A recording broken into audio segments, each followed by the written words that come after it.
Are you a brewhead? I'm a brewhead. Are you a brewhead? I'm a brewhead. Y'all are brewheads? Yeah, we brewheads. So pour a glass of craft beer, we can do this. Yeah. What's good, y'all? This is C Certified Brewhead, and welcome to episode 227 of Beer and Other Shit, the podcast Adjunct series, ladies and gentlemen. This evening, we head out to Scotland, Ontario, and this is a return on the pod, which I love the follow-up pods and starting to make them more consistent. I find it's really cool to follow the journey and you know, see where and things change in a year or 2 years. So I think it was about 2 years ago we first chatted with this brewery. We were like blown away. So much so that I went there on, I think we did it. It was like we did Oktoberfest, so it must have been Octoberish, 2023. And then in 2024, I decided I was like, I couldn't wait. And we went for my birthday in April. And it was so fire. Then we went back again this summer. Huge fan of the place. Totally understand it way more now. I've been there a couple of times with the food and the beers. I'm really excited to get back into it. And the lineup of beers is phenomenal. So, folks, I'm stoked. So let me get this done properly. Please welcome Aidan from Flux Brewing in the building. Big fella. Welcome, fine sir. Great to see your face, dude. Thanks for having me. Mate, it is a pleasure. We got to hang out for an hour or so the other day, which was delightful. Thank you for coming down. No problem. Thanks for having me. Oh, dude, it was awesome. We to kick it at Durand, which was nice. We got some Flux beers in Durand now, which is a beautiful thing. Love to see it. Excited to see what the people think. I want to get that off the rip and make sure people know. Yeah, you get down and get them. I mean, obviously, if you're in Hamilton and Flux isn't really that far, but now it's super easy. And you got, I think all the beers we're drinking tonight are in Durand as of recording time, right? Yeah, I think there's one that he's got that we don't have, and we have one that he doesn't have. But okay, but basically the same. Yeah, there's six beers there. Amazing, which is sick, and a bunch of different styles too, right? Some IPAs, some totally, stout. Did the stout get in there? Yep. Bunch of crispies. I think he's got a sour, and we have an extra crispy. Gotcha. Okay, everyone's winning then. Beautiful. I love it. Dude, so happy to have you back. It was, like I said in the intro, very impactful. Like for Nate and I, we really love talking to you guys, and the beers. Like, I think the coolest thing was no expectations. Like we'd seen you guys around and you know, seen stuff online. I don't even think we'd even heard that much, but the branding was just so sick. The social media was so fire. Everything just looked great. And the beers were just exceptional. We were just blown away. And that's why every time I've been down there, the experience absolutely matched that. It's so good, man. You guys run a tight ship. You could just tell it was that's what I was saying to you. Glad to hear that. Oh, man, I loved it so much. And just you guys, you could tell it was like a community focused place that people were just, there's a lot of locals there who just seemed so familiar and big groups and stuff. And it was just like, man, this is great. This is kind of really what a brewery is all about. I felt like that. And sitting by the pond and having the food, like, dude, glorious. And the things you were showing, man, we can get into it as well, but there'll be some new spaces there coming soon. Yeah. It's I think it's all wrapped up today, so it's exciting. Oh, then we'll definitely get into it. Yeah. Speaking of getting into it, shall we? Definitely. Yeah. Let's have a day job. Let's have a day job right here. So we're kicking off with a glorious 4% pills. Look at that, mate. This is a banger. So is this a newer one, or is this like a one-off rotational? So when Flux first opened, I think the first beer was Day Job, which was pills. I think it was the first recipe that they brewed there. Okay. And then it kind of went away for a little bit, and we had a beer called Light Year, which was just kind of easy drinking beer for the locals. And then that evolved into a beer called Medulla, which we had around for just over a year. Okay. And then as you do, you kind of tweak the recipes a ton, and it evolves into a different beer. So there was a point where we were really happy with the way that the beer was going, and we're like, you know what, this isn't Medulla anymore. Like the Medulla brand and everything was awesome. Tara did a great job with that. It was so fun. Jeremy came up with the name idea, and it was great. But sometimes you just got to retire a beer because it's not that same beer anymore as things kind of evolve. That makes a lot of sense. So then when did this one first come out? Is this the first drop of it? Yeah, so we launched this when we kind of made the transition to tall cans. We should talk about that too. Yeah. So we made that change in kind of early summer. We launched Day Job, kind of rebranded. Before it used to have like an eagle on it, but we wanted something that was just a little bit more simple and switched to the nice yellow and purple and that Very nice clean. kind of green in there. So yeah, LA and then, Lakers. yeah, totally. I never really thought of that, but 100% that was probably Tara's influence there. She loving it. LA chick. Dude, it's awesome. Brother, cheers. Cheers. Get that in you. Head is glorious. Money.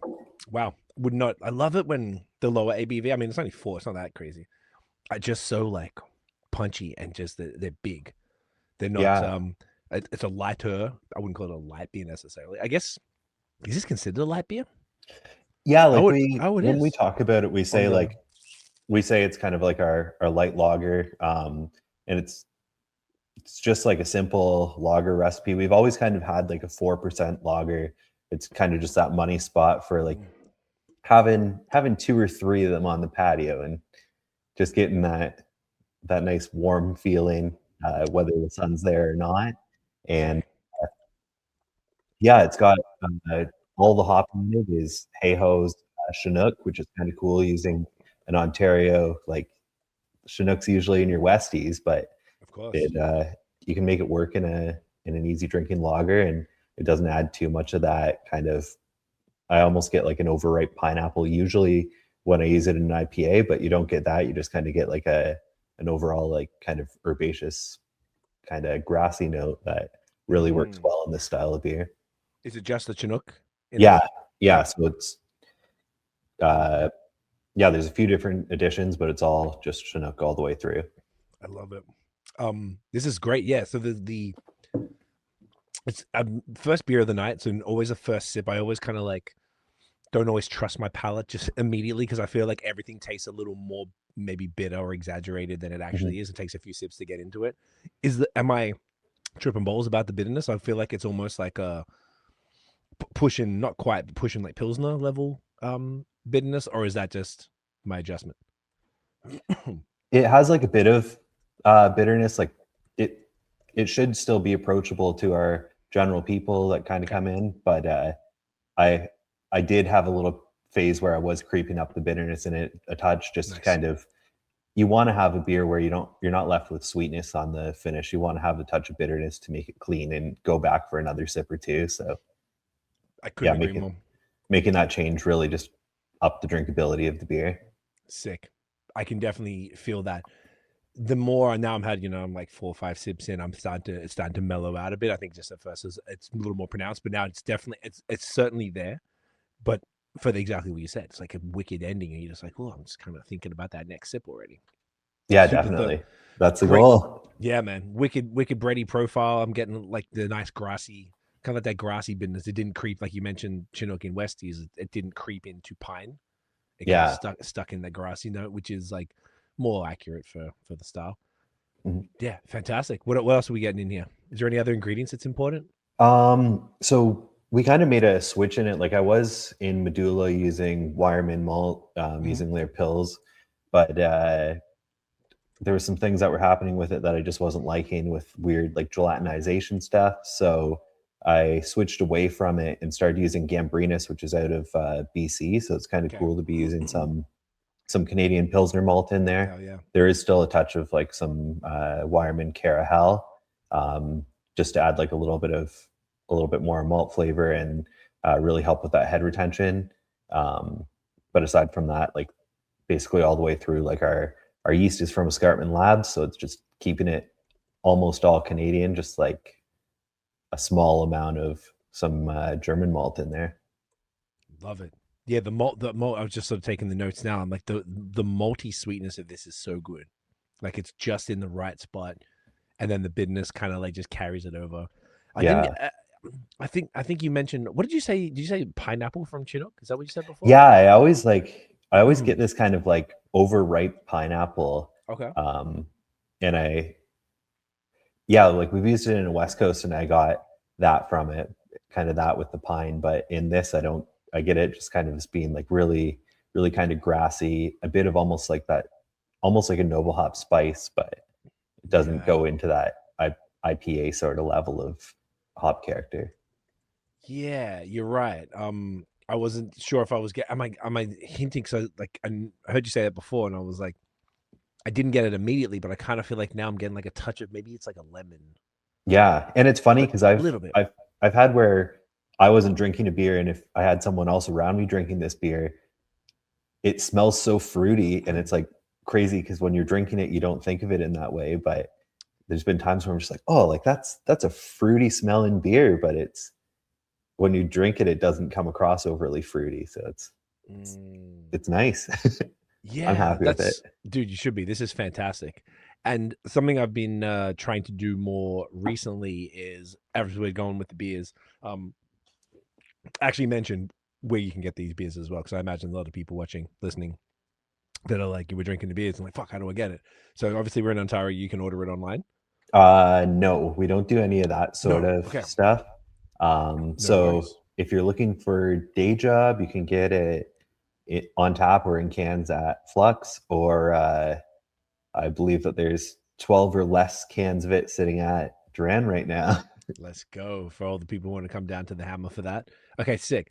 And do you have other stores in a similar vibe to Duran, or hasn't not been a focus for we have some people kind of pick stuff up. We have a few licensees that are always solid coming through, getting like, I know our sours are basically always going out the door.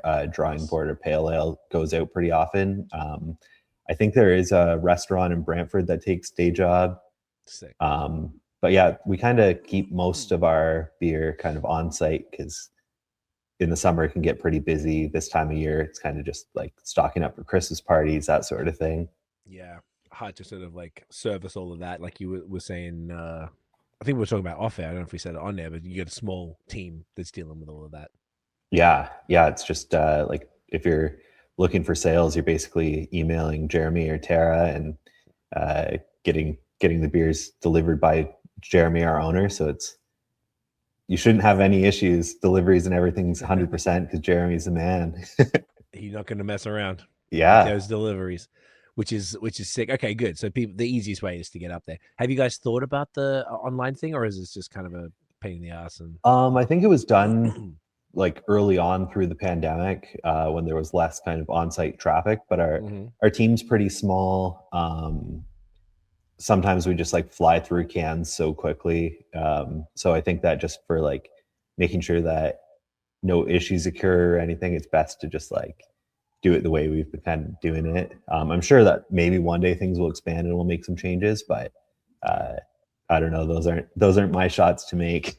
Yeah, makes sense, man. I've had a lot of brewers say the same thing. It seems like you're moving into e-commerce at that point, so it's like arguably a different business. You got to deal with so many different things and setting up. Maybe your website isn't equipped for the shop, and then there's probably some bullshit with alcohol that you've got to navigate, and then packaging, how to make sure it gets there. Then what happens in the winter? Yeah, for sure. Totally get it. Just thinking for the other folks, but if there are people further away, hopefully you got a mate around here who can swing by for you, because you're gonna need it. Yeah, this is a banger, dude. I'm loving it. Thank you. Really impressed, as expected. So where should we start? Last time it was like I was saying, it was fall 2023. So we're talking just over 2 years later. Catch us up. What's been happening? What have you been excited about? Have there been any sort of major changes? Obviously, we'll talk about the structural, like physical changes to the place, but what's been happening the last couple of years, dude? Yeah. So I think last time I was on the pod, it was kind of like 4 months into me being at Flux. So I was still kind of learning what customers were looking for, taking over from and before that, seeing the recipes and the success that they had before, and then just kind of seeing where we could go next. So like kind of those Oktoberfest beers we were doing on the last podcast were kind of my first beers where I was testing the waters, and now everyone expects kind of those Oktoberfest beers. We've went from 3 Oktoberfest beers down to just doing a fest beer this year, but still the kitchen does a full like German menu for 2 or 3 weeks, and I usually bust out the Lederhosen, and that's always a good time. We always just kind of have new things in the brewery that take place that just kind of step up the level of customer experience all the time. Like first that walkway from the bar to the sea can for the kitchen, Mm-hmm. that got enclosed so that then over the winter you can walk through there and you're not exposed to the elements with your food and everything. Amazing. And the then whole all the way down to so that whole little walkway over got closed in, and then sick. So that was nice because if you're inside, you're not getting that draft every time someone comes in and out.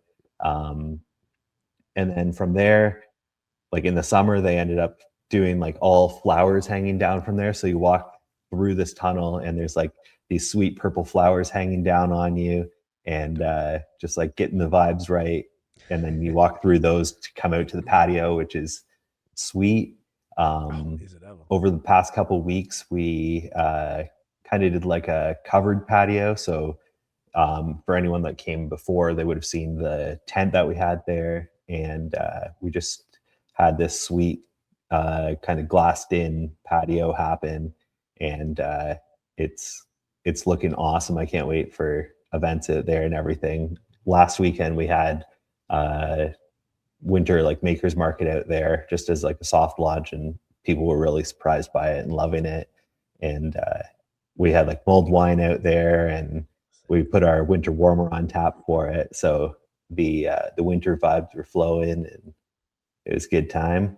Hell yeah, dude. So that's open as of this weekend? I think, yeah. So I think like earlier today, they were putting the finishing touches on it, just doing some metal work outside for aesthetics. And after that, it's like, I think tables are going out there kind of this weekend, getting that going. So by the time the podcast comes out, people can be enjoying beers out there. That's beautiful. Yeah, the pod will come out. I just checked. I actually started writing all this down. I think it is January. Oh, end of January. Sweet. So we're perfect little, patio weather. Perfect patio weather. How many extra seats does this add? Because the patio is really big. If people go there, because you got 2 parts to the patio. There's like the lower part, kind of underneath or just below the food area, and then that upper part. The upper part is what you're referring to, where the tent was, and you sort of close that part in. So if we're talking winter, obviously the patio itself is shut down.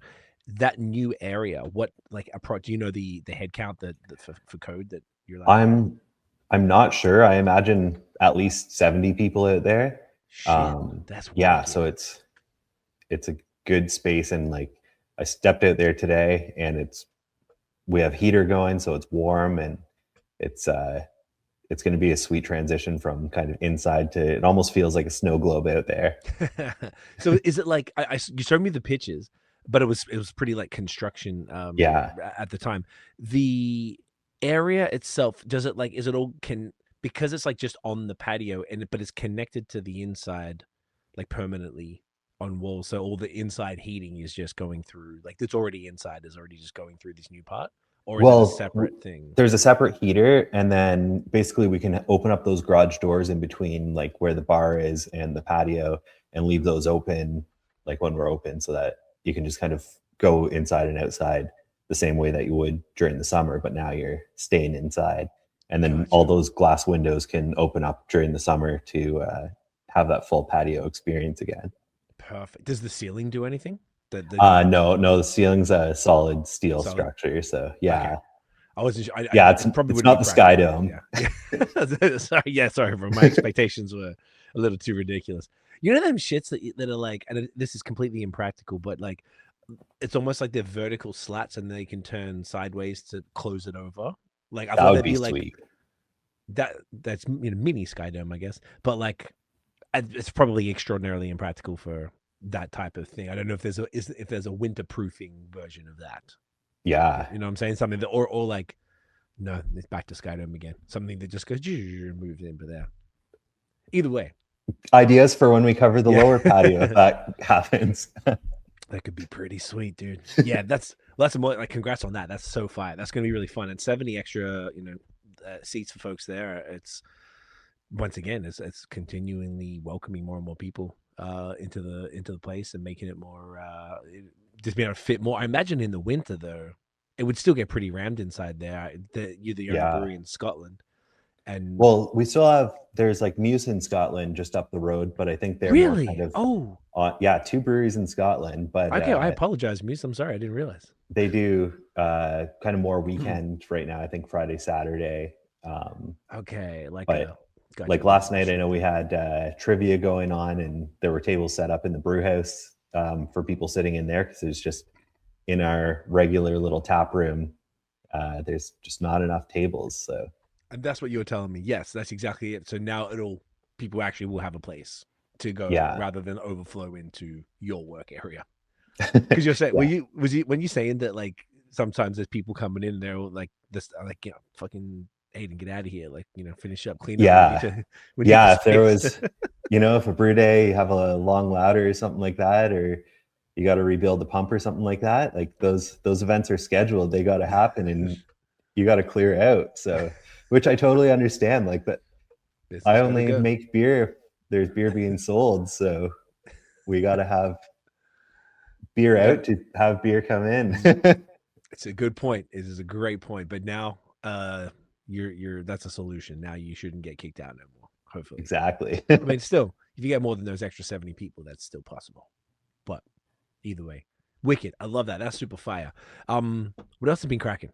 Anything sort of? Well, one thing. Let's touch on this now. Was it August? Your anniversary.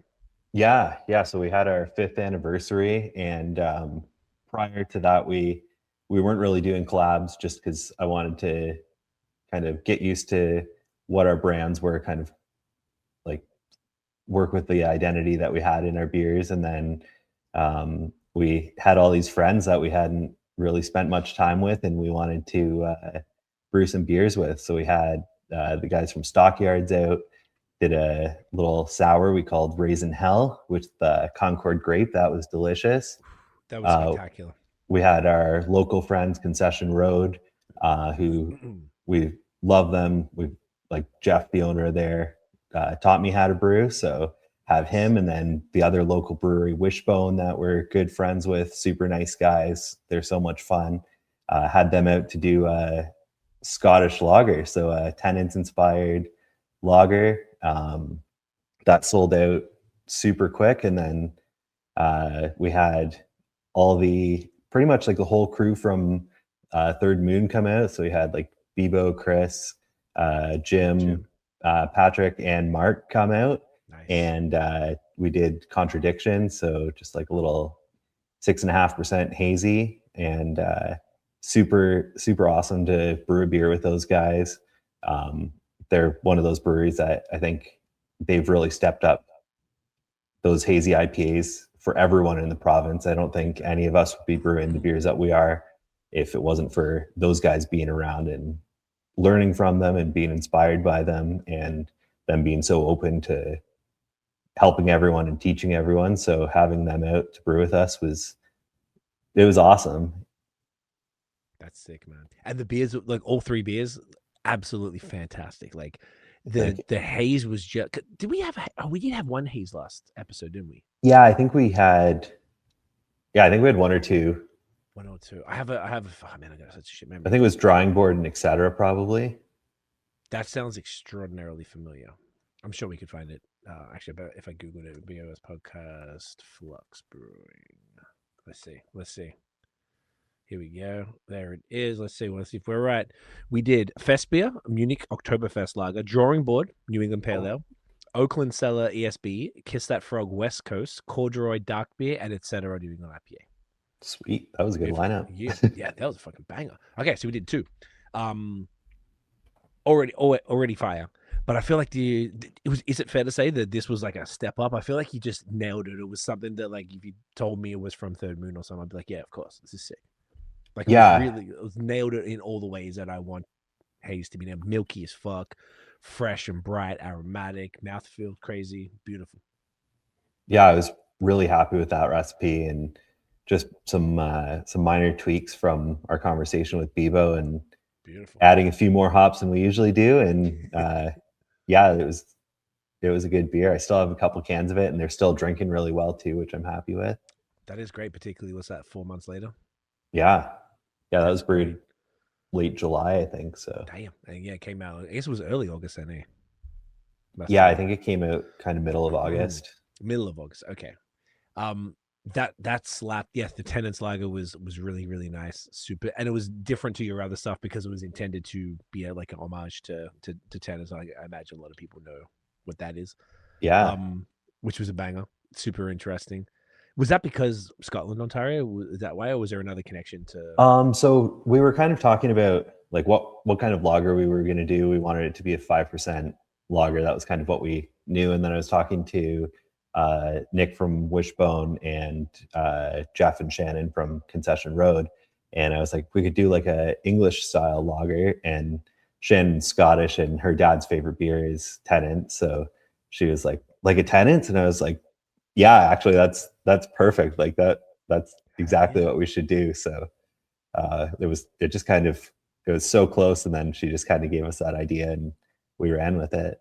That's awesome. Did you like get a bunch of them to kind of drink it to Yeah, we get picked some up a few, and flavor? while we were drinking it, we're like, okay, let's do this, but like let's make it a little more bitter, because it is, I mean, it's coming from Scotland, so it's probably aged a little bit, but it's a sweet lager, so Right. adding a little more bitterness, drawing it out just a touch, really just kind of brought it all together and made it something that it was ours rather than being an exact clone. Gotcha. That was a smart move for sure. And excuse me, and then the grape sour. That was the one where on, I think I was telling you, on the patio, I feel like I looked around and like almost basically every table had somebody had a glass of it, because I started, I think I did it like crispy haze sour, and I drank them all there. I just wanted them all on draft, and I just kept looking around. I was like, what the fuck is that beer that everyone has? That looks crazy, and I didn't realize it was the one. I went and got it, and I'm like, oh, okay, all right, Yeah. very cool. And I think it was just such a like a bright like purple. Yeah. Yeah. It was funny Pinky because purple. Shane from Stockyards was like, hey, like, what if we use our Concord grape juice and do it in a sour? Because like I've been thinking about doing it, but we use it in our cider. So, Okay. and I was like, yeah, let's do that. So we added one bucket in and tasted it, and like the flavor was there, but we're like, we need to put more in. Like it's an anniversary beer. This just needs to like be over the top. So we added a full other bucket, and it was intense. Like tasting that Concord grape straight from the bucket, like so sour, but like just a delicious flavor. Like, and the whole brewery smelled like Welch's grape juice for like 2 days, I swear. Amazing. That's sick. I mean, that's not a bad side effect at all. That's Yeah. good. I love it. How was, I mean, you touched on maybe like in generally speaking, because you were saying that you guys hadn't typically done collabs, and then obviously special occasion, you figured you bring it in for that. Overall, obviously you touched on how, Bebo and the team helped you with some different, even just for volumes of hops and that, like, how was that overall for that experience for you to drop those? Because I was a little almost surprised. I don't remember seeing that the previous year because I've been kind of Yeah. paying more attention, and I hadn't seen you do a lot of collabs. I guess that would be why I never sort of noticed it. So, yeah, the fact that like now you're sort of in that game, I thought it was extra cool as well that you did 3 that were very different beers with breweries that meant something to you Mhm. and to the team. So I was like, all of it just felt really like natural. It didn't feel forced or like you were trying to do what some of these dudes go Mhm. pretty wild with their anniversaries. Over, Third Moon being one of them. Like they go hard, which is fun, and I know that people look forward to those big drops and stuff. So it was really nice to see you guys sort of getting on that sort of action on on a more reasonable level. You didn't do 12, you did 3. Yeah, man. How was that for you? Is that something you want to do again? Like, how Oh did yeah. the team feel as well, like Jeremy, etc.? Yeah, like we always wanted to be doing collabs. We just wanted to make sure that when you're doing them, you kind of want to bring the two breweries together. Like that's kind of our our approach to collabs is like we don't want to just be like people coming and hanging out while we brew a beer. We want it to be us like truly brewing a beer together and having it be like hanging out with friends and everything, not just a marketing sort of thing like sometimes they can be. So Totally. yeah, having those breweries out are all like people that we like looked up to at a point or still look up to or are good friends with, and kind of those people that like we wanted them to be a part of our anniversary celebration, not just kind of picking random breweries. So yeah, we plan on doing more collabs. We have done some more since then, and it was just kind of creating that identity of what our beers are, so that then we can contribute to collabs down the road rather than just kind of doing whatever it feels like it needed to be something meaningful. I like that a lot. That's really intelligent approach to it, because I guess, as you said, 2 years ago you'd only been in the job a few months, so now it's like you're there, so by then, what, probably about 2 years actually would have been pretty about 2 years in, so you've really like been able to just really dial everything in, know what the, like you said, identity of the brand. You've changed, like J-Job is a great example. This beer, the story you told about changing the brand, changing the look of it, doing all this figuring out, and then it's like, all right, we're good now we can actually, like, you can contribute something as well. Yeah, and I want, when I have like people out for a collab, I want to be sharing like our best beers. Like I want everyone to enjoy the beers that they're drinking throughout the collab. I don't want to have stuff on tap that I'm not 100% proud of. So I think it was the right time. We were at that point. We wanted to be like crushing those beers with everyone that we had out for those. Fuck yeah. Have you, whether quantitatively or like, qualitatively, like word of mouth or whatever, have you seen any response? Like, for example, are there like Third Moon drinkers who heard about you guys doing a collab with them, and then they got a hold of it and they're like, fuck, sick, now they're fans of Flux and they come in? Like, have you seen any conversions with things like that, just for example, from any of the fans of the other breweries? Not really that I can think of. Like the Concession Road Wishbone one, like it's kind of funny because you pop out to either of those breweries and like it's the same crowd that we get. Kind of like all our locals are the same people. They just kind of rotate through the 3 plus other breweries, which we're super fortunate for. And it's nice kind of having that. So I didn't notice that as much for that.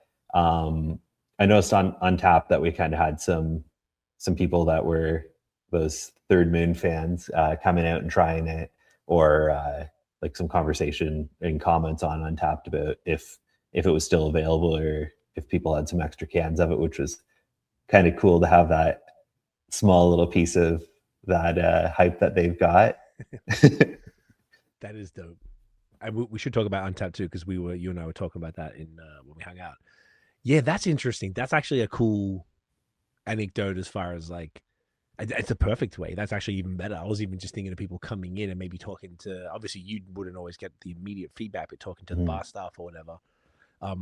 But then Untappd is even better because people are just there, and like you're seeing the check-ins, you're seeing what else those people drink who are checking in. You're like, all right, this is a Third Moon Haze guy who's like drinking all the fire, and that means at the very least, if they hadn't had any of your stuff before, that is what drew them to it, which is what the whole point of kind of collabs are in the first place. Yeah, and I think it was cool too. Like when all those beers came out, it was like obviously our anniversary, and people were kind of celebrating us. So it was cool. Like it was a busy week of brewing, but I had like more people than ever come over and chat with me and ask about certain beers, or tell me that what they liked about those beers, or ask if their favorite beer was going to be coming back. So it was really cool to kind of have all of those collabs be those touching points for those people to come and have a conversation, because like our brewery is very open. I'm right on the other side of the tanks, for good or bad. Some days you don't want to have that, but it's always welcome when people want to come and share with you what they think, or some homebrewers have some burning questions that they need to ask you. Yeah, it's always good. I've heard about that. That's hilarious. Yeah, okay, that's dope. That you're out, yeah, seeing that. Okay, and then the other question was, well, you mentioned, I don't know if you can talk about it, but you said you've done some since. Have they been ones that have been released, or are they ones that are kind of coming soon? Yeah, we're gonna get to one in just a little bit. Oh, fucking hell yeah! I'm Yeah, ready. I'm ready for the next one whenever you are. You say the word. yeah. Maybe we should jump ahead to that one.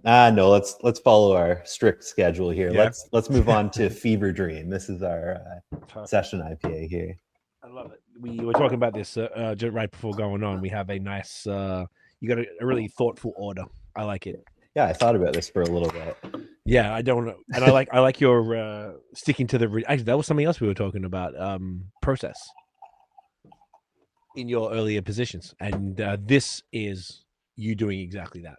Yeah, Sticking to the exactly. process, being a little rigid in a good way. So look at that wicked, look at that mushies, look at that haze right there, man. Fuck yeah. There's even a little gnome tucked in the label there. I don't know if you can see it, but tucked away in the Ooh. mushrooms. That's It's hiding there, as gnomes Oh. do. They oh yeah, little cute guy. They do. Tell us about this little gem, brother. Yeah, so this is our session IPA, Jeremy's favorite style. So it's important to have those easy drinking hoppy beers around. Beautiful. This one's a recipe that I never quite was happy with until kind of these more recent batches. So kind of found I was switching around the hopping and never quite had something come through that I loved. Switched around the grain bill finally to a point that I'm really happy with. So this batch here is Mosaic and Idaho 7, which is what we're going to be rolling with going forward in our session.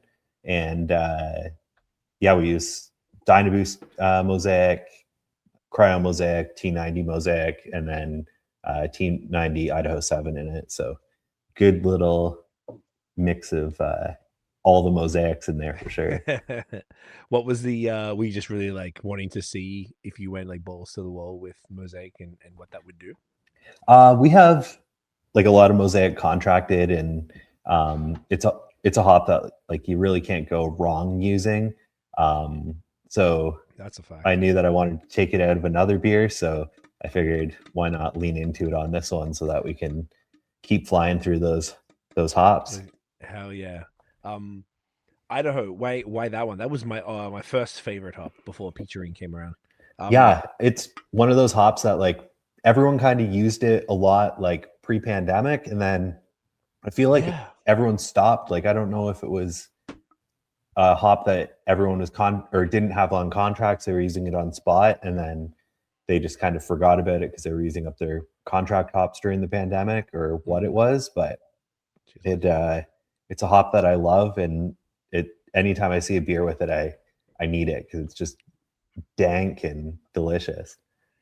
It is a banger though, eh? Like I feel like it was always a little under the radar for me. Like Totally. I felt like whenever I saw it, I was always really happy to see it. Yeah, And it was yeah, go on. I still remember like the first beer I had it in was Sawdust City's second Bitter Beauty, and it was like the first kind of haze that I ever seen, and I know it. I didn't think I've had it. It was just like this beautiful can with like a guy sitting around a campfire playing guitar, and it had like Idaho in it, and it was just delicious. Okay, and it was a New England specifically. It was like an early hazy, like before, like kind of I think along the lines of like an Alchemist or something like that. Kind of that little more bitterness. Gotcha. Yeah, like a Vermont IPA type of thing. Okay. Yeah. Totally. This is sick, and this is fresh too. This was canned December 1st. Yep. The 18th, so 2.5 weeks.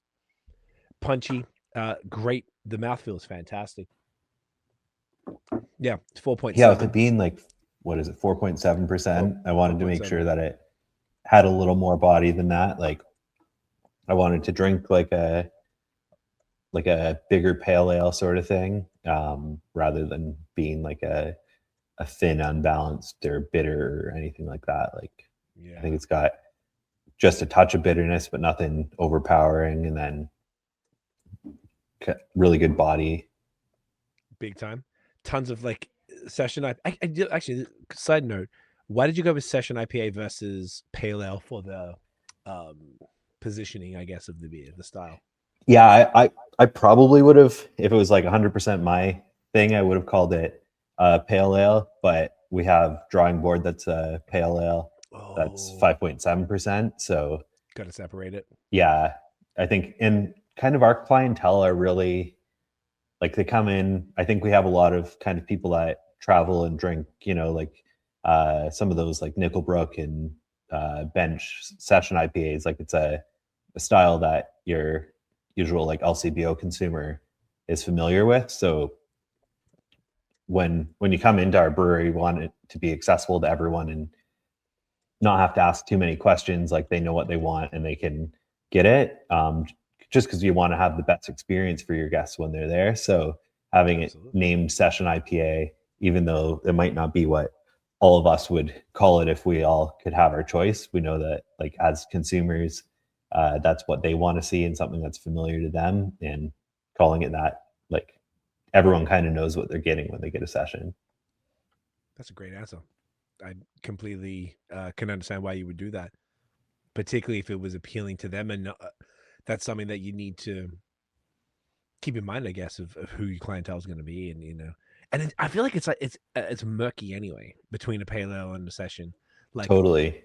I don't know what's because then they're 1% difference, and clearly a different beer. But I don't even know like how you would differentiate. Like is there like if you drank them both and didn't know which was which? It's like which one's a pale ale, which one's a session? It's like they're not like there's not like even BJCP probably not any like a crazy I don't think so. definition. I don't know off the top of my head, but it just seems I always find it an interesting one.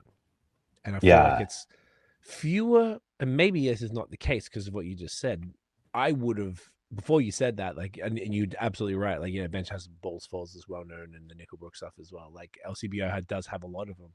Aside from that, I would have thought that, like, I see less of them around these days. I see more pale ale. So even like Third Moon, Badlands, Counterpart, all that type of stuff that the Haze guys are doing pale ales that usually around 5.2. And then their IPAs are 6.5, which I imagine is why you did the Third Moon collab at 6.5, which is perfect. Yep. And then usually around 8 or 8.2 is the doubles. So there's there seemed to be some sort of strange, what do you call it? Like format. People have agreed upon a format here, and it's only here. It doesn't really happen like that. In Quebec it's different, in the States it's very different. So it's it's an interesting one. It's funny too. I've had a lot of people like ask about, like they'll smell this or they'll smell a drawing board like our pale ale and be like, oh, there's a lot of hops in this for it being a pale ale. But like everyone kind of approaches like all of those styles as just being like an IPA, but just like it's the alcohol of the beer that changes rather than the amount of hops really in it. Like if you're getting a pale ale, it's still a very hop forward beer. It's not, this isn't early 2000s anymore. No. It's definitely a different vibe. On that, what would have more hops, a session IPA or a pale ale as far as you're concerned? I mean, for like, we do the same batch size. So I'd probably hop them kind of the exact same, and just like you really get just a marketing term more than anything. I think it just kind of, it's like how in I guess here we don't have what they do in like Czech Republic, where you have your 10 degree, your 12 degree, or 11 degree, which would kind of, you could call it 10 degree pale ale and people would know exactly what they're getting. But here we put session in front of it. And then we're like, oh, okay. That makes sense. Yeah. I find that like see Nate, if he was here, it would be actually quite funny because he fucking hates session IPAs. As a general rule, if he had this, he'd be like, this is fire. And this is fantastic. I genuinely love this. Because to me, this is drinking like, it's like a pale ale. It's the way I feel like session IPA is always meant, if you think about it, it's sort of session IPA means a shittier, lighter version of something that's good. Arguably, you could argue that, I think. So I think inherently, and shitty is, what's the word? Subjective. I'm being a dick. Absolutely being a dick. But I mean, like, there's some people who like who it doesn't like appeal. That doesn't appeal to I think a lot of maybe like because I think the pale ales from the haze guys don't sell anywhere near as well as the other stuff. Mhm. So I find that like I like a good pale ale. My British friend in Vancouver, I went to Duran and I had him on FaceTime. I was showing in the fridge, and all he got were lagers and pales. That was it. He didn't want anything else. I'm like, I'm here. I got all this stuff. This is what you want. I'm like, all right. So I find that there's like people who want that highly specific, and then session IPA is probably I never heard it like that the way you said it. And I think that's right. Like the LCBO drinker would be more exposed to that term Mhm. than all of the breweries that us beer nerds drink typically would do pale ales. It's kind of very few and far between to see session IPAs. For sure. Yeah. And we've had Is like that two fair take?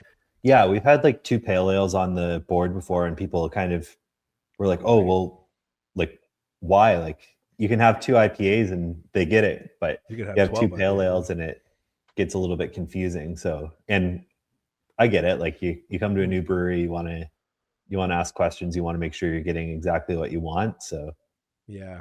No, that makes sense. Now that's I like that. I like that reasoning for it. I think that's great. I forgot. You said it was Mosaic, T90 Cryo, and Incognito. Is that right? and Dynaboost. Dynaboost. That's right. So that's the cold side one, right? No, Dynaboost is the hot side. It's the Hyperboost hot is- side one. Now, I don't know if Or is it? Yakima's cool with it, but I put it in the fermenter. So we were putting it in the kettle, and it just made a mess of the kettle. Like the whole thing got stained yellow. Our measuring cups got stained.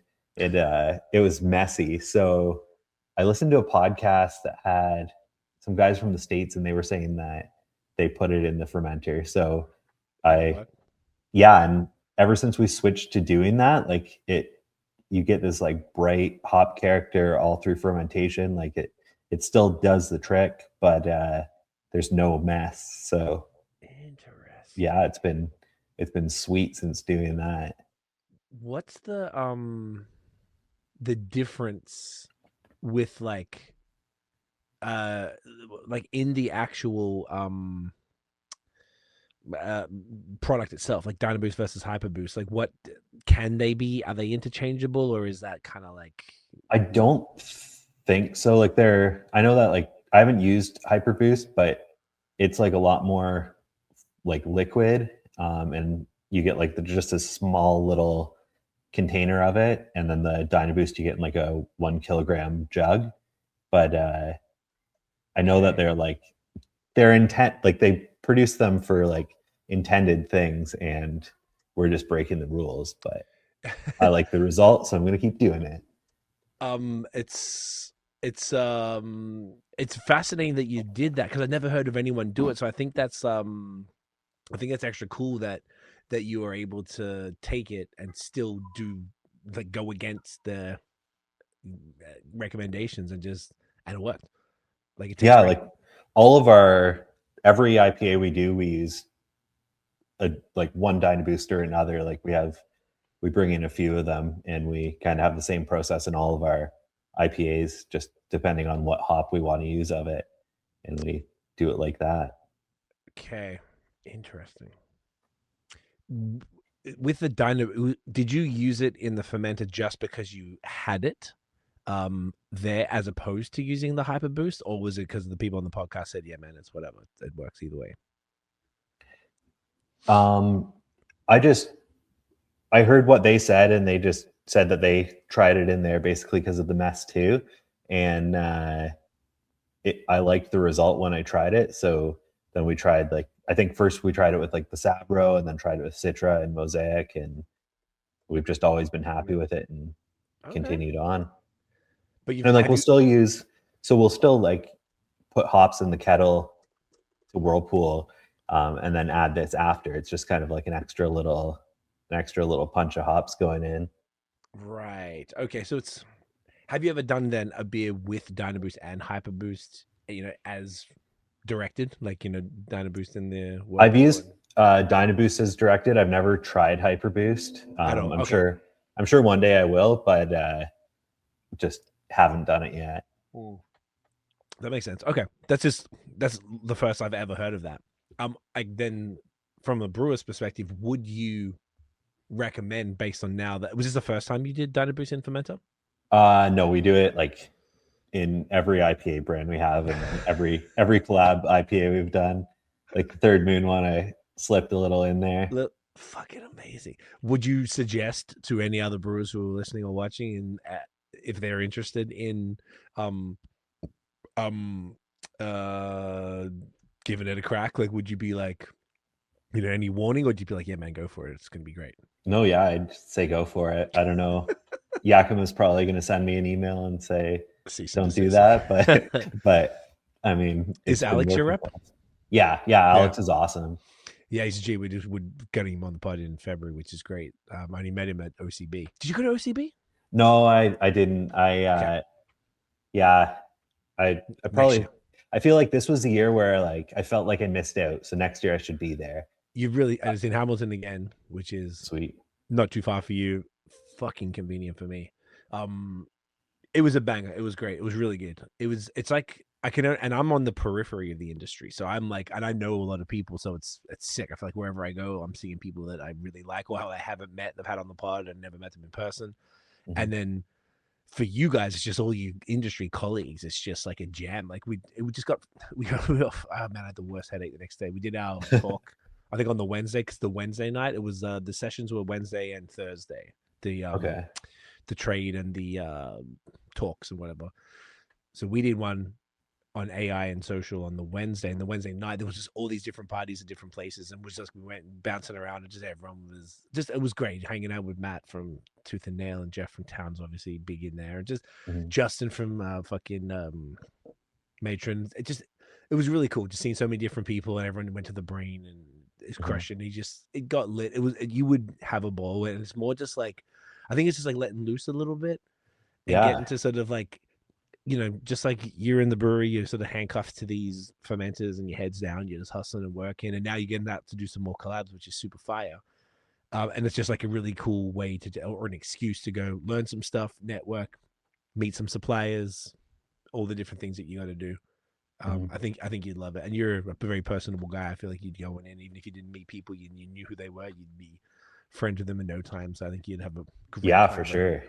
Yeah, I feel like I like to kind of sit back and watch and hear the feedback of how those events go on, because some years they're great, some years they're not, and there's a lot of money that needs to be dropped by each brewery to be there. So I want to make it worth our while if we're kind of attending those things. So either if we can get to those and learn some stuff, or there's some cool hang sessions. out with some friends, get some sweet hats. Yeah, hell yeah, dude. It's super fun. There was a session next to ours, which was Rob from All My Friends doing a session on haze, brewing haze. So our session would his was rammed. It was sick. Normally, like last year, ours was super busy, but they put it on at the same time, and I'm like, any brewer was like, sorry man, I'm like, go to the haze. It's okay. I'll send you the PowerPoint. You're fine. So even just stuff like that, that's cool. Like, people sharing knowledge who are really skilled at something. I thought was really good, and people seem genuinely really excited about that, which I thought was just really dope. Yeah, I'll be there. Come through, Doug. I think we got off track a little bit. I took us off track with the collab. So you were saying, I think I asked you actually how the experience was. So then coming back to that, the ones that you said that you've got going on, are they in tanks? Are they? Oh no, you said they were out. We're going to be drinking one. Yeah, so we'll talk about that. Yeah, so the one we're going to. I actually forgot. I actually don't remember what it is, which is great because it'll be a surprise. Is there any other ones that you can talk about that we're not having tonight? No, there's probably a few breweries that we've like had some little conversations about doing one, but nothing kind of lined up and solid. But yeah, it would be sweet. Like, I'm always kind of open to be doing more, and we've hosted a lot of people, so I'm sure that we'll kind of have the other side of it come back, where we start getting out to some breweries and being the ones kind of drinking and relaxing a little bit more and hanging out. as one does with collabs. So then we can put it out here on the pod. If there are other breweries who would love to collab with Flux, reach out to Aidan or reach out what's the best way for people to reach out? Like, Aidan at fluxbrews.ca. Hell yeah, Flux Brews, B-A-A.D Brews, yeah. Brews. Okay, so people can reach out because I would love to see more of that, and I feel like they're like we were saying before, and you're a fantastic example of the people checking in on tap to Third Moon drinkers, which is the main one I thought would drive traffic to you. Mhm. I feel like it's just it's a good look, man. It's like, yes, I know you're saying you don't want it to just be marketing. I think that's really important, but it is also marketing. Yeah, for sure. It just shouldn't be just marketing because then it can be whack. And people can probably see through that too. Like, yeah, Bebo and them aren't just going to collab with anybody. And that's the other thing. Them doing that with you is like a cosign that's sort of like, yo, we fuck with these guys. Like, and we are willing to lend our brand to them and put them next to each other. And I think that's the beautiful thing about it. And vice versa, whenever you go and collab with somebody else in any way, it's the same thing. Like, brand supporting other brands and just driving traffic both ways. Definitely. Is there any I don't know if you want to say, is there anyone that you would love to collab with? Is there any like goals that you'd be comfortable saying publicly? You do not have to. Yeah, like I always kind of watch what like a lot of these like American lager breweries, you know, like Human Robot and Forest and Maine, all those places, Shilling out in New Hampshire, like Notch. Notch. Yeah. Even like Fun the True Trap. History guys. Hell yeah. They look like great guys. I love the beers that they're brewing. So I picked some funny. up at Duran. Like, I think people that kind of have that same love of what they do and are having fun with it and everything. Like, that's what this is about for us. So that'd be sick. I can see that working well for you. Some nice crispy. I hope so. Always felt like, dude, I feel like once people try your shit, and I think that's one of the other maybe challenges of a brewery that's, you know, we're a little more remotely located, that doesn't have any sort of crazy distribution. Basically, once people are able to try it, when I say people, I mean the industry, and then I feel like it'd be like, I think people would be just like Nate and I were just blown away a couple of years ago. I feel like it would be the same when people tried, like, oh, what? Like, I almost get like, is that a train? Yeah, I live close to train tracks. That's amazing. That's happened once before in a pod. I just think it's really funny. Train track. I love it. I love it. I feel like the no expectation of being blown away like we were. I feel like people would try your shit and be like, what? You almost get like mad, as in like, why didn't no one tell me this? Why didn't no one bring me this? This is ridiculous. Like, I get that all the time whenever I try a brewery that I just didn't know. Just didn't know it was that fire. It's like, you know, I'm joking, but also like, come on, man, how did it not come up and someone try it? And I feel like that's what we always do, you know, as being nerds, or sharing. Yeah, for sure. And stuff like that. So that would probably be one thing that would help going to something like the OCB, because it's like everybody in one place. And did it always used to be the newer hype cool kids as such? But they're all very much involved now. And I think it's all thanks to Jeff from town. You know, like Blood Brothers, Bellwood's all up in there, all my friends. Third Moon and them actually still are, neither are Badlands or Counterpart. I think they're all like are interested, but they haven't sort of moved there. But there's other ones, you know, even like Maddie, Tooth and Nail out there, or Justin from Matrix, doing like really like fine, beautiful lagers and stuff like that are there. And then I'm sure there's a million others. Yeah, they're phenomenal. I feel like you could connect with a lot of those people and get to say hi and put, you know, chuck them some beer, send them or whatever, get the details to send them some beer so they can just like put yourself on their radar. Essentially, would be one thing, because essentially that would be that's marketing at the end of the day, to be like, and just being aware of so that they know who you are, and then, you know, a collab or maybe just any opportunities could come up, and just people, you know, there's so many breweries here, it's just hard, and particularly brewers like you. If people aren't really like, you're probably not getting to 1 million breweries every week. Like, no, you're kind of chained, right? Yeah, you're doing what you can. So you trying other stuff, it's like a bit of a challenge. And like, I imagine it would be optimal if people brought those beers to you to, you know, to give you that type of stuff. So yeah, for sure. Last year was pretty cool, actually. Like, we got a message. It was probably around this time of year. I got an email from Canvas up in Huntsville, and they were like, "Hey, we're doing this this beer festival. Like, do you want to have one of your beers served at it? And like, if anyone wants to attend, like, you can come up." So I ended up like driving up there, bringing a keg of, I think, our Westie and Nice. our Amber Lager, and like hung out with everyone there, like the nicest, most welcoming people. It was so fun just like hanging out with all of their staff and sharing the beers with their locals, and like such a sweet event. Yeah, like it was so cool to get a message being like, we want to serve your beers, and go up and experience them serving our beers, and uh, like all that sort of stuff. Whenever I always have a soft spot for people that are that far away and they're like, we want your beer. Like, I'll be there. Hell yeah. That's dope of you to do that too, though, to take them up on the offer. And now you went and put a whole bunch of people on who are up in Huntsville. Yeah, Now they know who Flux is, and they, that'll inspire a trip because, people drive for beer. They're more than happy to. definitely. That was smart to do that. That's it. Have you guys done many events like that, festivals and such? We don't do a ton of them. Like we did one at like Gator's Tail in Cambridge, like I keep hearing about that place. right Okay. like early on when I started at Flux, and it was awesome because it was like it was Barn Cat's last event. Like Son and Hill was there, and my friend Jenna that was at Elora while I was there, she was working for them. So Did I got she to hang work out for with her. Sun and Hill too? Yeah, she worked for Son and Hill and Elora. So Yes, I met her when she dropped beers off for Sun and Hill one time. yeah, Okay. she's Yeah, she was she's the lovely. best. Yeah, I heard great Um, things. Yeah. like Okay, dope. uh, Third Moon was there pouring that Milton Dew, and it was like right when it came out. Jeremy and I were so pumped for that. Like those are the types of events we like to be at, because like we don't have event staff. If we're attending those events, it's like us taking our weekend to be at it. So we want it to be kind of us hanging out with friends or that sort of thing. Right, so it's kind of work and play at the same Yeah, yeah, it's got to be a good mix. time.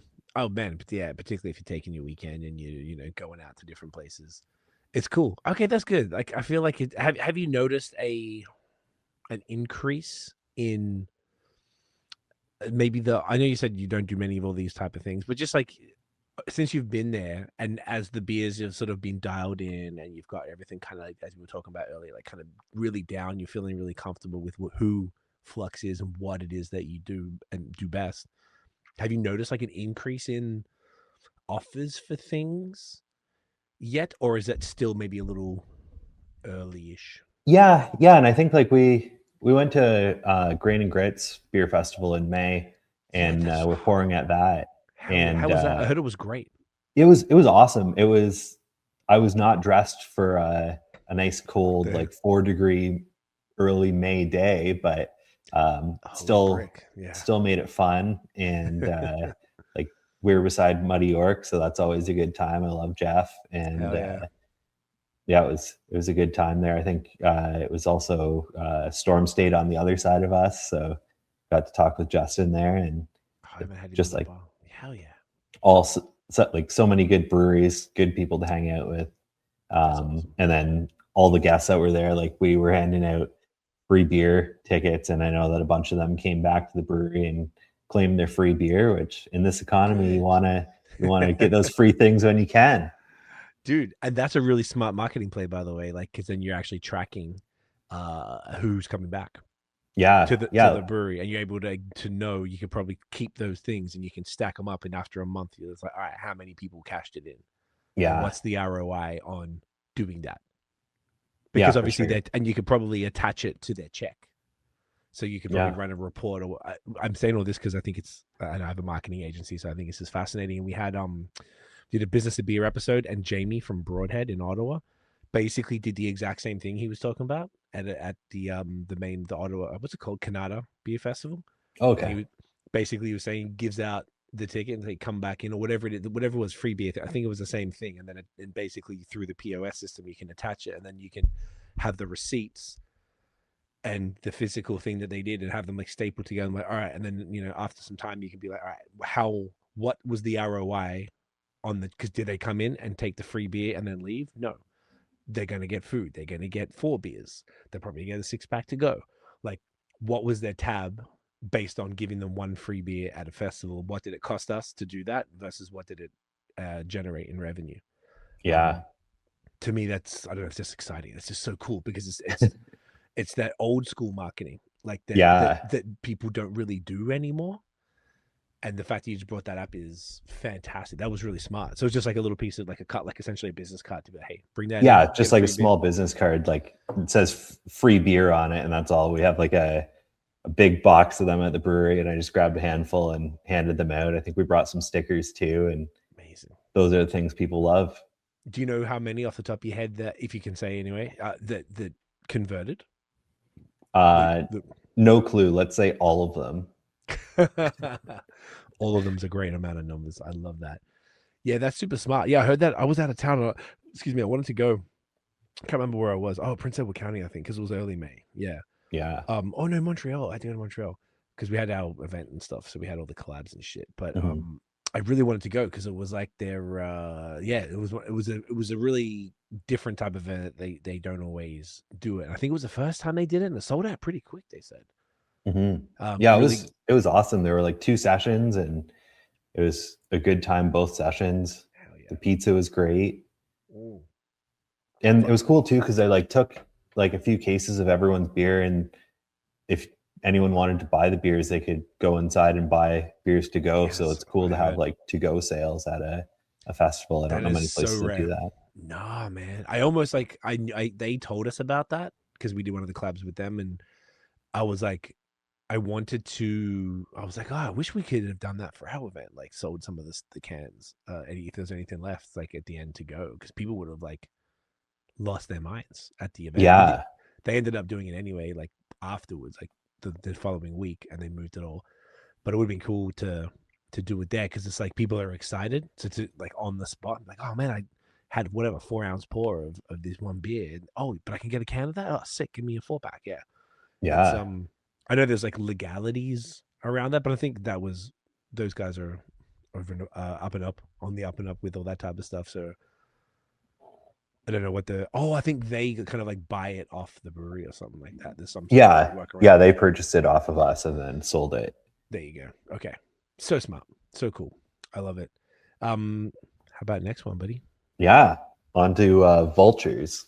Vultures time. So back to the crispy. So you're saying the plan is, look at that glorious beer. Breaking up every other one, crispy. Great plan. Tell us about Vultures, brother. Yeah, so this is our fresh hop lager. We brewed this end of August using Cascade from Hey Ho Hops down in Aylmer. Hell yeah. Right by St. Kiem. I think they work with them a bunch. In Aylmer, Ontario, so south of us. Okay, I apologize. I was thinking Quebec. Okay. So this one on the can, it says Rustic Lager. This is kind of a good example of that same how we brand beers so that it's more approachable to customers. Okay. So to me, this is like our Zoiglbier. I kind of find that I do these deep dives into certain styles of beer and then have like this burning desire to brew them. So I have to get creative of how I'm going to pitch it. So fresh Cascade, I drove out to the hop farm, picked them up that morning, got to meet Mare from Granite. She was there picking up some hops too. Nice. And then came back to the brewery, brewed this little lager. It's just under 5%, 4.5%. 4.5. Hopped all the way through with fresh hops.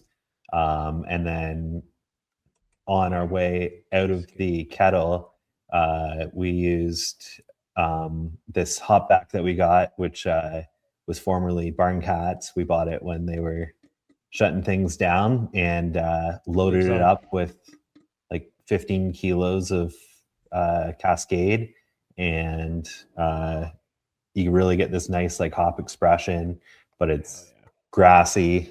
The beer's got like just a touch of haze because usually Zoiglbiers they're not perfectly clear, and it's just such a cool style because when you think of beer, you usually kind of think of those like stainless steel fermenters, big like industrial places, and in like Franconia, these Zoiglbiers, they had community breweries that they'd kind of like share and brew those beers in. So we wanted to have a beer that was kind of representative of community, and like usually every year as I've brewed, I always try and make it out to a hop farm, kind of get to see the hops. Sometimes I help harvest and have that reminder that like it's these farmers that make these beers happen. It's not all us. It's not all about us. I mean, yeah, man. It's, I mean, you take it to the next level, but if it's, if they're not able to get you those hops immediately and chuck them right in. So how long were they off? Were they harvested to when it hit the water, hit the beer? So like when I got there, they were out in the field, taking them off the vines and brought them back to their harvester. And basically, as soon as they came out of the harvester, Scott was loading them up into some like onion bags for me, and I brought them right back to the brewery. So it was basically like just the time it took for me to drive to the farm, which is like an hour, and then my mash time, and then they started hitting the cattle. So they're a couple hours old at max. Yeah, a couple hours old. That's crazy. Now I know because we were talking about this one. So this was packaged in September. How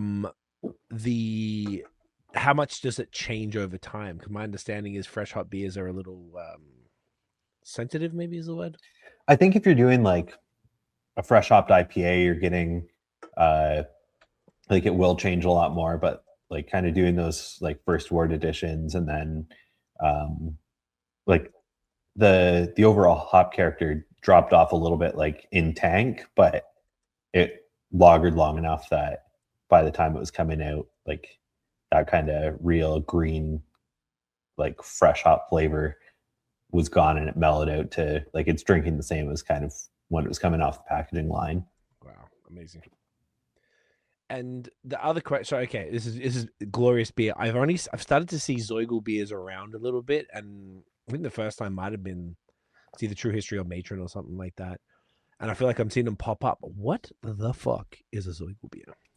Yeah, so it's just like a Franconian lager that were brewed in those community breweries. And it's really cool because like in the States, they're doing this like Zoigl star thing where like all these breweries are, so basically it like translates to sign. So people will have a star that they'll hang outside the brewery or outside of their house, and that means that they have beer that's like available, and you can go to someone's house and drink their Zoiglbier there. So in kind of that spirit, all these breweries in the States were doing like where you could go to, like they'd pass the star around and brew collabs and pass the Zoigl star around. And I just love kind of that people are getting passionate about this style that's not often brewed.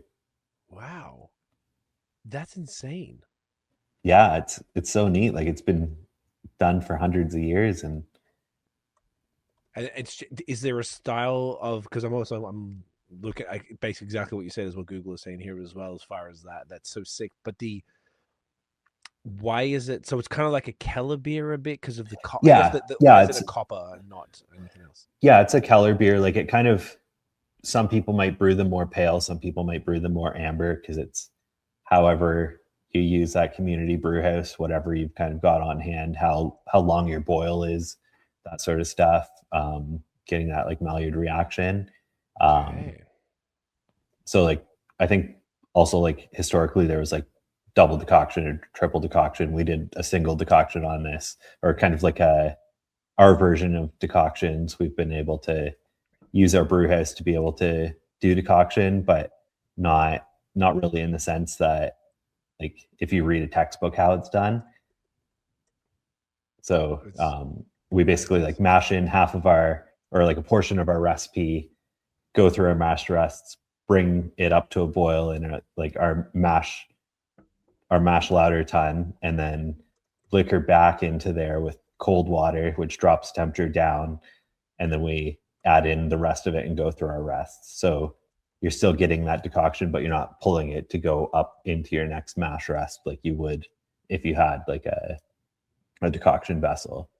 Gotcha. And that's a separate, like the decoction vessel. I actually hadn't heard that before. I thought you just did it in the mash. So it's a separate, because you got to take it out Yeah. and then put it back, but you need a separate vessel to do that. Yeah. Gotcha. Does it make a huge difference between no decoction, single, double, whatever, triple? I think that like you definitely get like your efficiencies are better. The flavor of the beers are like, there is a difference in the flavor of beer. And your like foam retention's a little bit better. Like I'm sold on it, and I'm the guy that has to do the 14-hour brew days whenever I decide it should happen. So it completely makes sense if that's what you're going to do to make the best thing. I feel like that seems to be your MO, dude. You're not scared to throw in a big day if you need to. Yeah, for sure. At the end of the day, it's like by the time that beer comes out of tank and it's all finished up, you forget that you were making beer for a long time. And like, how bad is a day when you're making beer? Like, I mean, it's a pretty sweet thing you get to do every day. Not easy, but very cool that you can just get to fuck around with grains and boiling water and science. And then hang out with cool people and then kind of get lit. Yeah, totally. You're on a good one, bro. You're definitely on a good one. Definitely. I'm glad we did this one here. One, I was telling you as well that Nate and I are both very big fans of fresh hop beers, period. I think they're awesome. And I was saying to you as well that I feel like they're not as pop. What would you tell me? Because I said to you that I forget what you told me, but they weren't as I feel like I saw the least amount of fresh hop beers in Ontario in 2025 than I had in a while. But I saw a billion Oktoberfest beers. Like way more people were drinking Oktoberfest beers than any time that I can recall. I find if you like market stuff as fresh hopped or wet hopped beers, like they don't sell. Like I've done like kind of that old like celebration inspired recipe back in like early days. It doesn't really sell. I've tried doing like fresh hopped grisettes, but if you move away from it and you're just doing kind of a lager that happens to use the hops that are available at that time, then put it on the bottom of the can, and if someone's looking down there, then they know about it. But aside from that, you don't know. Let's see if I get that. Pick it up. Right, yeah. So this is our second time, or like Vultures kind of shifted from being a rustic pilsner that we were doing before.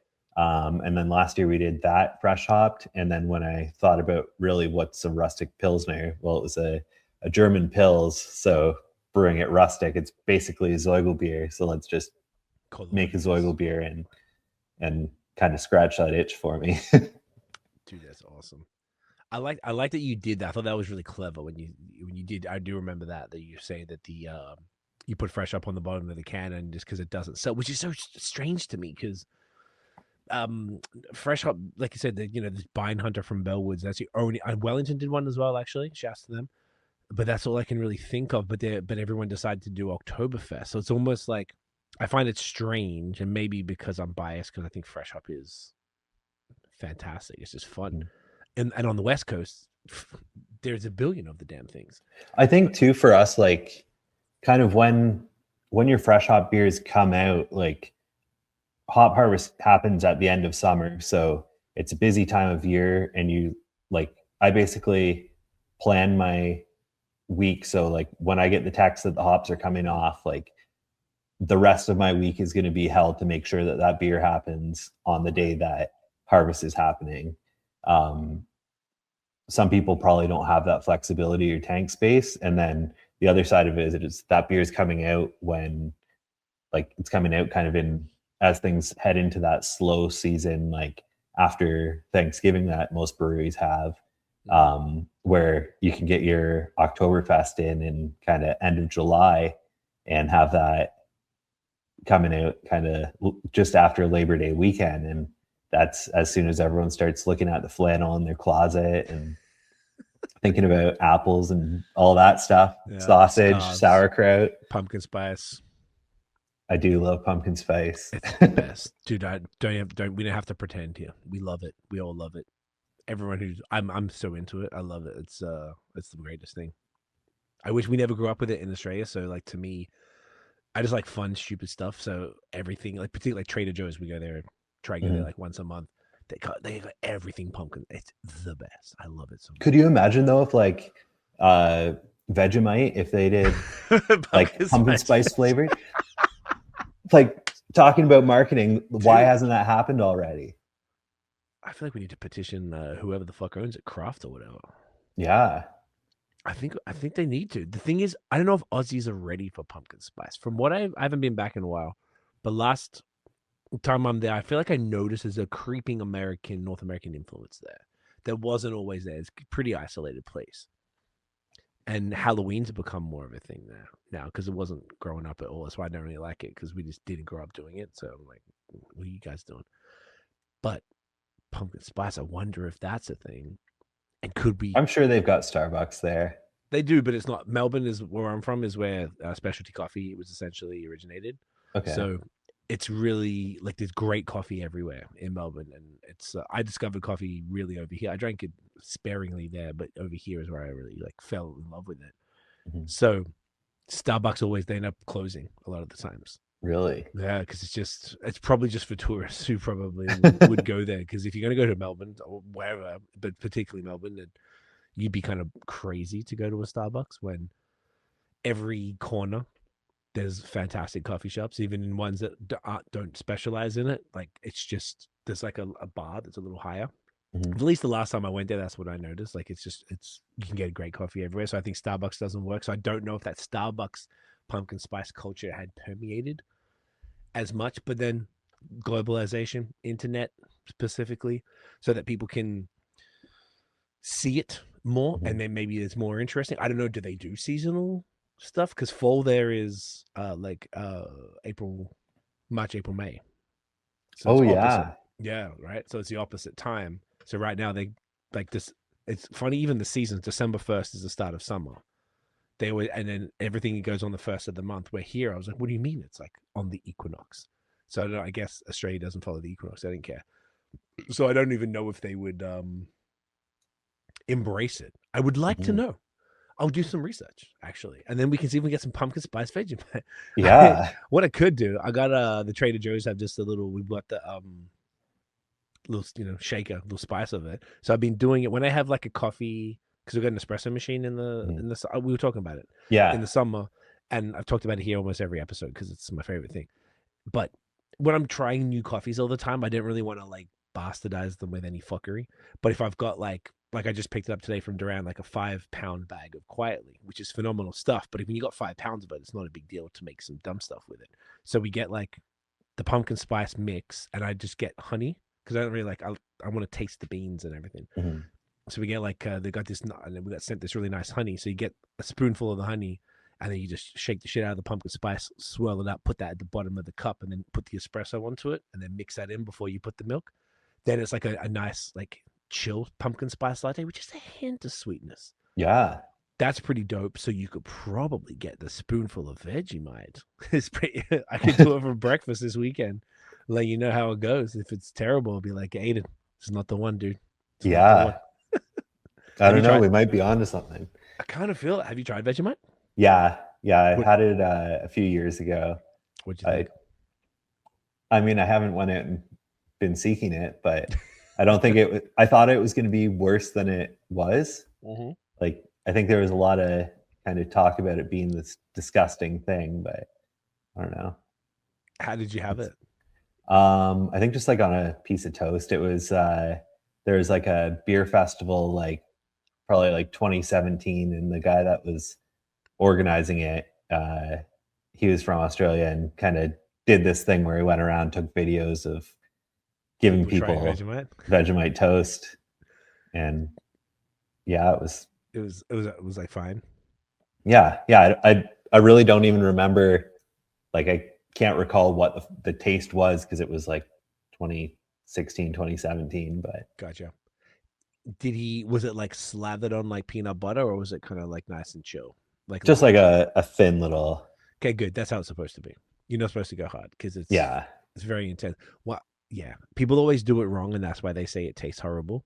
So it's really a user error for the most part.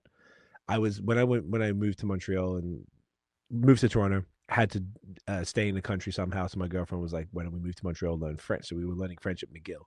One of my French teachers was this Polish guy, strangely, and he was telling me he loved Vegemite. And I had sort of like I wasn't eating it much. I think I wasn't really eating a lot of bread at the time, so I had it, and I was like, "Oh, I'll give you whatever I got left of the jar." And in front of me, he got a spoon, and he in class, and he fucking took a spoonful of it and ate the spoon and didn't make a face. I'm like, "You're a psychopath. You must have no taste buds, because they would tear your shit apart." Yeah. Never in my life seen anything like it. Very impressive. That guy is more Australian than every Aussie I've ever met. Fuck that. Yeah, people do it wrong. The Vegemite is phenomenal. It's the best, dude. It really is. Yeah, pumpkin spice. We're on pumpkin it. spice Vegemite. All right, I'm gonna try it this weekend. Am I gonna try it? I'm kind of scared now, because it's it's flavors that just I don't know if they match, because it's almost like umami. Yeah. I guess for Vegemite, and then pumpkin spice is what, cinnamon, ginger, nutmeg, allspice, or something like that. Yeah. In the mix.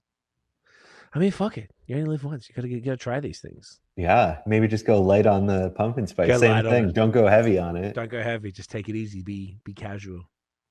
Okay, I like it, and I'll do it. I'll send you a video. Perfect.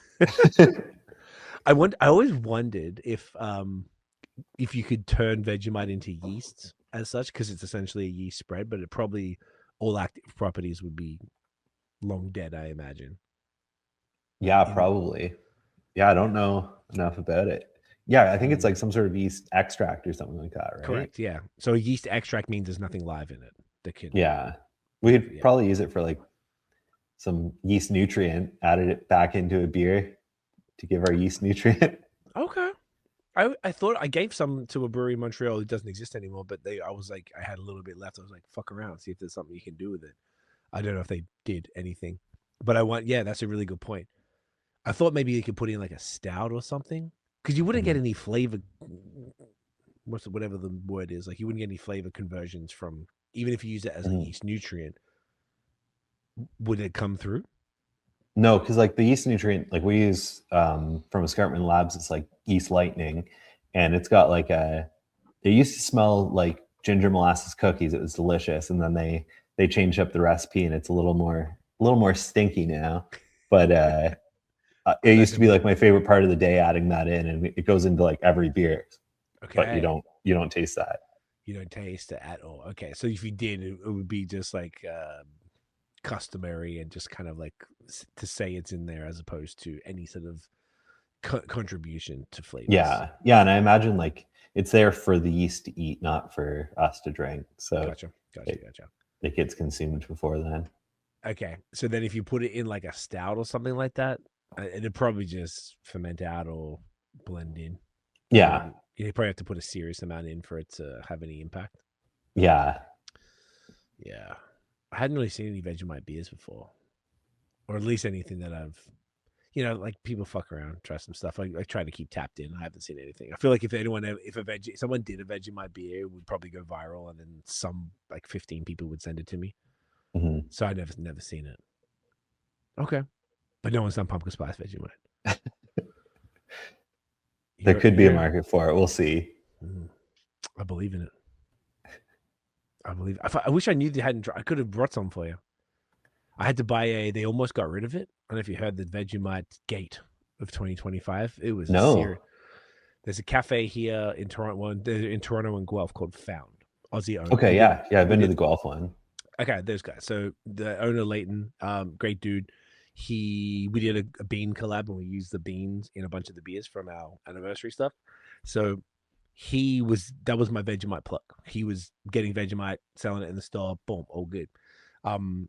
He was telling me like casually a while ago. It was like, they kind of busted my balls. I think it was CFIB, the Canadian Food something, okay. Whatever it is, something like that. The food people, like the FDA of Canada, and they were like busting these balls about Vegemite, asking for all this stuff, and he's just like, yeah. But he said he was getting a pallet, so I was like, all right, and I bought a case. The case was just, I guess, 12, but it was like $200. It's not cheap. Like they're very in Australia, that would not be $200, but here it's very expensive. So it's a delicacy, I guess, $20 each a jar type of thing. And so I got that, and it kept getting worse to the point where because they've got vitamin B and a few other minerals inside Vegemite that whatever the Canadian body determined wasn't safe for Canadians, even though Australians have been eating it since 1913 or something like that, like 100+ years. We grew up on it. It's got good stuff in it that are good for kids, for example. So you get used to it as a kid and you just eat it your whole life. It's just is what it is. And they were basically telling him he had, I think it was like $8,000 in a pallet worth of Vegemite, and they wanted him to destroy it, and they were banning it from Canada. And he's like, are you serious? Like, what are you doing? So he, in his some sort of genius, I don't know if he got PR or whatever, but he essentially did a media campaign from Canada in Australia. He must have been up at 4 a.m. to get on Australian nightly television, doing interviews with, like, my mum and my aunt were sending me pictures of the guy on the news and on the different I don't even know, like almost like a Jimmy Fallon type of talk show where he'd dial in, they'd talk about it. It got to the point where someone brought it up in a press conference to the Australian Prime Minister, and multiple times, and because he was an Aussie, obviously, over here. And then the Australian Prime Minister called Mark Carney, and then they fixed it. That's awesome. I love that sort of dedication to it. Like, isn't that crazy? That's wild. You got 2 prime ministers to stop Vegemite getting banned, because there's so many Australians in Canada, I guess, now, and probably vice versa. Because there's just been, when I first came here 20-something years ago, there really wasn't many. And now, except for Vancouver, they're all fucking Vancouver. But now it's gone pretty hard. So I imagine it affected a lot of people, and they were pretty pissed. And then they can't make the small business just go and destroy nearly 10 grand worth of product for what? Like, there's nothing wrong with this. Never hurt a soul. Like, it, Yeah. So, yeah. I thought that was pretty gangster. That was a pretty dope move. Wicked. Yeah. So that's how serious Vegemite is to us, dude. So yeah. Maybe don't mess with it. Don't put pumpkin spice in that. I'm going to be on the news there. Everyone's going to be coming after me. I'm scared. I was about to say, I might have to message a few people to run it by them first. Go, like, am I going to get death threats for doing this? Because if I send you a video of it, then maybe I shouldn't document it. Like, that's, I could just message you, like, dude, like, it's not it. Yeah, Vegemite's a very serious business in over there, bro. It's what? How the fuck did we get onto that? That's random. I have no clue. I love it though. I feel like we've been tangenting pretty heavy. This beer is fantastic. Fresh hops, Zoiglbier. Thank you for teaching me about Zoiglbiers, dude. Because no problem. I hope everything was correct. I'm sure there's more to it too. But well, as you were saying it, I think I just wanted to see if it had any additional facts, because I was curious about the color of the beer.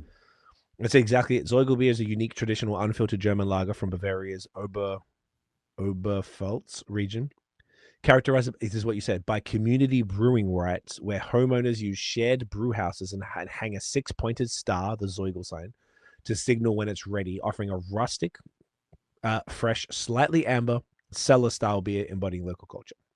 So it's exactly what you said. And it's from northeastern Bavaria near the Czech border. And it says unfiltered bottom fermented lager similar to Kellerbier or Zoiglbier with copper hue. And so, yeah, communal brew houses. So they have fucking just by local citizens with brewing rights. Do you know what that means? Brewing rights? I don't know if it's like a permit people get, or if it's like family sort of, like families have the brewing rights, but right. So they might come in and go, hey, I'm gonna brew one for my house. I'm gonna bring it. And then the 6-pointed star says, because one of my questions I was gonna ask you that I think we got distracted was like, is it like free? But it says the star signifies beers available for sale.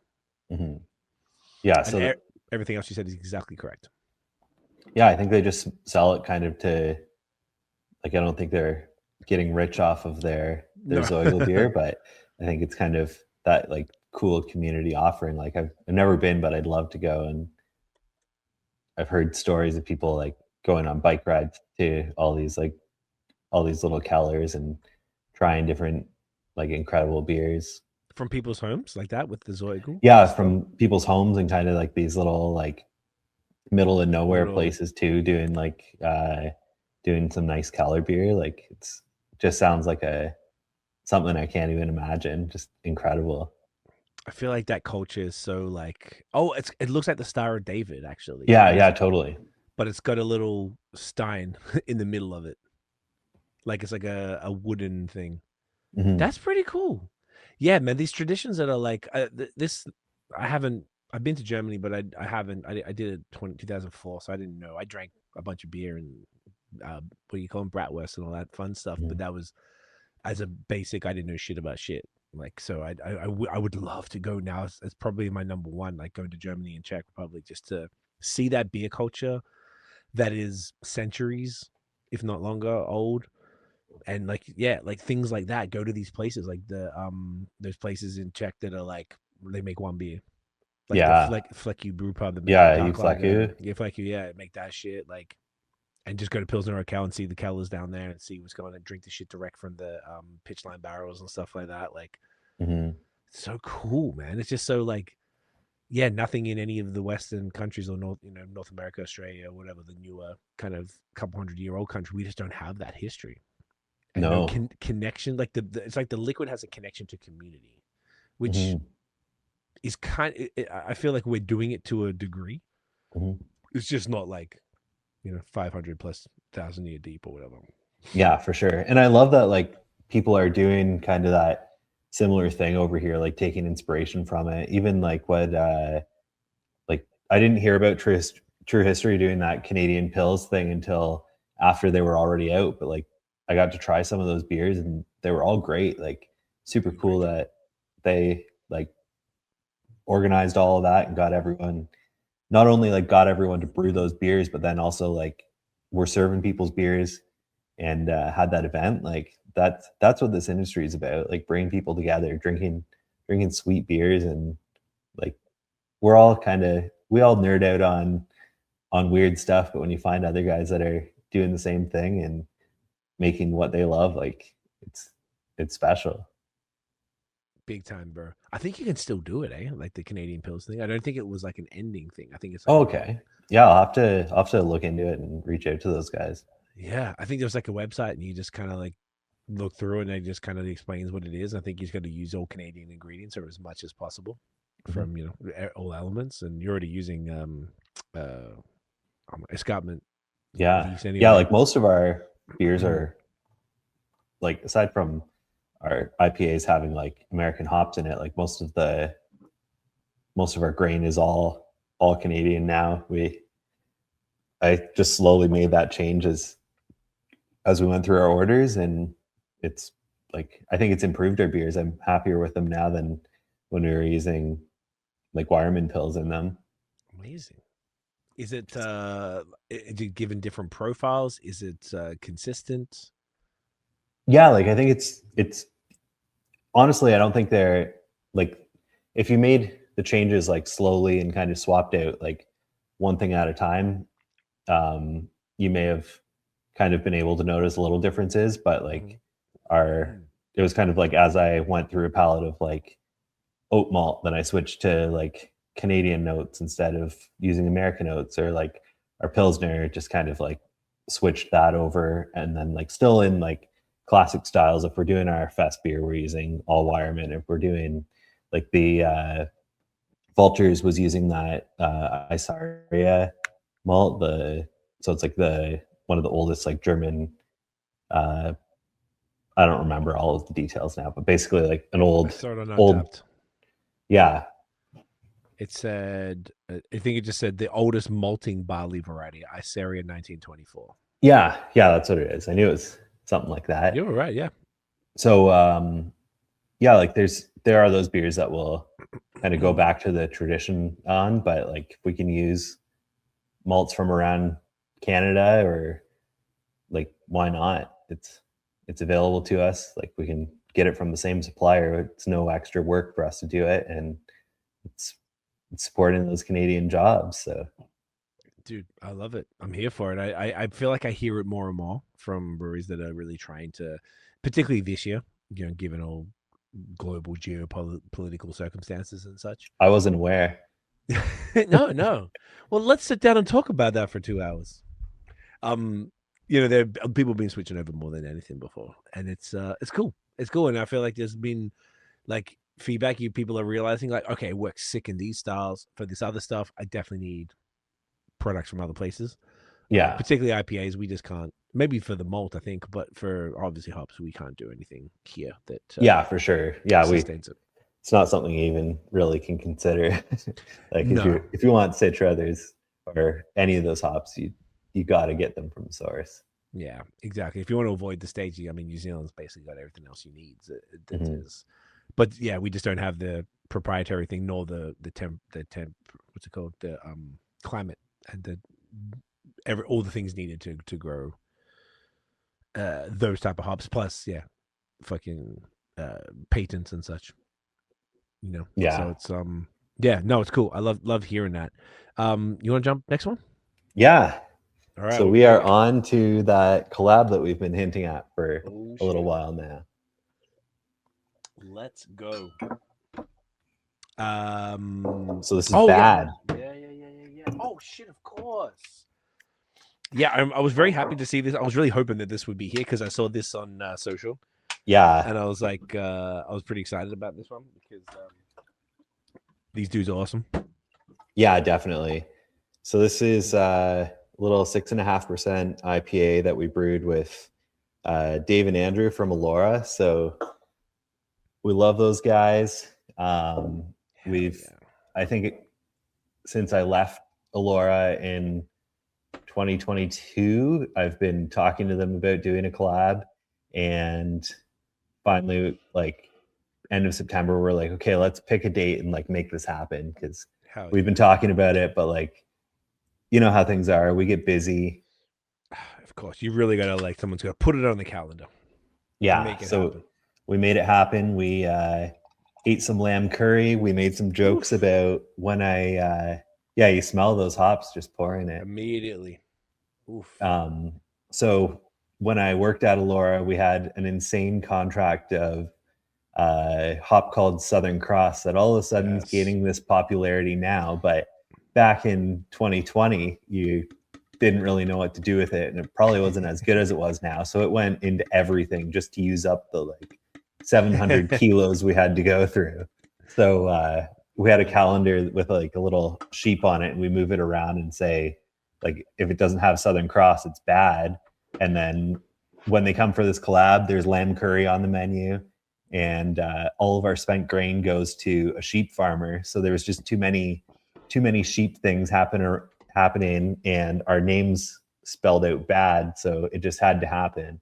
That's amazing. Wow, that's like 3 to 4 different pretty insane coincidences. Yeah, it was just too funny to not do it.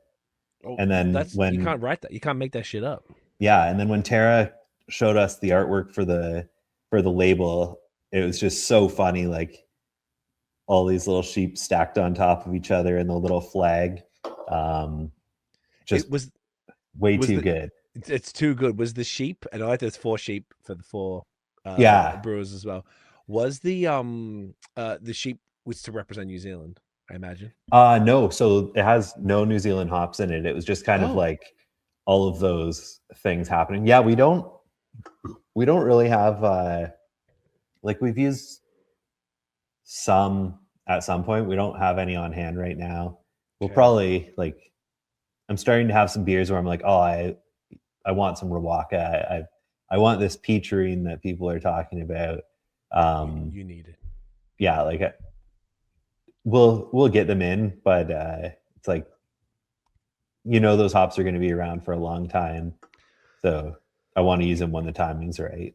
Yeah, no, it's I think this is awesome, and look how murky this bad boy is. Yeah, that's insane. Cheers, Ledge. Cheers. Fuck yes, dude. Oof, that's got such a great sweetness in it. Wow. Oh, and I'm just looking at the lineup here. Damn, Eldorado, Citra, Vic Secret, Cryo Citra, and Strata. Yeah. Damn. And Citra Dynaboost. Citra Dynaboost. Okay, I'll add that in the thing. You got at least I'm happy with the Aussie hop. Vic Secret is something that man, that was popping a while back, and I feel like you don't see it very often. Yeah, it was funny. We had one box of it sitting on the shelf, and I kept looking at it, and like I almost would use it, and then I'd be like, oh, I gotta hold on to that for something, because like I don't know if we'll order in more Big Secret. So No, it's almost like I feel like it's like had its day. Yeah, I don't know the if it best possible stands out on its own, and like there's nothing that you need from it that you can't get from another hop. That's the way I kind of see it. Well, yeah, it's got a really unique profile, but I kind of feel, and like I gotta admit, as an Aussie, the Aussie hops were like in the second half of the 2010s, killing it. No one's coming close. Galaxy, the goat, Yeah, like Ella, and all these different things were just fantastic. And then once the New Zealand hops really like started to kick in, I don't even remember when that happened. And then I think that coincided with Galaxy sucking dick for a bit, and it was shit for like 2 years or something like that, maybe longer. And then the Kiwi hops in, then it just is what it is. Like we all have to admit, because there's a nice little rivalry with New Zealand, friendly rivalry. They're amazing, and the hops are just god tier. They're just incredible. Yeah, you can't compete. I don't think anything can even come close to what they're offering right now across the board. Yeah, they're definitely doing really well. And so, like, do the Aussies feel the same way about their hops as they do about Vegemite? What a great question. I don't think so. I think if you, I gotta check in with them with some Aussies, but I think people are pretty like aware. Like you can sit there and you can be like, yeah, man, fuck these. Like it might just be for fun. I don't think any of them are seriously going to be like trying to pretend that the Australian hops as of now were better than what New Zealand are doing. I really don't think so. They would be kind of delusional if they were like that, or so like. Yeah, maybe it is delusional, just so like and patriotic or whatever, that they're just like, no, man, like, okay, bro. Yeah. Right.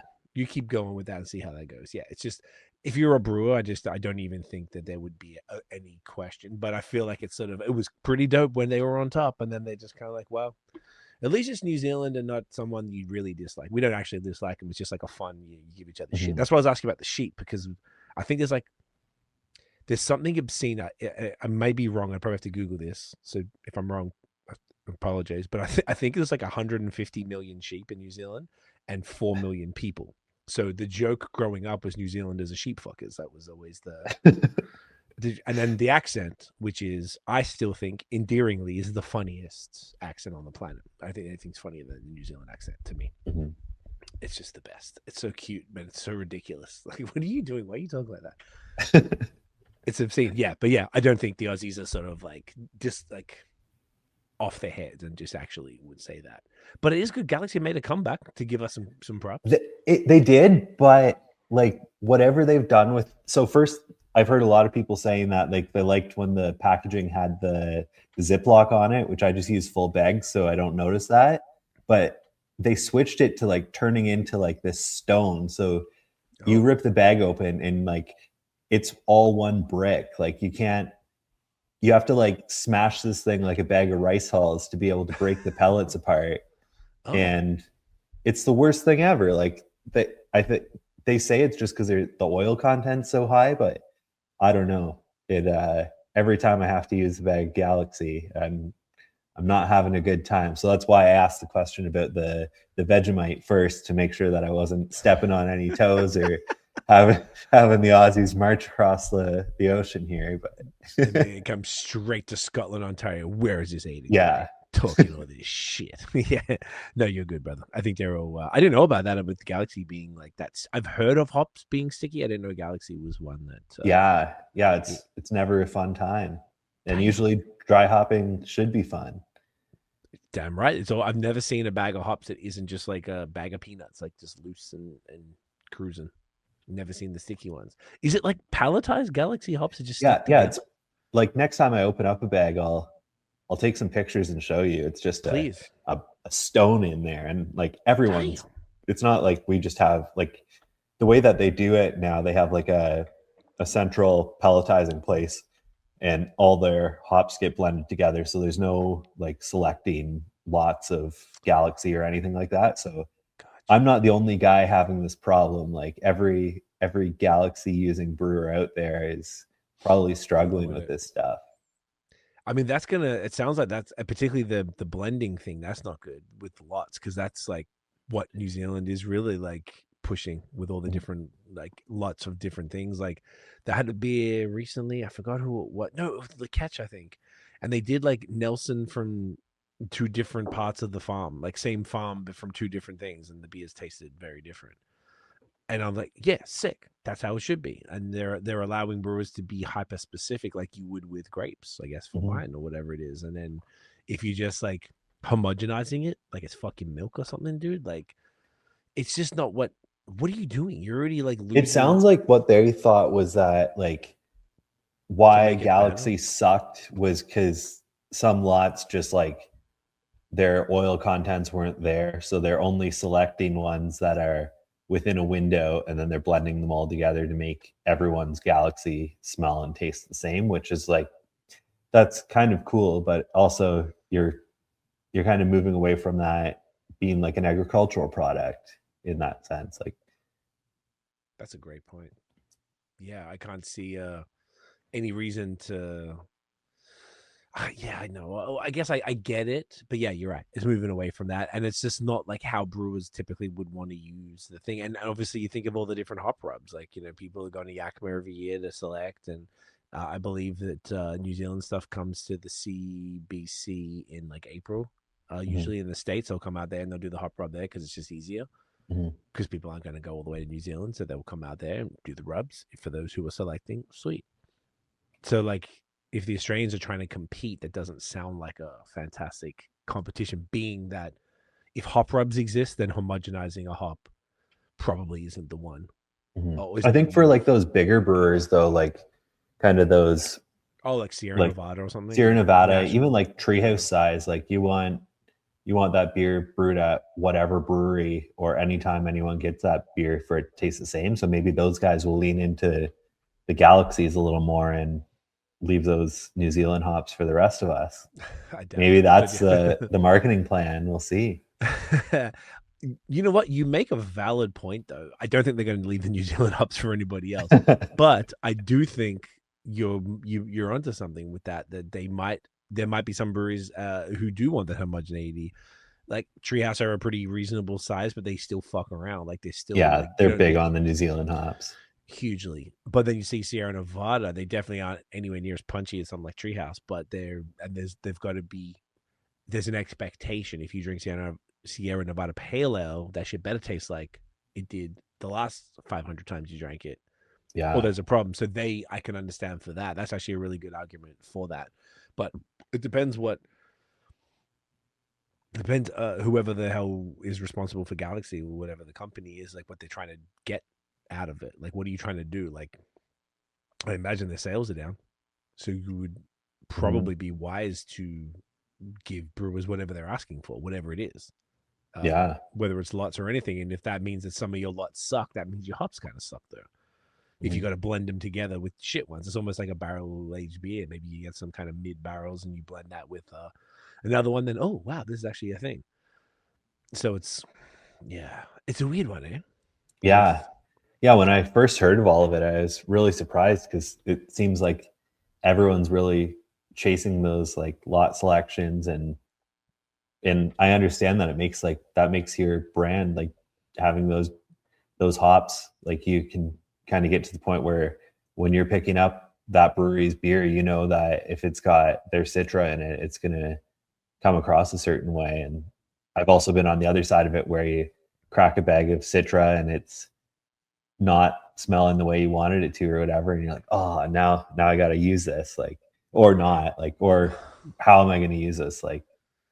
And sometimes those bags that don't smell as good, like they're better in the whirlpool and or something like that, like for example, but like maybe it's not that bright aroma that you want to get in a dry hop, but it's got like good oil content, and it's awesome that all that information's available for you. Like you can just look up the lot number on the bag and kind of see what your oil contents and everything are.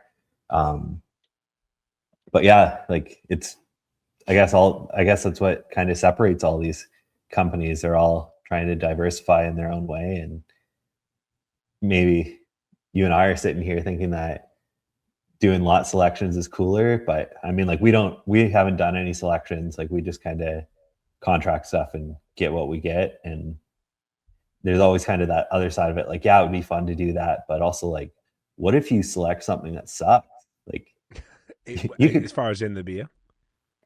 yeah, like what if you pick this hop and you're loving it when you do the rub, but like you smell 10 other lots that day and your senses are all messed up, and you know, like I don't know, I always have that sort of like, you're responsible for it. Those are your hops. Where like if I open a bag of hops that sucks, then it's like, what are these guys at Yakima doing? Why are they sending me the bad lots? Right. I mean, yeah, because you don't get to select them. You're right. Like you just kind of get whatever. But if you do select them, you don't know what it's going to be like in the beer either way. But yeah, I'm sure that like those guys that do that, they kind of know a little bit more. Like, and it would be cool to kind of like, if we were to get to that point, I'd want to chat with some people who have done selections and kind of learn a little bit. And I'm sure when you're doing it, you can kind of check in on it. But I imagine that Yakima would guide you too, and like, you know, yeah, help you out and make sure. Like I know the Badlands, Third Moon, and Blood Brothers go together. They kind of like split it all to be able to do it. I always thought that was really smart. And they must be like some stuff that you could talk. You know, obviously, you know these dudes, so you know, there's got to be things where they're like, you know, if you're smelling this in there, that means it's going to come out like this in the beer. Yeah. Things like that. There's probably a whole bunch of stuff like that. That's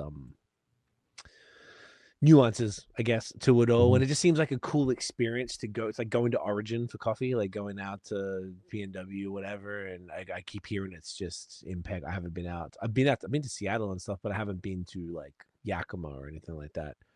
So I've really wanted to just.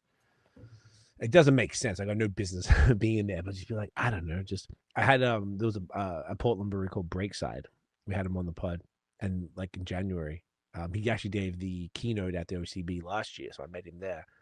And I'd heard of them before, and they did a lot of collabs with Vancouver breweries. So I was like, yo, let's get you on. And I think he was telling me, kind of talking about the fresh hop. I think he was saying that they have like, don't think I'm exaggerating, like 10 fresh hop beers on tap, because they're right, you know, 30 minutes from the hop. That's wicked. They can just pull up and just grab it, come back, and just basically do everything fresh hop. It's kind of bonkers what they were able to do out there. I think it's a whole different beer culture than perhaps we're used to. But I think it could be, I don't know, so many people tend to go every year. So I imagine there's something to it for you guys. I think you have to have a deep, is to be able to do the selections, is it you have to contract X amount of hops per year to qualify or whatever? I think so. I'm sure that we would qualify for it. It's just kind of like, do you want to do it? Yeah, and the time that it comes up, I think, is always kind of still a busy time of like, it's usually like September, October, whatever. Sometimes August, I think. It depends on harvest. Yeah. So it's always like, we're a small crew with a lot of stuff going on, so yeah, lining that up might be tough. But yeah, I would definitely love to get in on that one year. I think it'd be good for you just to like. It's almost like the same as going to the CBC in the States or going to OCB and going out there. It's just kind of like getting amongst it and like seeing what's fucking going on, like seeing what's happening and just getting like your hands dirty in there, literally, because you're rubbing the shit out of hops and just, I don't know. I feel like it's,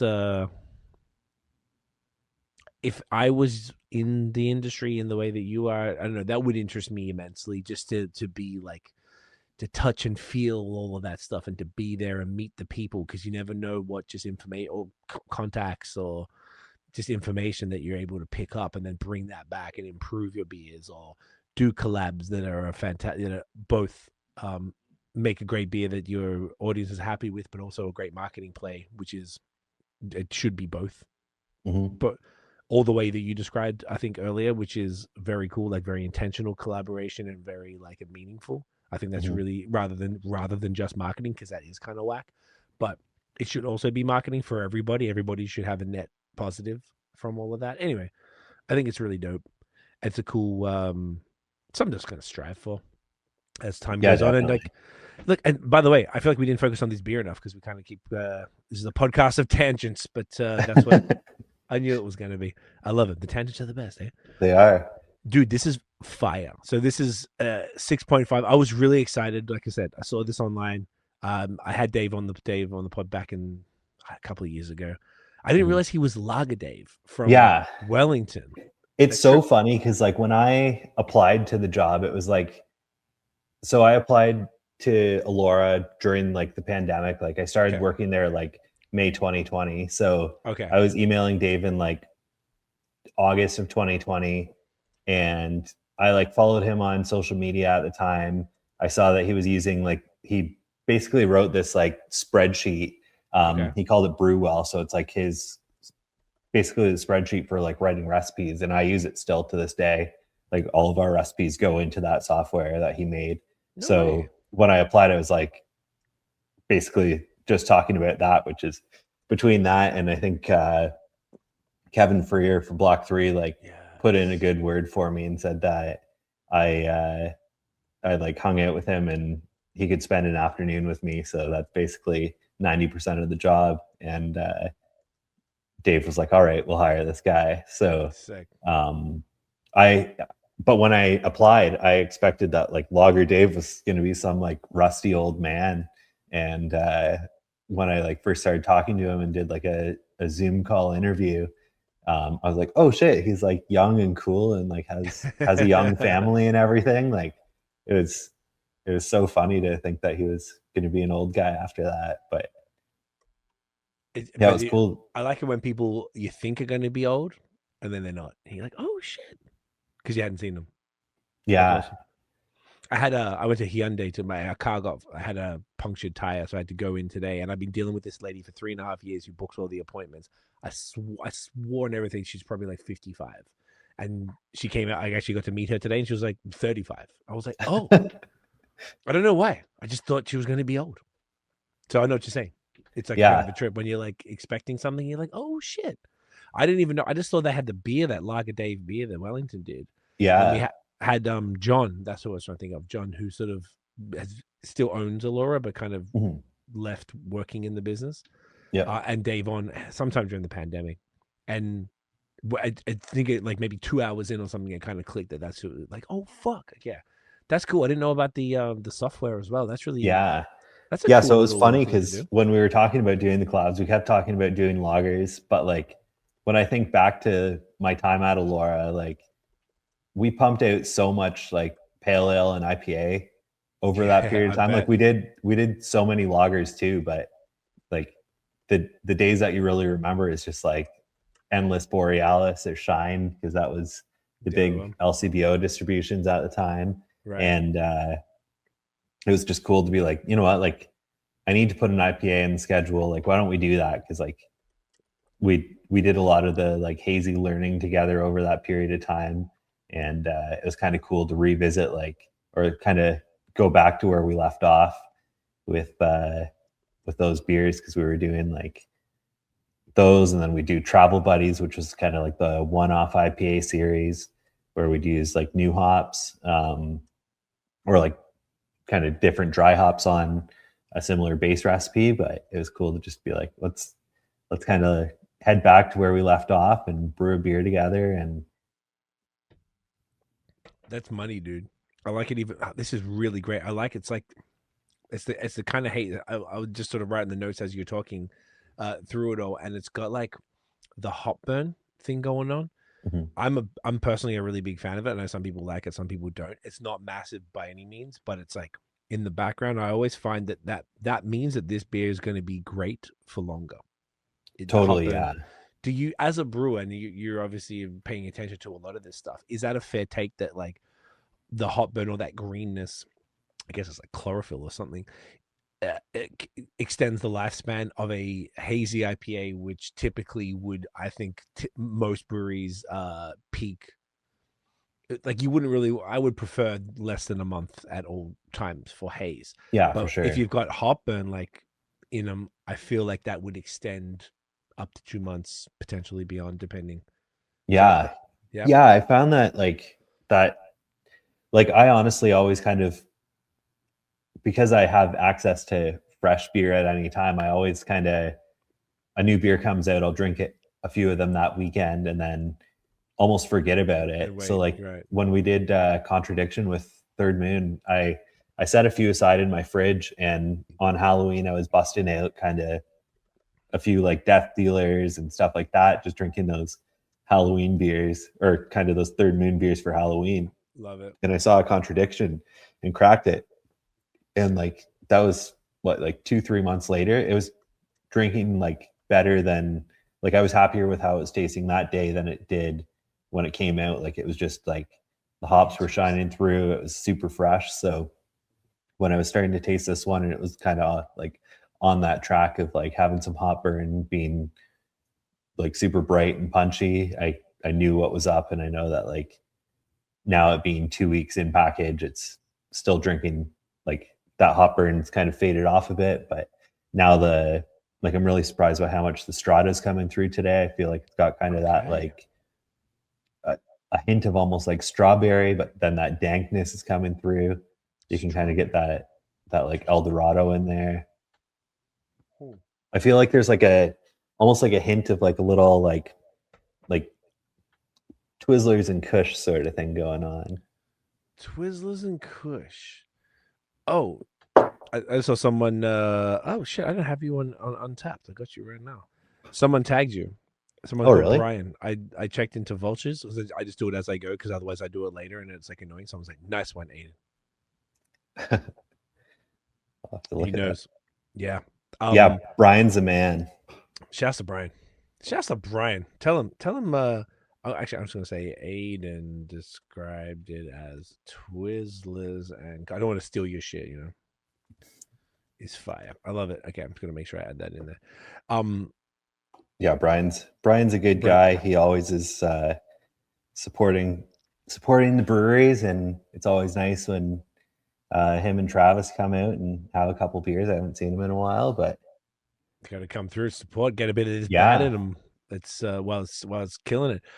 I love hearing that you had it. How many months later? Like 3 months, you said? Yeah, so like that was brewed in end of July, packaged middle of August, and then like, and you had a Halloween, so that's Halloween 2.5 months, and it's still killing it. Yeah, I still have a few cans of it, so it's thinking like a little Christmas Day or Christmas Eve, try another one. And yeah, see how she's going. Maybe a little bit of New Year's Eve, see how that shit goes. Celebrate the year. Yeah, dude, I love that a lot. This is your fucking beers are so good, and I this is why I was really excited to do this, because it was incredible the 2 times I visited, and then the pod in 2 years ago.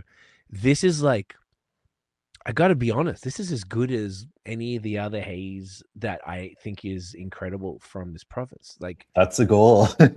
dude, I think you hit it, man. This is, thank you. If I had to guess who this was from, I would think of all of those people that you think are fire. Like every time, if I did this blind, this is all of the characteristics, the visual, because I find the visual is really important. That's what I think you've done extremely well in, even back then 2 years ago when you were only there for 4 months.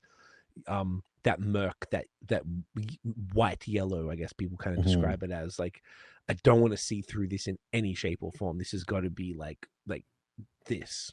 Yeah, like it comes through on camera as much as it is in real life. Like, I want to see at the bottom of the glass that fucking little bit of the yeast down there. I want to see that shit.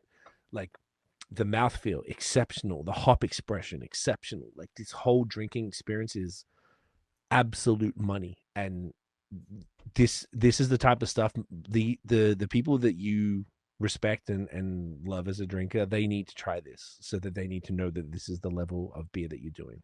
I think ultimately it's like our customers are coming out, they're drinking all those beers. When they come out to us, like they come out to a brewery because that's what they're after. Like, I want to be able to give them what they're looking for when they come in. Like, that's why we've got 10 taps of all these different beers. Like, you want to give the people what they're looking for. Yeah. Like, that's our job. Like, that's what puts a smile on people's face. I like that. Give the people what they're looking for. I was gonna put that down. That's a good one. Episode name, every time you say something dope, I'm just writing it down, which is great. I like that a lot, man. I just think that's like, I feel like, do you feel then, as of right now, like end of 2025, do you feel like Flux has a, if you were to describe what are Flux known for? Like if you met somebody new, like, hey man, so what do you do? Oh yeah, I'm the brewer at Flux. We do X. What would you say to that question?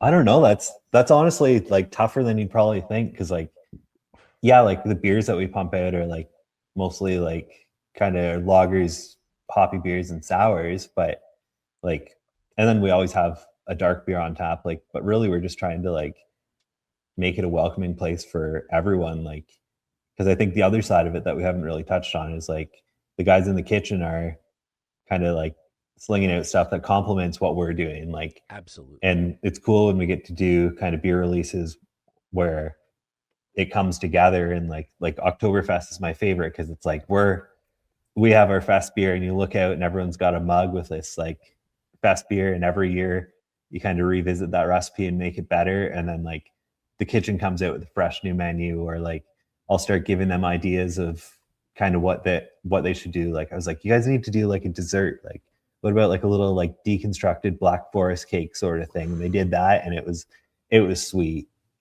Like they're always kind of, there's always that other side of it where like it's the whole experience to customers, but you need to remember that it, like when I go into work, like I'm the guy brewing beer, Barry's brewing beer with me, whatever.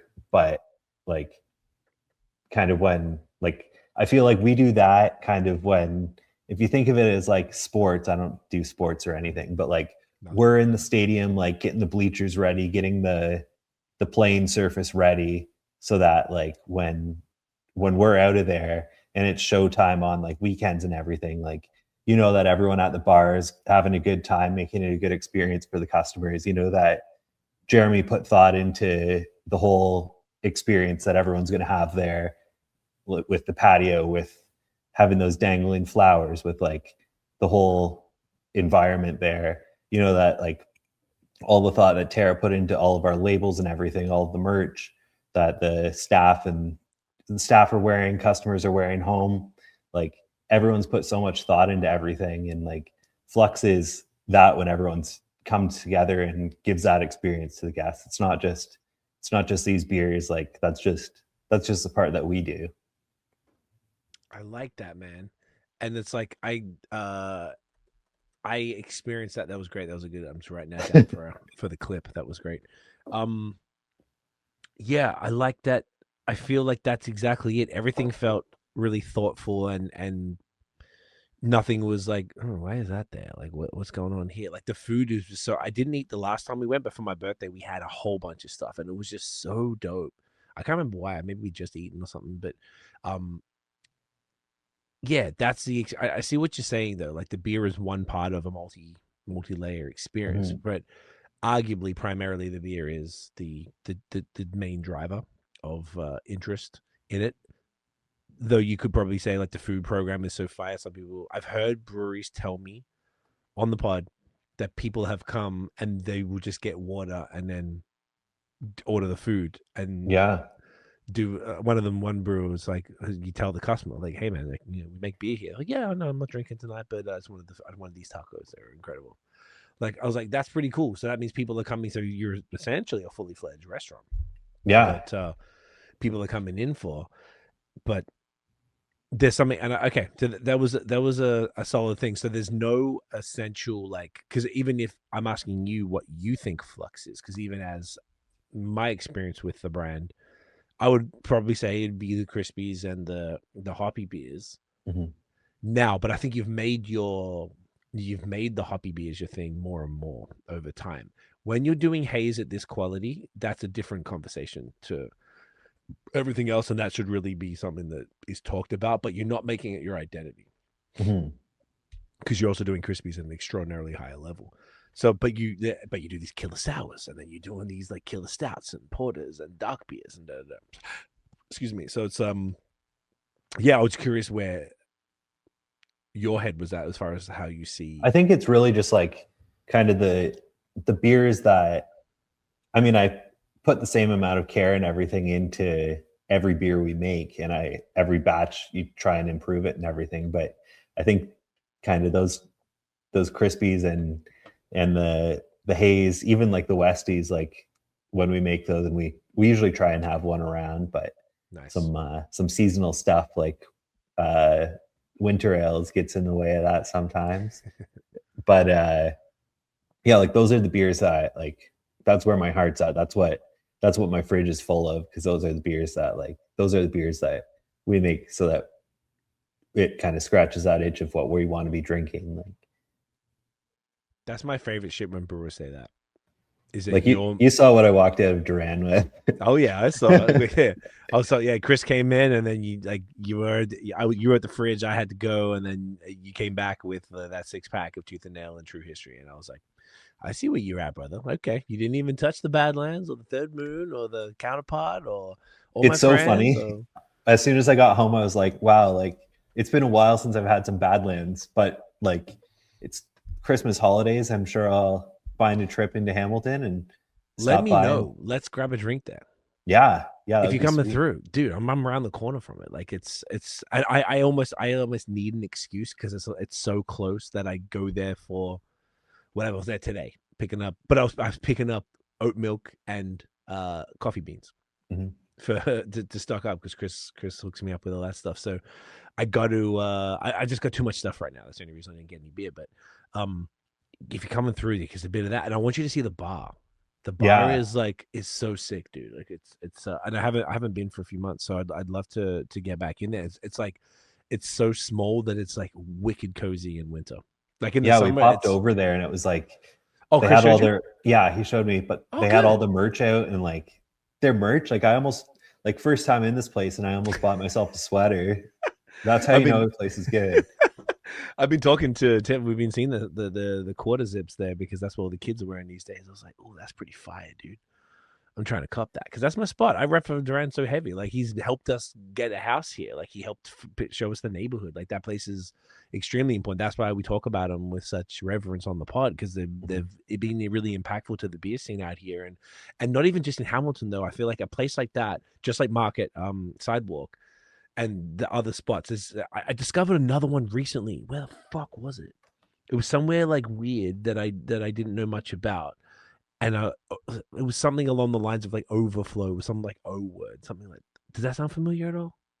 I think Overflow is like an Ottawa area brewery. It is. You're exactly right. But it was a word like that was a Durand-esque type of establishment somewhere that needed it. That there was a small town kind of, not near anything else that had something similar.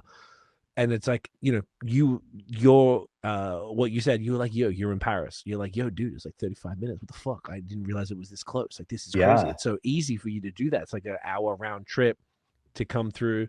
You can crush a drink at the bar. Even when the cafe is closed, like you can walk through that side thing and still come in and buy beers from the fridge from the bar side as well. Like they don't stop you from doing that. Sweet. Which is amazing. It's just such an important thing. And that's why I'm like, I want to always like bring people like Flux to Chris, because he's open to it and he wants just to have the best stuff, and it's the best curated fridge. Like I haven't been to Sidewalk to comment, but I know Mark knows his stuff, obviously. But it's so cool to me what Chris is doing. I just want to see the best stuff there. So I'm really glad that you reached out to do that instead of just sipping it over. Like, yo, let's meet up. I'm like, hell yeah, let's go. And then we got your stuff in there. So to be able now that people, and that's what I'm saying, it's not just Hamilton. There's people from Niagara and Grimsby and Burlington and Oakville, because there's nothing else around. Maybe even maybe Kitchener will go to Mark, but Guelph maybe they'll come down or whatever. Like there's so many different places that can service that is outside of the Toronto area, because it's better prices than Toronto, and nobody else gets off their ass every like Chris has. Because he goes to Badlands and Third Moon every Thursday. Okay. And the beers that are in the fridge from those two breweries by 1 p.m. on a Thursday aren't even available from those two breweries until the Friday. So like today is Thursday. I went at about 3 p.m. today. So all those beers that were there, I can't get them from Badlands until tomorrow. Like that's the deal he has with them, because that's how much of a important licensee partner, I guess, he is to those guys. And that's why it's like expanding that fridge is so important, and just sort of showcasing like, and then on top of that, then there's the keg side, which I don't know if you talked to him about getting some kegs in there on the he's got a Luca tap now as well, which is That's sweet. which is pretty dope. And they just got proper glassware from Durand. From Durand, fuck. from Everyone's Zenith. Durand. Everyone's fucking Durand, dude. It's a B.A.A.D. B.A.A.D. Yeah, I'm tired. It's been a week. My friend Dan from Zenon Glassware. Does he do your? I think they do your glassware. Yeah, they do our stuff. Yep. I haven't met Dan, but you need to connect with Dan. He's the best, and he's like a newer craft. I love when I met him. I think it was like last year, like a year ago, and he was he's like a newer craft beer fan, but he's the owner of the company, so his goal is to sort of, and he'll take care of any brewery. He goes like so hard, and he really cares, and he's really discovering stuff, and I love his attitude towards it. So we brought him down. I think it was last year? He came down, and maybe it was last OCB or whatever, and we were I brought him down to Durand, and because they just had the I can't stand it, but those the tumblers that are essentially a cocktail shaker, like the glass, and you fucking hate those glasses. So we had those. I get why they're cheap and they're easy, but then now he's got wicked glasses. Dan got him wine glasses and all the different ones there that are all branded now with that same Durand brand that's on the shirts and stuff. I'm like, good, man. This is because what he's offering as Chris at Durand is so important, I think, to beer, and I feel like your stuff would be so perfect on that, particularly once he's tried, because I know you blessed him with a little 6-pack of him to try it, which is great. Yeah. So he can try it, and I'm gonna like follow up with him and just be like, let him know you got the kegs. He loves the little 20-30 liter kegs, and they kill it in there. And like something else that I'm happy to say it on here, but I've been trying to get him to do more of. He's done a few of them, like tap takeovers, because that's like a fun event, particularly in the slow season. Slow for brewers, slow for I'd go hang out, come down, and they'd love to meet you there. But hey, we're doing a Flux takeover, and you got, even if it's not all, I think you got 8 taps. It's either 8, 10, 12, something like that. I think it's 8. Even if you have 4, 6, doesn't have to be the whole thing, and you got the Luca tap, and you can have some of the haze just to let people know, and you're there to chat. And I went to a few of them. Went to the Third Moon one, the Badlands one, popping, and they were all during cold season, strangely, but because the room is so small, if there's 15 people in there, it feels fucking rammed. I love that. It's a vibe, but it's a vibe when it's so small and everyone's just standing talking and you're just like chilling. It's so like it's really cool. So I'm very, very happy that you got to do that, and I think that your stuff, I really want more people to see this, particularly like beers like B.A.A.D's in Durand, right? We said that, right? Yeah, B.A.A.D's in Durand right now, so people can get that, or if you need an extra can or whatever, you can. I'm actually thinking I'm going to tell Nate, because I had to go by today. He didn't have any of the stuff that Nate wanted me to get him, but I'm going to be like, Doug, because tell Nate there's some Fever Dream there for him. A little session IPA with his name on it. I'm going to text him afterwards for that. That's for those mean things he was saying before the show about me. That piece of shit. He did say some stuff. He gets a little sassy, Nate. He does. So sometimes you got to keep him in line, You got to fucking get him on the session IPAs strictly. That's all you're drinking for 2026, you bitch. Session IPAs all day. I mean, it's not that bad if you're drinking Fever Dream. I mean, that's a pretty good year right there. I ain't mad at that. Even Send him cans of crispy labels, but Fever Dream inside. That would be the greatest troll of all time. We can make it happen. Let me know. Well, he does. I don't think he's been listening to the pod, because he always asks me how was the pod. So I don't think he listens to it. He's not a fan. Shit. What a piece of shit! Doesn't listen to the podcast that he co-hosts. Doesn't even want to hear what's going on. He just asked me, like, I want me to tell him how it was. It was a 4-hour conversation, Nathaniel. What do you want to know? Shouts to Nate. We love you, Nate. I think you should definitely do that, though. I like that idea. Packaging a session I love IPA. it. They'd be like, peel here. It's just session IPA. Or at the bottom, like, haha, Nate, you bitch. I love it. Why are we talking about all this? We just kept going tangents. B.A.A.D from Durand. B.A.A.D and Durand. So all of these, the 4 beers so far, are all available at Durand. Just not Vultures. So Vultures, I saw we were getting low, and it's sold out now, I think, at the brewery. I set aside a few cans for us so that we had it available for tonight, ready for the occasion. Oh, we love that fresh hop over here. We're here for it. Even if the Ontario consumer isn't ready for it, I think the listeners and the viewers of this podcast are very cultured. They know. They fucking know. If you listen to this, you know you love a fresh hop beer.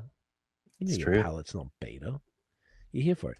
I mean, I was just thinking because of this pod's going to come out towards the end of January, maybe B.A.A.D might be done by then. Oh yeah, for sure. We have like 100 cans left. Yeah, so it's going to be pretty done. But there'll be something else that will replace it with in there, and we'll keep that going. But yeah, all that. So whatever we were talking about with that, I just think it's really cool to have your stuff in those type of beer bars that at the very least, because I know that you guys are attracting kind of what you were saying, like the LCBO consumers, which is more valuable than talking to us beer nerds.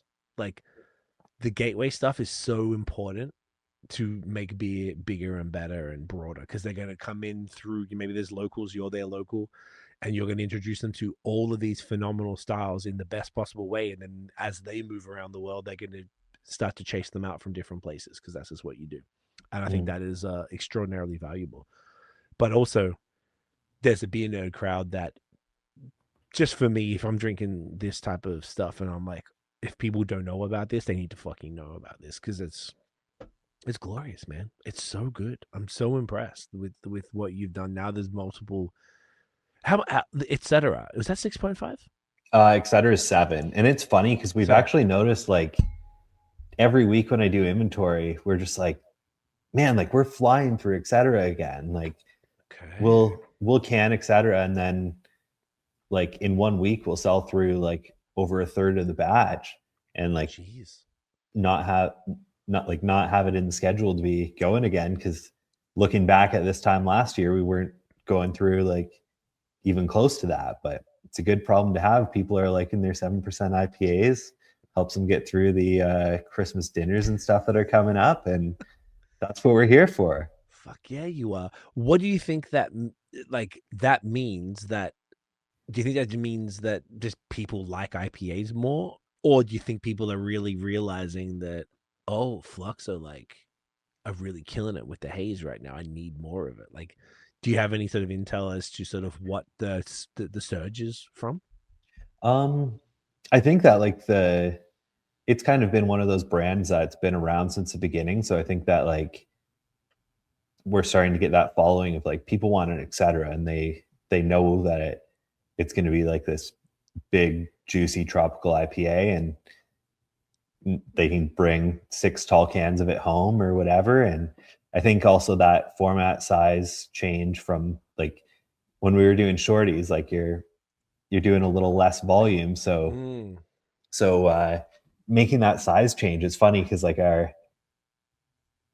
the number of cans we're going through is increased, but also the volume of beer in the can is increased. So we're moving more beer. So it's just kind of been good all around, where like before we kind of realized like short cans, like really when you do the math on it for the volume and everything, you have to charge less for them. You have more fills happening, so you're having more loss every time a can gets filled. So really you're just kind of from the start, you're making less money on them and everything. Not to say that all of a sudden we're getting rich off of cans from doing the size change, but it's giving the customers more of what clearly they're after. It's giving us kind of a little bit more to drink, and it's also just keeping beers fresher, because we're going through them a little bit quicker. Like doing, let's say that you're doing kind of like half of a batch, like it's a difference between like 1,000 short cans or 750 tall cans, but like people are buying cans still, so it doesn't like at the same rate. Yeah, the rate's either the same or more. So it's been really good for us. And I think also like where we've really kind of over the last year or so leaned into like, if you see a Flux lager, it's got that gold lid on it, so you know that like we took that extra time to make sure that those gold lids were showing up on that day, because when you're out looking at the lager kings around the world, like they have that on there. I think it had to do something with like taxes or deposits or something like that. But now it's kind of like you look at a Von Trapp, or you look at those lagers, even your I think if you get like a Yingling's got that gold lid, like it's just something that for lagers now. So putting that extra little touch on it, like, shows that we're serious about lagers. And then on the other side of it, like if you're doing a dark beer, either doing the black cans or, so we did a Dunkel that we did black can gold lid. Oh, I've never seen that. Because it's sweet because like you do a Dunkel, they're probably not going to sell super fast. It's not like a super trendy lager, but you put it in a black can gold lid, it's a sexy thing. And that moves. 400, right? Yeah, 400. Oh, that works so well. Normally people would go the black, like the Sundance, which we're gonna have soon. Yeah. Black can, black lid, but black can gold lid. Ooh, that. Unless all my friends did a similar thing, I can't remember, but that looks just hot. I love it. That's so fire. Yeah, dude, I like that. I didn't actually know that the gold lid for lagers was a thing, like anywhere ever. I just thought it was like kind of cool, creative decisions. Oh, I froze, mother bitch. I'm just gonna. Yeah, you're all froze up. That's rude, huh? That's not bad though. We lasted 2.5 hours for it froze again. It froze off there. Yeah, that's not bad. I was a little worried about it, but it's okay. We'll take it. Pause. A little quick one. So gold lids, I didn't know that in Europe that was a lager thing. That's cool. Yeah, kind of like, and I even noticed like True History's doing that. I think Willibald's got gold lids on their export or their Willibald lager now. They've rebranded it too. They did, yes. It's that is actually pretty dope. That's a thing that now I'm probably gonna be bit more aware of it. That there's like a historical connection as well to the gold lid. I just like that mixing and matching. It's like just like a small. There isn't like a ton of options, I imagine, for there's black cans, silver cans, probably gold cans. Is there any other than the three, gold, silver, black? I haven't ever seen like black can body, or sorry, gold can bodies, only the lids. I think just the black, right. But like I like it because it just kind of differentiates your beers. It kind of, when like a customer comes in, looks at the fridge and they see black that can. like something standing out, and they ask questions about it. They pick one up, like that we did that for a reason. It was intentional, and pick one up and figure out what it's all about. Yeah, man, it does. Specifically, like for stouts, having that is so smart. Yeah, it's. I feel like it's the small things with the liquid, with the branding, with the cans. It's just like this whole sort of. It all adds to the experience, and it's sort of arguably intangible, and maybe it costs more, but I think it's almost like a subconscious thing where you're like, oh, I'm drinking stout, and the whole thing is black. Wow, the liquid's black. Like, it's just like this thing that plays in your head that just like, oh, all of this makes sense, and it kind of just makes you like it more. I imagine there's some sort of psychology. Yeah, it's very cool. And now I didn't pick that because we just did obviously lager session for Nate, lager IPA, and the two lagers obviously have the gold caps or top. Sorry, it's just classy. I don't know, something about it. Sure is. Yeah, I love it. How about we have a little pause for a little tinkle break, and then we'll come back for some more. How about that? Definitely. Let's do it. We'll be back, guys. And we are back. And Aidan, it's time. It is time for an old sport. Boom. Oh, that was aggressive. I haven't done that before. There we go. Look at this bad boy. Nice little amber lager. 4.4%. Who doesn't want an amber lager in their life? You're crazy to not want that. That's how I feel. This one whips pretty good too. It what? It whips pretty good if you kind of slow pour it. Ooh, slow pour. Oh, do you want me to slow pour? If you want to, yeah. You get some good little mountains in the glass there. Do you prefer, as a crispy brewer, do you prefer the aggressive pour to get the head, or you like the slow pour? I usually like do a little sky pour first, and then kind of as it starts to settle in, then I'll like go back and top it up a few times.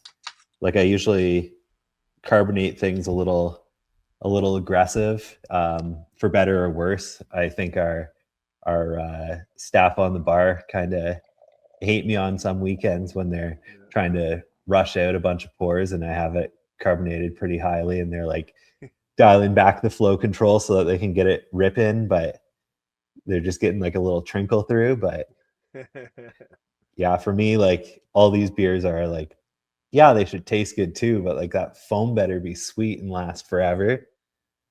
That's what you want. You just want that foam. That is a lot of foam. I did that sky. I like it sky pour. I didn't realize that had a name. That's what I call it. I don't know. It's kind of like the whip the meringue and all those ridiculous things. Oh, beer people, they're such crazy folks. I love it. It looks it's glorious. I used to do I used to think that like that wasn't the way to do it. And then as in like I always pour every beer really slowly. And then I realized like no. Pour that either I realized or someone told me. I was like, "Oh, this is way better." Particularly for Crispies. Like I wouldn't do that with an IPA. Yeah. But Crispies and mate. Yeah, Crispies and Saisons, it's all about that whip. Oof. Saisons would be whip, which is awesome. I almost feel like that work? Yeah, that Saisons would be like too carbonated because they're much more sharply carb than Crispies. Yeah, but doing it like releases that, so you get a lot more minerality out of the beer and less like sharp but kind of bite. Oh, okay. That makes sense. I hadn't thought about that. I'm a little bit newer to sort of the aggressive pour. I spent many years pouring non-aggressively, and here we are. We're a changed man. And with that, so look at that. Get that in you. One more little top up here. I'll wait for you. I'm going to wait for you. God damn it.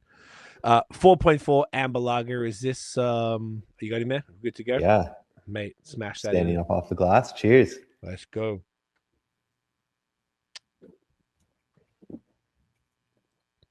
Disgustingly glorious. Phenomenal.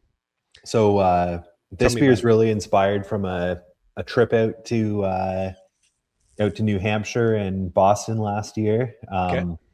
We used to have a Irish red on the menu that a very few people really loved, and I wasn't one of those guys because brewing it was like 9 different bags, all little parts of everything.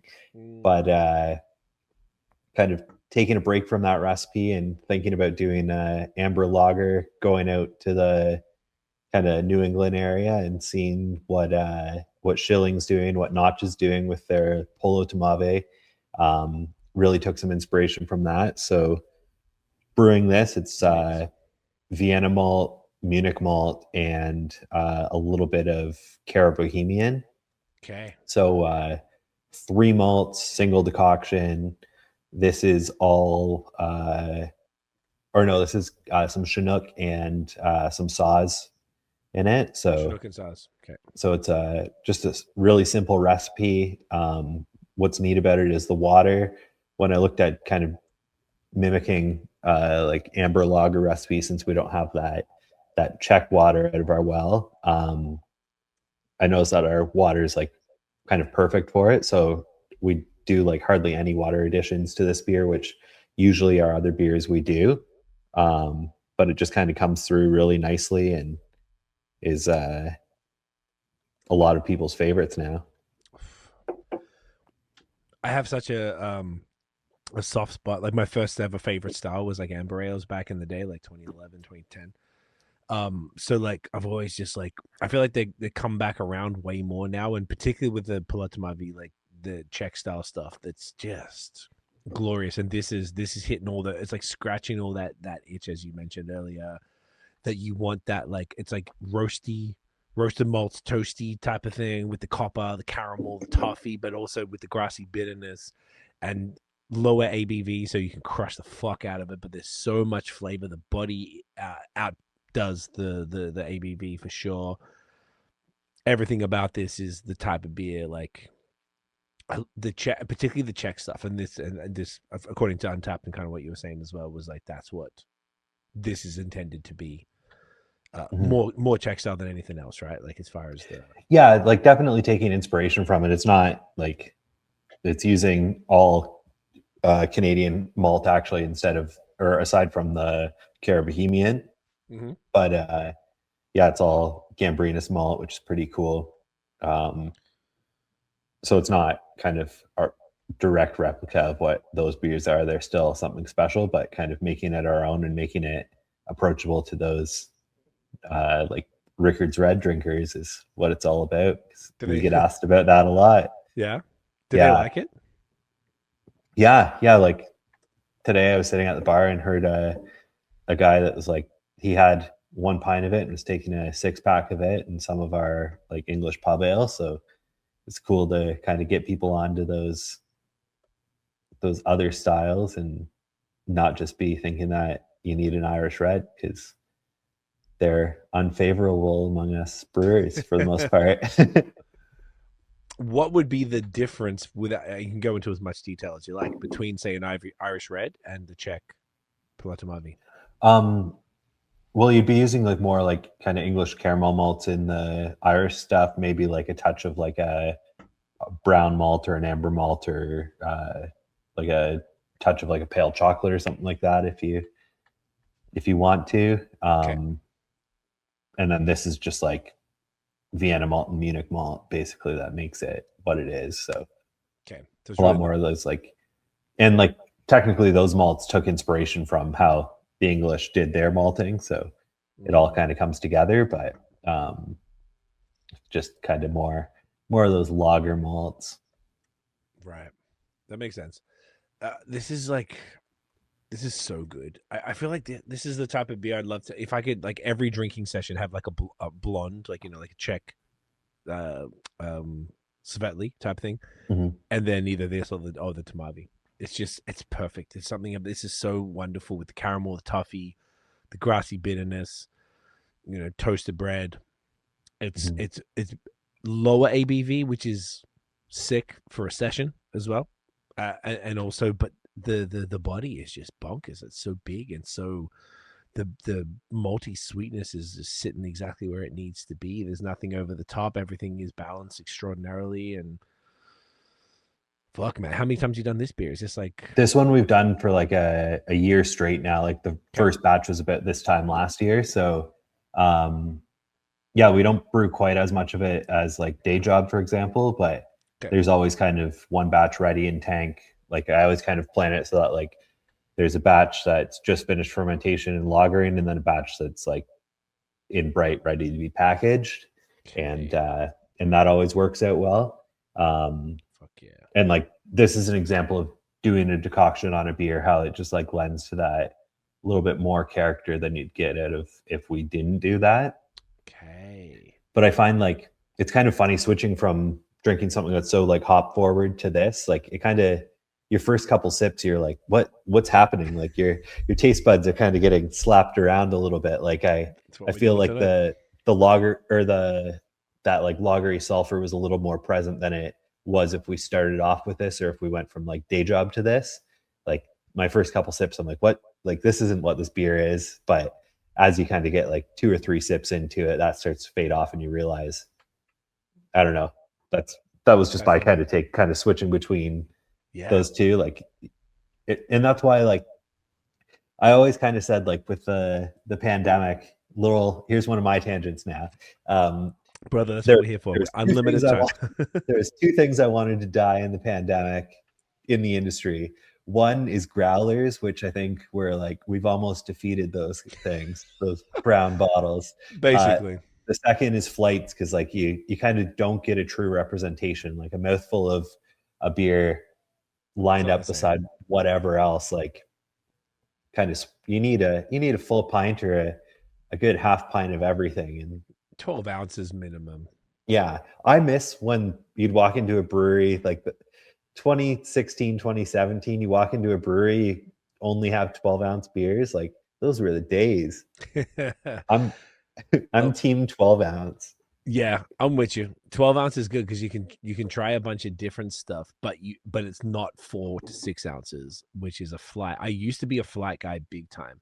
I only stopped drinking flats because of my beer selfie thing. It became so annoying. There wasn't enough beer because you take a number of sips to write any sort of minor, whatever, 3 to 4 sentences. It's very minor. Who gives a fuck? But I just want to post about stuff, right? So I'm like, I got to the point where I'm like, I could go to a brewery, I could have 4 to 6 different beers and be really annoyed the whole time and write all these stupid things where I get 2 to 3 mouthfuls of the beer and trying to pull something out of it. Or I could have 2 to 3 beers and have 12 to 16 ounces and sit with that beer and really enjoy it and then take some other stuff home. And I found that was a superior experience for me for the most part. And it sounds like you're on the same 100%, on the same page. I would rather do that because I can, like you mentioned, Human Robot. I went there in January this year on the way down to Florida. Jealous. It was the first. Have you been? No, never. It's funny, like all those Philly breweries, I could spend probably a week there just hopping between all of them. Carbon Copy, Forest and Main, Human Robot, but haven't made that trip yet. Okay. It's definitely what there was multiple locations too. So I just went to the one that was relatively near the hotel. It was all I did was like, what's on Luca? So I think I had the Savetli, Pilotomavi, Tamavi, and I had a Philly cheesesteak. And then as I was paying for the bill, I'm like, give me a Maliko. And he gave me a Maliko. And then I was like, give me that 4-pack to go. I can't remember what, I think it was a Hallertau Pilsner. Like it was something different to what I had which I drank as we went down to Florida. I'm like, what a wonderful experience that was. It was just exactly, and there was a Masorum sticker on the door, and I'm sending it to Marc Andre. I'm like, was this you fuck? And it was him. Like, it was so exactly what I wanted. And if I'm going to go to a brewery, that's the kind of thing that I want to have. I want to have the things on Luca and really just sort of soak it up and have the full pints, like the full mugs of, half pints. Yeah. Sorry, half liter, not half pints of everything with the beautiful head and the whole thing. It was, yeah, I agree with you. I just think it's like, I don't know, there's something about it. Like, I feel like you want to experience the brewery and like, you can get like a quick Polaroid snapshot with the flats. I get it, but I'm hearing this more and more from brewers and owners and everyone in the industry that people, it's just like flats are cool, but it's just not, it's not really. And they're going to be annoying for the bar staff to pour as well, because like you're trying to get it with a nice little head in this tiny little glass. Like it's just, it's going to be impractical across the board. And then it's like take some time, particularly if you got a little board and it's a little fiddly and people always have their weird way of like writing on it or putting whatever on it, the numbers to let people know what they are, and it's just you're pouring 3 pints for one person basically. What do you guys do, flats? Yeah, we do them, and like when I see how many go out and the price point on it, like it checks out. You're pouring 3 pints and people are paying more than 1 pint. So, sorry, you're pouring 3 pints. Well, you're pouring like 3. You're pouring 3 beers, which like basically takes as long as pouring 3 full pints. I so see. People pay that premium for it, and right. And like, maybe it's funny because for the brewery, so it's fine. Yeah, I understand from like a sales side why you do it. From like, I've poured probably thousands of flights, and I bet I was the guy that hated pouring them, but like, I get why they're there. It's a good way to make some extra money on less beer. Yeah, and people are willing to pay the premium to try it. Like, look, the last time I did one, I mentioned before about West Avenue cider. I'm not a cider person, but we met with the Hamilton tourism people to try and like see if there's any sort of opportunities here. And she was like, telling us about West Avenue. We didn't know it was here. And we went up and there's so much land. It was beautiful. And the first time we went, I was like, I don't really know much about cider, and I'm totally comfortable with that. I was like, give me a flight. And then I felt like, oh, fuck, I'm that guy now. Hey, like, that's not cool. The second time we went back, though, I got full pause. I was like, give me one of those. And then I think I went back for a second one. And then that was awesome. But I can understand if you want to just go somewhere like that. And I did it because I was like, I don't know shit about cider, and I didn't have to review it. And I could post it on Untapped. So I was like, cool, sweet. I can do it and I could, promote them because it was really, I really enjoyed it. But otherwise, yeah, I can see it sort of being, it's just not enough product to really get like a picture. But because I knew fuck all about cider, it was like, all right, give me like some dry ones, some different whatever, something else, and for the fruited ones or something. So I'm like, all right, this is the general landscape of what's happening in cider. So I'm like, okay, cool. Then I can see what I like and then go from there, because I don't really know enough about it to kind of go. And I imagine it's probably similar thing for people at a brewery.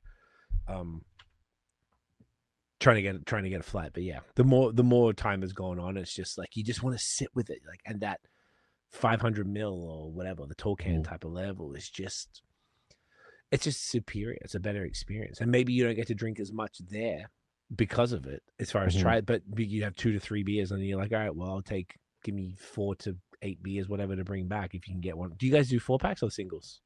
We do singles. I'm a big fan of that. If I was a business owner, I actually do understand the forced 4-pack thing, but as a consumer, like, give me singles all day, every day, because I'll buy way more. I'll spend way more money because I'll get basically one of almost everything. But if it's forced 4-packs, then I'm just probably gonna get 1, maybe 2. Yeah. So you end up spending more. Yeah, for sure. And I imagine, do you do the same thing if you go to a brewery? it's funny because like when I went to Notch, their forced 4-packs, and I had like 2 beers when I was there, and I bought like a 4-pack of everything because I knew that like there were some people I wanted to give some to, and Right. I wanted to bring some back. And I'm a little more slutty when it comes to Crispies, yeah, because I know they last a bit longer, and I'm always going to drink them in every session. There's never be a session that, if I have control over it, that's not going to have at least 2 Crispies. So then it's fine. But if I'm getting haze, am I going to have 4 of the same one? I just don't always want that. And I don't want them to die. That's the other problem. I'm always petrified of, like, what's the date? Was it canned this week? Okay, cool. Let's get the 4-pack. But if it was canned 2 weeks ago, I'm like, oh, now you can put pressure on me. Now I got to fucking crush these out. I think for me too, like if I'm getting a 4-pack of something and I know it's from a reputable brewery, but maybe it's using hops that I haven't tried yet or whatever, like I want that 4-pack so I can let some of those cans sit and see how it ages, so that it's a little bit of like market research for me. So I think I kind of drink those beers in a different way. Like the amount of times where it's a weekend and I'm like, I'll crack 15 cans and have like a sip of it, but I'm just kind of like checking in on how other people's beers or our own kind of age and what's going on with them. And there might be one that kind of sticks out and I want to finish it, but just kind of what do you do? Just drain the shit?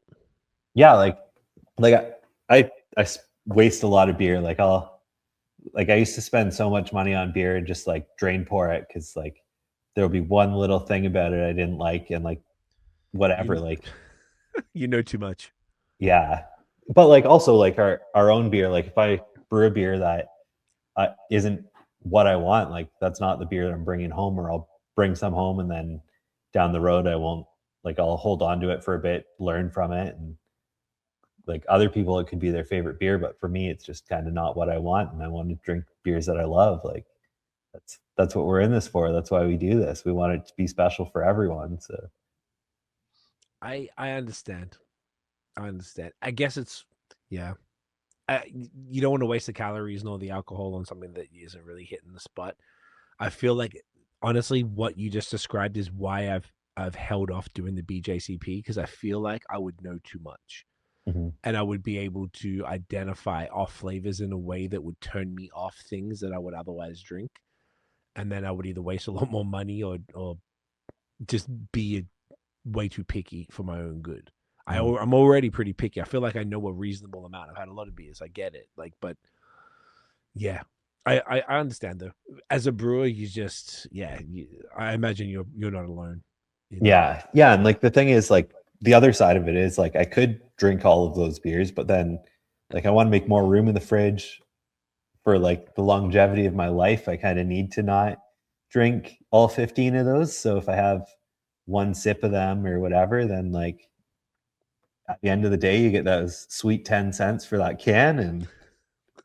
And what about like beers that you do love? Say for like the ones that you got from Durant or the Crispies, would you just crush them? Because if you, or would it be like the same thing if you didn't particularly love that beer? You'd be like buy.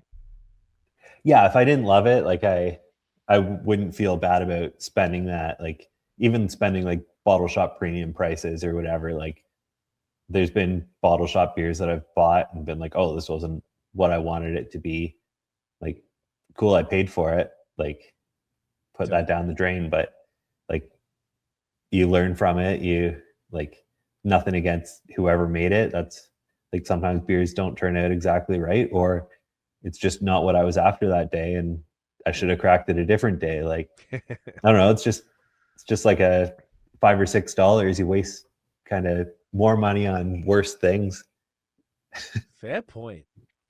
Yeah, it took me a while to get into. I to be honest, I never would drain beer, and I'd always see people do it at when we used to do brewery. We did the podcast in person for the whole time until COVID, and then now I guess half the time, 2015 to 2020, that in person, and since then it's been like this. So like I go to breweries and dudes are just wasting, just throwing it down the drain and thinking, I'm like, what the fuck are you doing? What? And then I started to see, okay, I got the point of it. And I would mostly do it if I was sent, like during COVID, the amount of beer that was sent was like my cellar is still to the point where it's untenable. Like no human being could possibly get through it because it was such volume. So it was like, all right, if I didn't love it, it's going, and I didn't mind. But as time went on and that all those PR packs stopped, I would still. I'm not scared. Like the other night, I'm not gonna lie, I drained a expensive imperial stout that I hadn't expected that I would. I just wasn't hitting at all. I'm like, I can't get through this, so I will do it. But it would sort of, yeah. I would prefer. I feel like I try. And probably just like you do, and like most of us do. I feel like I try and really like purchase the best possible stuff. I do the research. I look it up. I don't always like an untapped guy where you pull up and you're like, wait a second, let me just make sure. Oh, this is a 4+. Okay, let's go. Just I'll look on their Instagram. Is this the type of beer that I'm after or whatever? And usually it's I feel like a pretty strong hit rate as far as that. But yeah, but I guess I haven't drained as much as in the last few years than I used to. But I get it. I feel like that's kind of gangster. You didn't give a fuck. You're like, all right, Yeah. that ain't hitting. It's gone. But then like those Bye. tooth and nail, that true history, like I drank every sip of that. Like, those were gone in like one night. Like those were delicious beers. You can't go wrong with them, bro. Yeah. You chose well. Like those are professionals that are doing some incredible stuff. Yeah, like I feel like Crispies are one of the few things I would rarely drain a Crispy. Yeah, I don't know. I always feel like it's like that's such an interesting topic that's maybe not spoken about publicly as much. Like as far as just draining beers and shit. Like if you're in the industry, there's such volume. It's nothing. It's nothing. And I get it when the tank is 2 stories high and like that one little half a pint is nothing. But like to some people who never got a free beer in their life, I just like, what are you doing?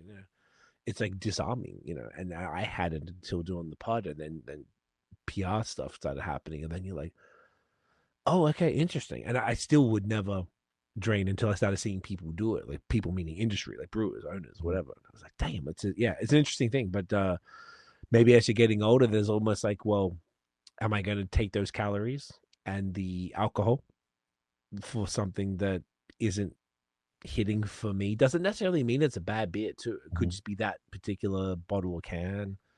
Could be it doesn't work for your palate, or kind of what you said, the mood that I'm in right now. That's okay. Yeah, like how many times have you cracked like an imperial stout at the end of a night and you're like, yeah, I've been wanting to drink this. You crack it, you get a few sips in and you're like, that's delicious, but like it's too sweet and I can't drink this right now. Like I'm going to be a mess tomorrow.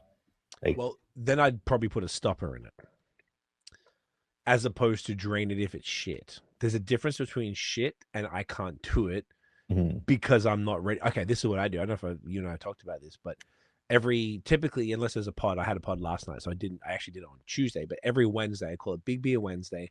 And I did that because I would do an opener of typically 8 to 10%, and then a main beer that would be 10 to whatever percent stout, because otherwise my cellar would never be chipped into it all. Mhm. So I try to do that every Wednesday, and it's my favorite beer night of the week because I get to really sit with. I got a little small glass that you pour. I think it's about 4 ounces that Dan from Zenon did with a little BAOS logo. So I'm like pouring that in, and you get to, and I keep the bottle next to me. So like at first it's cold, and then the next one's a little warmer, then the next pour is a little warmer. So I quite like drinking that way and just slow sipping on an evening, maybe and that gets through my cellar. I used to do exactly what you're talking about. I might have had 4 other beers. I'm like, oh, let me crack this Imperial Stout. Yeah. It's in the free. I stopped doing that because then I'm more like way too fucked up. So if I'm only drinking, and I don't always pre-prepare, but I usually do one Wednesday Canadian, the next Wednesday American, and just kind of switch to move through the cellar at some sort of decent pace. And I'm not getting, because I keep getting new stuff at the, and thank you again for the Willowboard. You're a fucking legend. I owe you for that. That sort of thing, that's very exciting to me because that's the type of thing I would have something else before then have that, and I'm stoked for that shit. And I'm always like, oh, now, but what do I do? Do I now? I'm like, all right, what's the older stuff? I got to start prioritizing. Like, I got to get to these older things. I got some Barn Cats still that I actually had the other night as well that I didn't realize I was still there because everything's a lot. Anyway, yeah, it's like a whole thing. I spend way too much time even thinking about the order I'm going to do things. What am I going to do tonight? Should I go that and that? Or maybe I should do that and that because we've also got the top 10 in Ontario and Quebec coming up in January. So I'm like, oh, sweet. It's the biggest like pods of the year. So I'm always like, I got to make sure I'm drinking as much as I can from as many different breweries so that I can understand what's going on to make a educated decision. So yeah, it's a whole fucking ordeal, bro. It's so I definitely get it, but I don't really do that. So I used to do exactly what you're describing. So I just get a wine stopper and pop that in the bottle, as opposed to wasting, because you can probably sit on that shit for 3, 4, 5 days with the wine stopper in it. It's pretty good because the carbonation isn't the most important thing in the world. Like you get a flat Imperial Stout. It's not bad. It's fine. You can, if it dies down a little bit, it's fine. It's not like champagne where you better drink it the next day or it's gone. It's, you can let it sit a little bit. So I don't mind doing that. But yeah, that's why I just do this one night as opposed to, like say over Christmas, obviously. If I got the family over now, my brother and my girlfriend's cousin, we just be like, all right, let's go. Come down to the cellar, boys. What do we want? Let's fucking bust thing. Put them outside for a bit. Let them get cold. And we'll just drink them during the thing, which is great because now I can share it with a bunch. And if it sucks, then you're like, there's 3 of us. Cool. It's fine. Drain it. Or be like, you want it? I don't want this. And then someone can have it. So then it's like, starts to chip away. So I'm actually looking forward to getting into a few other stuff from there. But be a nerd, first world problems. Yeah, exactly. I usually save them for Christmas Day. I remember a Christmas where I had like a Rat Queen from Barn Cat, Titania from Sawdust, like just every Imperial Stout from that year, just started crushing them Christmas Day. You have a nap by like 10 a.m. Do you share them or you go hard? You just you just go hard. I mean, I probably drain poured some of them too, but kind of drink half a bottle and then you're like, okay, like 750 ml bottle. I don't need this. Not on Christmas Day, but when I do the 750s, I do them to myself sometimes on those big beer Wednesdays. That's you start to feel that the next day. Usually pretty good, but you feel the 750s. They're just they're the ones you want to start to split between folks. The 500. I've been loving. I don't know if you've noticed it. I feel like there's been a bit of a trend lately with 375s, which I'm loving. So like Messo's been doing them, Third Moon's been doing them. I'm trying to picture in the cellar who else has been doing them. Bar Canada, loving them because it's just like it's just easier. Or you could have, instead of a 750 to the face, I could take 2 of the 375s and then get through 2 different bottles or whatever. It's lovely. Yeah, it's so much better. It's just so much nicer. Yeah, I appreciate it a lot. The 500s are still pretty sweet too, to be honest, because it's not so bad. You can still have an intro and then have that, and there's no problem. But the smaller formats in those beers allow you to get through it a bit sooner. And that was my other problem. It was always like, they're so big. I'm like, I got used to it, maybe, which is a terrible thing with tolerance, to be able to drink one of those things and be okay the next day. But it just almost like becomes a lot. But I do like the change in it all. I think it works out to be maybe 4 pours of whatever the size of the glass that I got. which ain't so bad because it's like 2 and a bit if it's a small one. So yeah, maybe like 4-ish, and it's, I don't know, you just kind of maybe get a little bit sick of it by the end, and obviously they're big sweet things, and the next day you shit some weird color and whatever. Yeah, but it's fun. Have you guys done any? Do you have any barrel program at all? So we had remember corduroy that we had on our last podcast? Yes, was that that was a dark beer, right? Yeah, so we put that in barrels, and it came out like in February, I want to say. So it was like, it was sweet because it was low alcohol, but like had this real like red wine sort of character with that like roastiness and everything. Fire. It wasn't like the hottest seller, but it was delicious. I drank a can of it like maybe a month ago, and it was still drinking well. Okay. And then those barrels were empty. I was like planning on doing something, and our boiler died partway through a brew day. So right now those barrels have that beer that got like a short boil, no hops,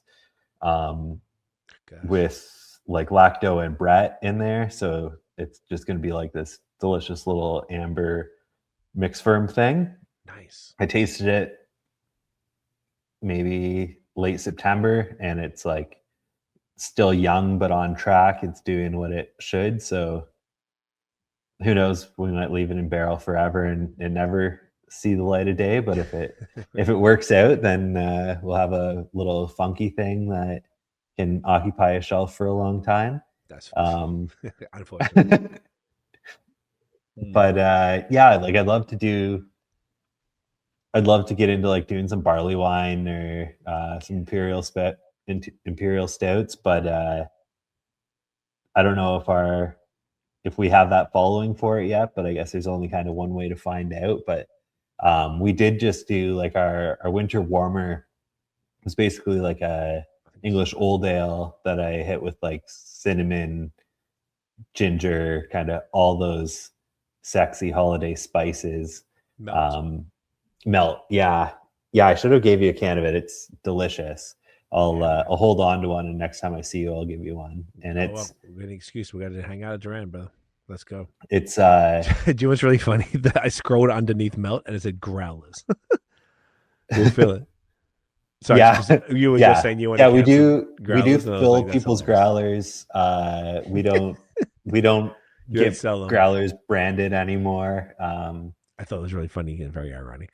I did see a guy get a growler filled of it and B.A.A.D, I think, yesterday, and I was like, oh, it's like the turn around and the cans are right there. Just bring those home. I was like, yeah, you better drink that shit in like within the next 24 hours, my guy. Yeah.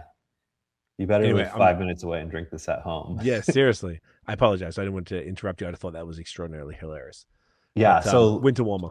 Yeah, so the winter warmer was like kind of a good way of testing the waters of if people care about kind of those bigger malty beers, and like we're flying through that. Like our volumes were pretty shit on it intentionally because like it got a 2-hour boil, and kind of getting that higher gravity and everything. Like we got some cans and like 4 kegs of it, which was intentional. But yeah, so it's crazy.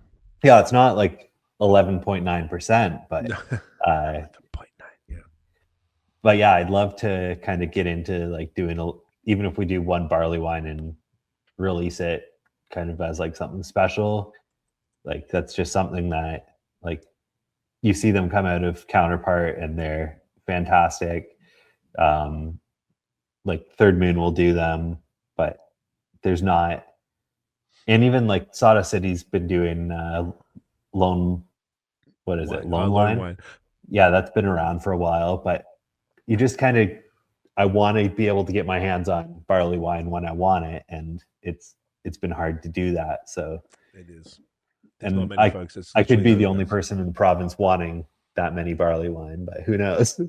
I don't think so. So I'm going tomorrow to Counterpart because he's got the drop that he just the Greg just had came out last weekend, like 3 bottles and stuff of barley wine, and their stuff is exceptional. Third Moon is the other one who does it. They also do a bunch of the barley wine stout blends. Mm-hmm. I feel like Greg already said he sold out from Counterpart on that side. And I know the Third Moon stuff moves pretty quickly as well. So I think there's a demand for it. I think it's got to be known that it's fire. If you Yeah. put it in a bottle with a wax seal, I think that would help marketing wise. Mhm. I don't know, man. I feel like based on all the like your skill set, I think, and your passion for it, I think you'd be able to do it exceptionally well. And if you got a good barrel, obviously I mean, you could do a raw dog. You don't have to do a barrel one, but Mhm. it's probably a little better if you do a barrel. I imagine you Yeah. would want to. Oh yeah.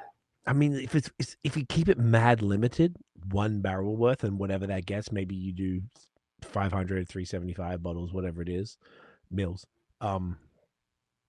I reckon you'd be able to get some folks Mhm. excited about it. And I think it would be like there's something about you. Do you guys ever do any bottle stuff? Before, like basically like the earliest days, I think they did a few bottles because I like out of necessity, but we haven't. Like Right.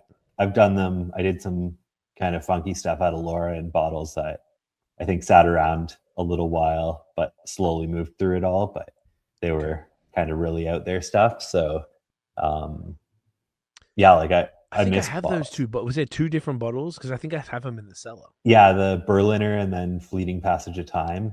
I will double check when we take a pee shortly, and I'm pretty sure that's what that is. It's so funny. So Fleeting Passage of Time, I had one bottle of it. It was like this. I was reading a lot about kind of the Beaujolais like Nice. wine production, and was like, what if we get like crab apples just like off of trees wherever, and like random wild foraged apples, do carbonic maceration on them, brew a saison onto it, and then like rack that beer off later and bottle it. So everyone let me do that for whatever reason. It was the pandemic. We had endless creativity, and the beer was like sweet, like really minerally and funky and whatever. I had one like 750 ml bottle of it, and I knocked it over and shattered it like last year. So it just like is gone. But yeah. Okay, I'll see what they are, and I'll see if it's anything that you want. Then we can bring them to Duran and crack them all. Yeah.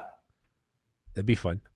Yeah, for sure. I'm pretty sure they have the same one. I think they're the man. Like, if you do a barley wine and or a stout, and then maybe do some of them as a bit of a blend. Like, if there's such small numbers, it'd be a cool test to the market, and just like get the little crock pot, do a little fucking little dipski, little wax, see how you go.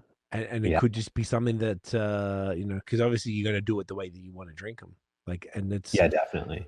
like if Counterpart are selling out, they don't have much. They got like a barrel's worth. Like, they're not massive stuff, and I don't think Third Moon have that much either. And they're moving pretty quick. They let Duran buy them, which is pretty dope.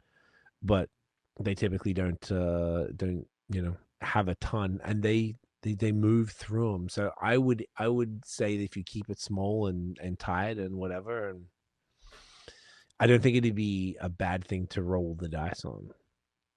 If you personally as a brewer like care, like I think it'd be pretty sweet because you're doing all this other stuff at such a high level. So I personally, selfishly, would love to try a Flux barley wine and a Flux stout, and maybe a Flux barley wine stout blend, which I love those things. They're not that common. And Yeah, I don't think I've had one.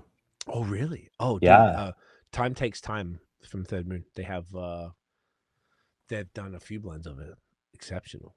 I love it. Those blends are so fun. It's sort of like, I didn't like barley wines much at first. I was a stout guy. And my friend was like, one time, beer writer in Quebec, he was like, why do you like stouts? I'm like, the big chocolatey, the mouth feel. Like, he's like, all right, so barley wine's the same thing, but instead of chocolate and kind of like espresso, it's like caramel and nutty. Yeah, it's like a Tootsie Roll. Basically. And I was like, oh, that just fucked with my head in the best possible way. And after that, I was converted. I had some, and I just never wanted to drink them. One of them was Lone Wine from Sawdust, and I was like, oh, okay, that's it. And I had some just other stuff, and I just kept drinking through it, and I was like, oh, this is not shit. And now I'm completely converted. So it's I think there's a market for it. It's just a really small, very niche market. But the people who are into it are extraordinarily passionate, like who travel for it, who pay ridiculous amounts for it. I get all the stuff here from my friends in Montreal, like a lot of the time. Because I mean, they got other proxies as well, or sometimes they know the brewers, so like they'll be getting hooked up. But if not, they'll be like, get me to get them for them and stuff. Like there's people who are like aching for this stuff. Yeah, So, I saw that there's like barley wine in the LCBO right now. Who's doing it? Let me see. Let's have a look. Barley wine, the LCBO must be few and far between, but I guess it's the perfect timing for it, right? Like, yeah, they have like a barrel aged one in Thomas Hardy. Thomas Hardy from I think England? it's like yeah, and they're like $6 a bottle, 250 ml bottles. What's the percent? That's pretty crazy. I guess it's like English style, but actual 11.3. Fuck. Yeah. Right. Yeah, I think I'm gonna have to put in a little order. Yeah. I've been looking at it, and they're not getting delivered to stores. It's online only. So it's one of those. Okay. Yeah. I'm gonna bring that up just while you Thomas Hardy, eh? Yeah, I haven't heard of it, but so there's it looks like historical, and then I thought one was barrel aged. Maybe one of them just says it has oak. So one of them, the Hardy's Ale, barley wine style ale, okay, its intents can be cellared for years. It doesn't say anything about barrel. That's 11.3. That's pretty crazy. And then there's LCBO doesn't really get this stuff too much. No. Okay, online exclusive. And the historical vintage was aged in oak. Okay, so one's in oak, one's not. Fuck. I might do the same shit. Why not? Oh, you can pick it up in the store. Yeah. You can, okay. And I think they have like free delivery till January 1st. All right. Okay. I might see if there's anything else, because I don't know about you, but I'm very rarely in the LCBO. Like I don't. Every time I go in, I take a peek around. I'm like, yeah, cool. Okay. It's not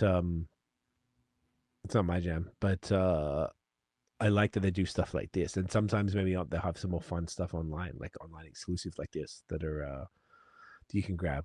Good looks. Shout out. Yeah. Maybe it'll still be available for people by the time they see the pod and be like, hey, yeah, guys, probably grab that shit. How about we take a quick bathroom break, and then we'll grab that final beer. Definitely. Let's do it. Oh, we'll be right back. And we are back. And switching it up now, Big Doug. Time for the finale. Little Sundance right there.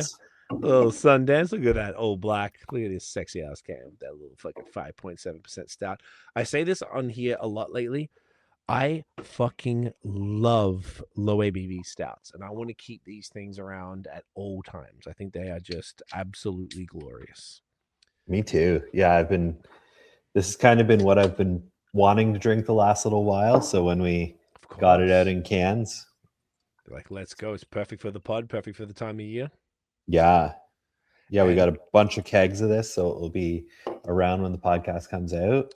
Perfect. And this is 5.7, so it's a little punchier of the style. I think that is the money zone, usually between 5 and 6 for these like low stouts. Maybe you could, what's Guinness? 4, 5, something like I've never actually drank a Guinness. That's kind of like really my fun fact. Yeah, I've never had one.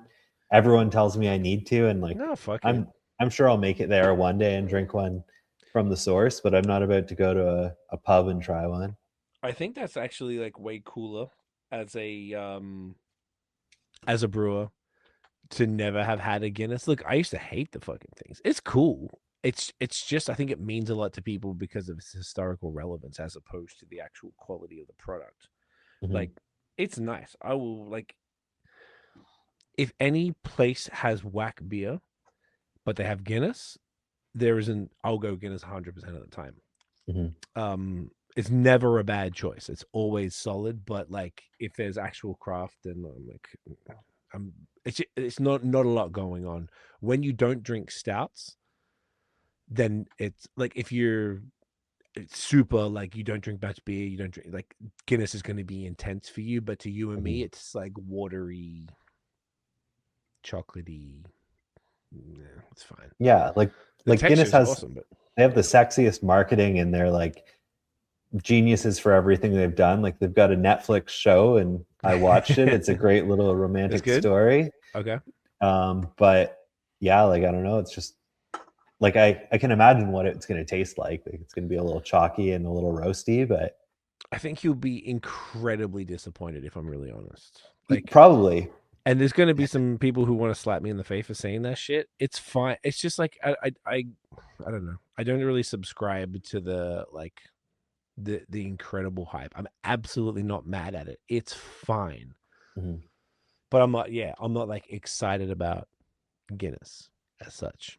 I think there's just so many fantastic craft versions, particularly nitro stouts that are between 4 and 5% that are way more tasty. It just doesn't taste like much. Mm-hmm. Which, you have like a fucking macro lager. It doesn't taste like much. So it's meant to be kind of inoffensive, but it's just like so legendary. You can't deny it.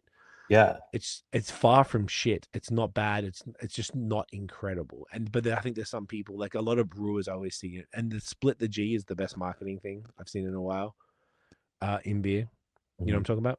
Yeah. Yeah. Yeah. People love that. So I mean, like, I get it. But yeah, I think you might be one of the only people in the entire industry who's never had a Guinness. Like it'd be pretty rare, and I think it'd be so sick. I bet you if you do and you wait to go to Dublin and try it there, I think that would actually be transformative. If you have it at a pub, you're going to be so deeply disappointed. I think from what I hear, like when it's made there and you go to the source, and you maybe experience the brand as such, do the tour, see the history, I think you fucking I think that might be really impactful for you, because clearly you love like OG shit, all the crispies from Germany and Czech Republic and the British styles and things like that. So I think it would actually be really cool for you, but save it. So save that Guinness virginity for a little bit. Save it for marriage. Yeah, Big dog, gotta hold on to it. Get a little Catholic about that shit. But let's have some Sundance. Goddamn. Yeah. Cheers, legend. Nose is glorious. Hell yeah. 5.7% export style stout. I love it. I love this stuff. So dry. Export stout. You forget how dry these things are. It's funny because this is actually like the first stout recipe I ever wrote, like 2018, I guess, when I was homebrewing. And when I homebrewed it, it was called Athena, named after my cat. She's a little black and white tuxedo cat. So it's kind of like I really went into like a deep dive of like brewing like more English stout, and obviously being like a little more caramel forward, a little more roasty. But like I first started brewing this when I like didn't like malty bitterness in stout. Okay. So to me, it drinks like a double roasted chocolate almond. Like it's like nutty, especially as it warms up. You get a lot more of that like roasty almond, but it's kind of got this like kind of like pipe tobacco, like kind of smoky aroma almost. And it's just like it's what I want in a stout. Like it's so different from kind of what most people are kind of doing with them. And yeah, it has so much potential. I feel like I've done a raspberry version of it before and it was good. Sick. I used to put a little lactose in it for people like Nate that love lactose, but just so we won't discriminate. I love lactose too. We had team lactose together. So we were very obsessed with it for a significant period of time because everyone hated it. And then we kind of just got over it. But milk stout, I don't think anyone's mad at it. Yeah, probably by the time this podcast comes out, we'll be getting a little kind of like chocolate milk version of this recipe in tank. Ooh, okay. So what would that entail? Just like add some cocoa and hefty dose of lactose for you. Dog, I'm here for it. Let's go. I think a little bit of lactose goes. I used to want it in everything, just to be what's the word, provocative. Mm-hmm. But now I'm a little more maybe traditional, and I like it in a good milk stout. It's fun in like the milkshake IPA. Still, I still like it in those. pastry stouts. I kind of just prefer straight up barrel aged stouts these days, but I fuck with a pastry if it's around. It's fine. Mhm. Prefer that. But yes, lactose had its time, and it was glorious. People were so mad about it. I couldn't believe how mad people got about it. It was so Yeah. funny. Well, like people were kind of, it's funny because like lactose had its trend when like hazy IPAs were coming on. So people were trying to chase that like haze body with just like pumping a IPA that was pretty amber looking, full of lactose. And there were some bad beers that kind of were a they casualty came of all out of it. that. There was a lot of stuff that was pretty trash Mhm. from the lactose world. But it was like I remember joking about like, yo, someone should do a fucking lactose pills or lactose crispy just to really piss them off. And then Rorschach went and did it, and it was great. Like, what's it called? Desensitization, something like that. Oh my gosh, what's it called? You know what I'm talking about? Have you had it? No, but I remember like I think Town and Third Moon did like a pastry lager or something like that. I remember. They did the cookie lager. I Yeah. remember that. That was great. They did a great job. Systematic desensitization, which is a horchata lager.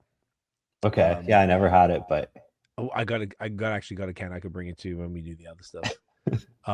It's fantastic. It's I think they nailed it. We did a collab with Nickelbrook over a pandemic that was inspired by that, because they did, you know how they used to do a green apple pilsner?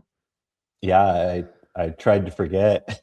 Yeah, I used to like it back in the day. Like I'm talking 2011, like really a long time ago. And sometime I think it was during pandemic as well. I knew the marketing lady pretty well, and I was like, "Hey, how about we do a smoothie sour, but green apple to bring it back to that?" And she brought it to the team. They were down to do a lager and then add lactose in and some spices and make it similar to the Rorschach one. I was like, "Hell yeah, if you're down for that!" It was great. They did a That's really good sweet. job. It makes no sense on paper, but in real life, it makes a lot of sense. I think there's like a It's lot fun. more big breweries that use lager yeast for more beers than you think. So like It kind of goes in really everything. beer is beer. Like you can Yeah. really push the yeast to do what you want it to. Well, and it's strange, I guess, that it all works with lactose. Are you saying that like lager yeast would interact differently with lactose, or? I just think you can get like really clean fermentations. Like everyone's using lager yeast in like these newer West Coast IPAs or like kind of a variation of them. And like it works really well. Like you get a clean beer, you get some yeast expression, you can get like a little bit of flavor out of it, and it, I mean, it I does the guess trick. You it get does that make ester sense. profile. Yeah, it makes sense in the Westies, right? Because you want that Mhm. like a real Westie is basically a pilsner with tons of hops, Yeah. probably some other shit, but yeah, it really works. Yeah, it's sick. The when you get the good Westies. Actually, speaking of that, I know this is amazing. I'm really loving this stout. This is fantastic. This is a great way to finish everything off. Westies, you said, do you have a core Westie, or is it you just do like whatever every here and there? We had like we did a few, and then we kind of had a little series going, Paper Dreams. So we did like 3 iterations of that. Um, and like they were all, I was really happy with all 3 of them. I just wanted to play around with some hopping on them. Um, Mostly just to use up what was in the fridge, and kind of I feel like I never really got to fully commit to the early days of kind of that Westy brewing, like when IPAs were that. We're clear That was and kind of the start of my brewing career, so I wanted to kind of reminisce on those moments and play around with like Amarillo and stuff like that that people just weren't using a ton of now. So like I love those beers. They're great. They were what got me into kind of drinking IPA back then. So um, yeah, and like every time we brew one, people get excited about it. They come in and we fly through them pretty quickly. And then we did a imperial IPA, we'll call it, because they weren't called doubles back then. We called it Super Bloom. So that was like Strata. I don't remember if the other hops in it, but I remember Strata and Centennial, and it did this like, you know, those grapes that they like market as being like cotton candy. I have heard of that. Yeah, it tastes like that with just like this like kind of pininess like on the finish. It was really nice, like 8%. Cotton candy grapes. Okay. Yeah. Yeah. And that was where was that at? That was at Flux. That was Flux, just the summer. Yeah. We did that.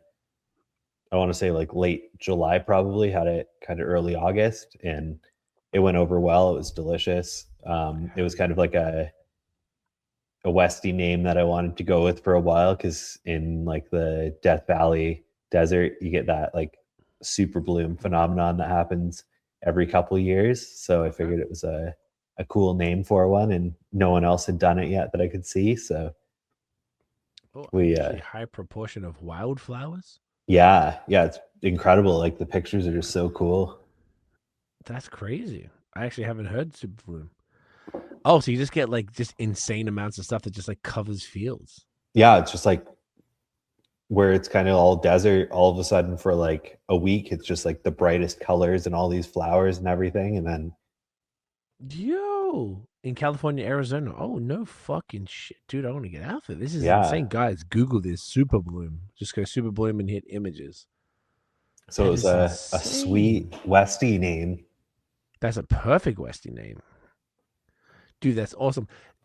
You said that was respect. Like, Westies are an interesting thing, I think. Like you and me being nerds for a while, we came up drinking Westies. Then we got into haze, and it's sort of like a part of it. But you kind of maybe ignored Westies for a bit when haze was super popping, and once you kind of maybe got used to haze, and you're like, all right, well, I would like this change. And now, personally, I drink a Westie in every single beer session. Like I was saying earlier about the lagers, I'd like the optimal session would be like Svetli, Tamavi, or Palatamavi, and then some haze, and then a Westie, and then some more haze, and da.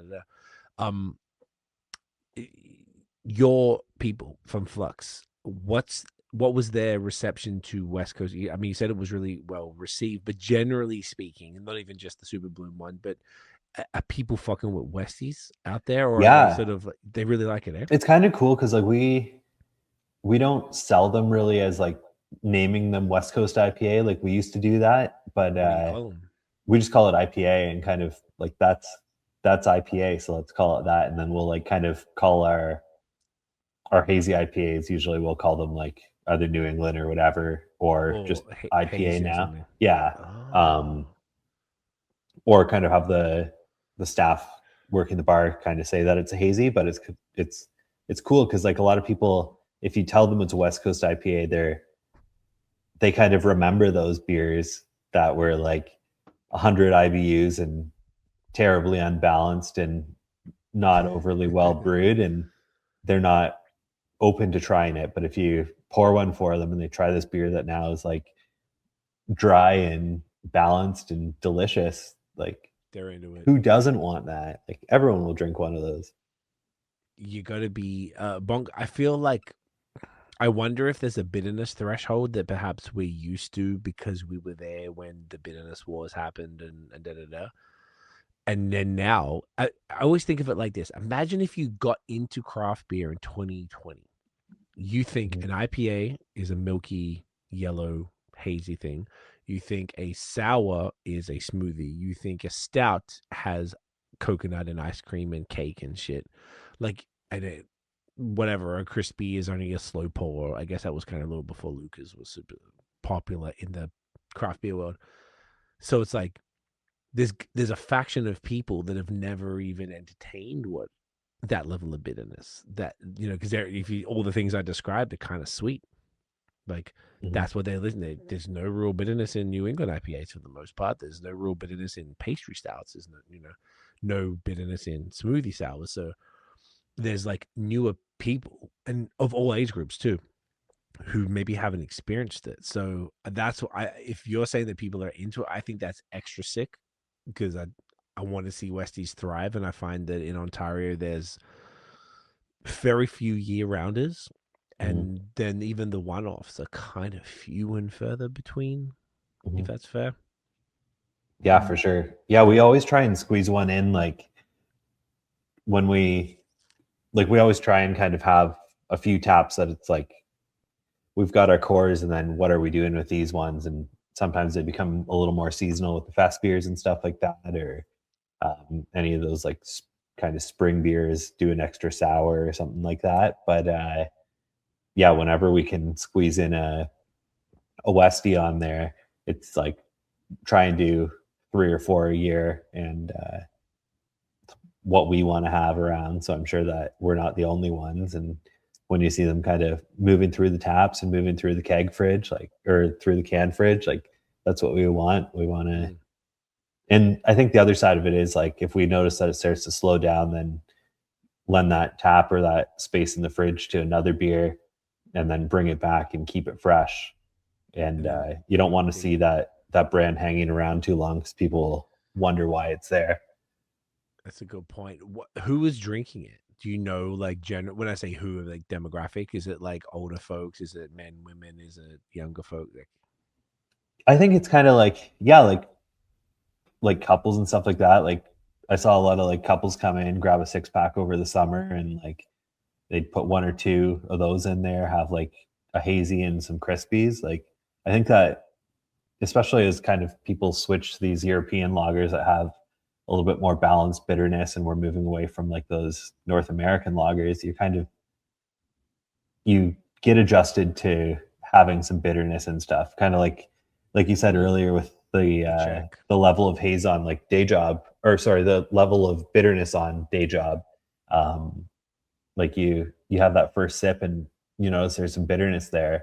So like if a Westie was your first beer of the day, then like you're just like, oh, there's some bitterness there. Like that's the beer, and then you drink a second one and you don't notice that it's that bitter. Like it's just because it's the first beer of the day sort of thing. So I think people are more open to, like, when they get that nice hop expression and kind of those flavors that they're after, they notice that it's like they don't have it sticky lips or anything. Like when they finish drinking one, and that's like checking every box to go and have another pint, right? Like you're not reaching for a glass of water or looking for something else. You're like, oh, I want some more of that. It's got the right kind of like higher 6% or so. Just checking every box. Dude, I couldn't agree more. I'm with it. I'm fucking with the shits. I love it so much. I love a good crushable Westie. When I go to the States, I love getting like Bell's Two Hearted in a 6-pack or 12-pack. And you just don't have to think about it. 7%, short cans, boom, boom, boom. You're just crushing it. It's all blessed. I always wonder, like, I like hearing that. That's great that there's people that are, coming and getting a mix pack, and they're throwing in a bit of everything. I just kind of like wonder, like wonder, or I just like hope that people are still drinking them, because I want to see them around, and I want it to be more than just like either hyper beer nerds or industry people. So what you're saying is quite encouraging, that there's like just people who, I wonder if it's mostly like older, like more OG beer drinkers that didn't just discover it in the last few years. They've been around for 10, 15, 20 years or whatever. And that's what IPAs were. You thought IPA, there was no different. There wasn't West Coast. It was just fucking IPA. Yeah. Or American IPA maybe, but basically the same shit. Yeah. Now it's all differentiated. And you kind of got to, and it's fine. I just want to see more of them here. Like, Third Moon's got the Left Hand Path series. Very big fan of that. Saint-Guillaume Baron in Gatineau area, they done more Westies than any brewery I've ever heard of, ever, aside from maybe Maine Beer Co., who do mostly the same type of ones. Saint-Guillaume's definitely got to have done way more than them. Like, it's almost like I find, and I don't know if this is a fair take, but there's breweries that just like lean into them to the point of specialization, where like, this is what we do. Maine Beer Co. doesn't do haze. Like even Saint-Guillaume, they do haze, but not a ton. Whereas like, say maybe in Ontario, there's like a very few year rounders. There's Lone Pine, Headstock, both fantastic and very reliable, always there, always fresh somewhere. Love those two. Those are the two. Mad Tom. Mhm. Is there others that are year rounders Um, that are easy to I get? think Collective has one. Maybe is Oh, Ransack. Ransack. Ransack Yeah. is basically Westy, but not in as traditional way, but basically let's call it a Westy. Mhm. Also fantastic. Love that beer. Yeah. There's not like a fuck. I know that Indie House do a bunch of good Westies that are Oh year yeah, round, yeah they do. Instigator and stuff like that. I'm sure there's others, and forgive us if we're forgetting because we are 6 beers deep. People I think that understand. these new like the kind of hybrid ones, like I almost wonder if they're going to be hurting the like resurgence of these true like clear, bitter, beautiful IPAs because like people are calling these like hazy New Zealand hopped Westies. Westies, and that's not Westy. Like Not let's call it really. something else because like I've had some of those that are delicious and I like what they are. They're not hazy, they're not Westy, but like let's come up with what they are. Like I don't know. Someone's got to come up with that. Chat GPT can come up with it maybe for us. Chatty can help us out. Chatty never lets us down. Yeah, I know what you mean. The East meets West type of thing. There's different vibes. And then the old school amber ones as well. That people are bringing them. And then Mhm. there's American IPA versus West Coast IPA. So even Sankey M differentiate. They have an American IPA series that are all named after like California, whatever landmarks. And then they got their Westies, which are named after typically like trees, the juniper and Oh, that's sweet. cypress, and da da da. They got like tons of those. So they are quite different in the Mhm. approach. And that is like somebody, a brewery that's really like being like, no, we're just really doubling down on doing those styles. So it's yeah, I find it interesting, at least in Ontario. Yeah, I really love it when there's one-offs, whether there's a small series, whether there's things like that. And I always has like if I could guess the fact that there's so few breweries doing anything major. Yeah, I mean, obviously, shit. Great Lakes, of course. Like Canuck is pretty westy. Octopus pretty westy. Mhm. Um, there's a bunch of breweries that are doing a lot of westies year round, like those type of cats that we mentioned. And there's just sort of like, oh, everybody else might just do one here and there, one or two here and there, a couple of year, whatever it is. Third Moon doing a series is actually quite rare that they Mhm. would decide to do that, and then they single hopped it as well. So like, okay, sweet, that's what they decided to do. That's why when we did our collab with them, we chose a Westie Mhm. because I thought it was less typical. If we did haze or something with them, then it was like cool, it'd be Mhm. sick, but like let's do something a bit different. And we did the Westie because I feel like they don't get as much props for the West, and it came out fantastic. I was extraordinarily happy with it because we used Peacherine and Oh, of Galaxy came out course. of, yeah, of course. I tried Peacherine in everything for everybody. That's if it worked out. Every time I say it, and they'd be like, "Oh, I can't get that." I'm like, fuck, okay. But anyway, yeah, it's an interesting thing. So all that to say, I'm very happy to hear that you're doing them and that your customers are enjoying them and that are mixing it up in their beer skews, that they're doing whatever they keeping it interesting and they're including it in their just their beer diet. It's actually the better word than skew. Yeah. Yeah, I, I think also it's more when you're thinking about coming to Flux, having some food, having a beer. Yeah, there's food that a beer like Bad or some or a Concord grape sour. There's food that works well with that kind of can overpower those strong flavors. But there's also like when you think about a West Coast, you can there's a lot more food you can pair with that than some of these like real juicy, sweet hazies that just like demand all of your attention. Like I think that it's a better meal beer. So I think that that's also a kind of point that helps us out there with having those on tap. Or that's such a maybe good point. you have like personally, I would order a hazy, have that while I'm waiting for my food, and then walk up to the bar as soon as my food's ready and grab a Westie and enjoy it with the meal, because it's just like that would work a little better.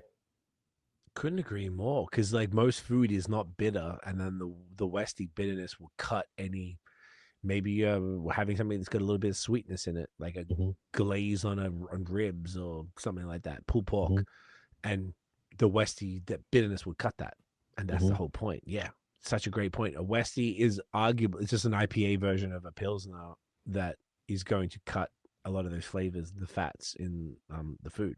Yeah, totally. And yeah, haze is often a lot. It's a little too like heavy to Mhm. have with food, I find. Yeah, I Like find that too. yeah, like whatever. Sometimes if food is ready and that's what you're drinking, and cool. But like I wouldn't particularly go for that type of pairing. But yeah, really great point. So it's all. I feel like it's like a. Do you think there needs to be some education around West Coast IPAs with the general consumer, or do you find that they already kind of know what's up and they either like them or they don't?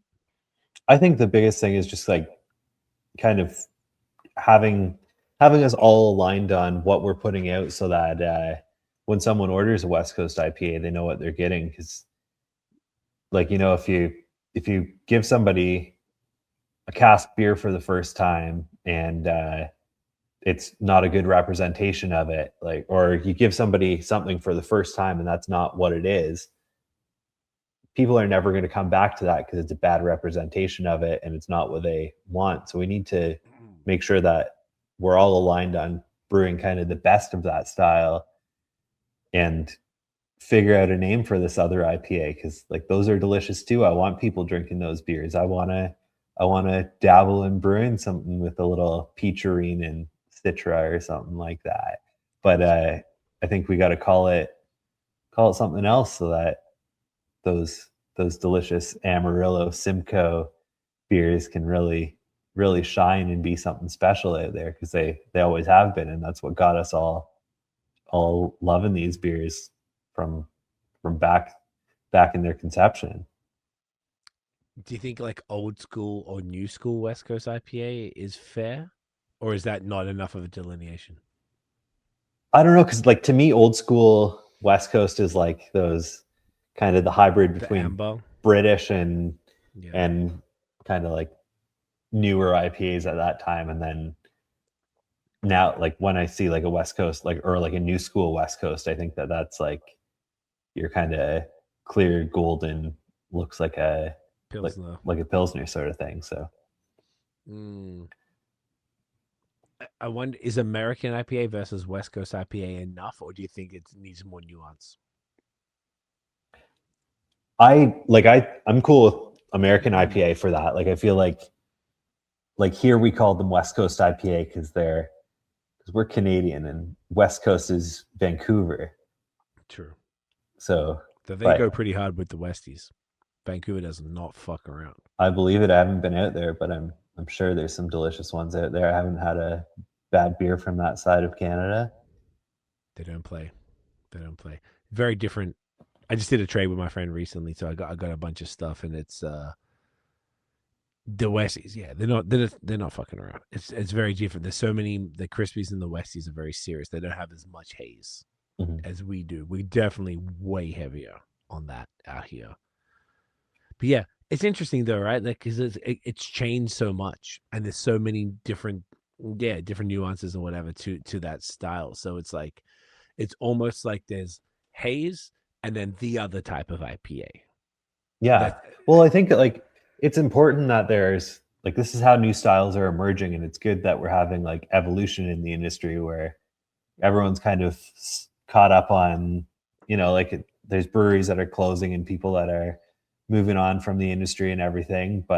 And like maybe people are drinking more RTDs and or drinking less, and kind of everything's shifting. But the fact that we have new styles emerging, and like that means that like there's still a job for us out here, that people are still loving what we do. And like it's an exciting time that there's this stuff coming out. I think that it's just like, let's name that already. Like yeah, let's put a name on that. Let's let us all kind of enjoy what that is, and kind of bring back the other West Coast, because I think it's obvious, like all those beers that we listed, they still have a place in on LCBO shelves and grocery store shelves and maybe a gas station or two or whatever.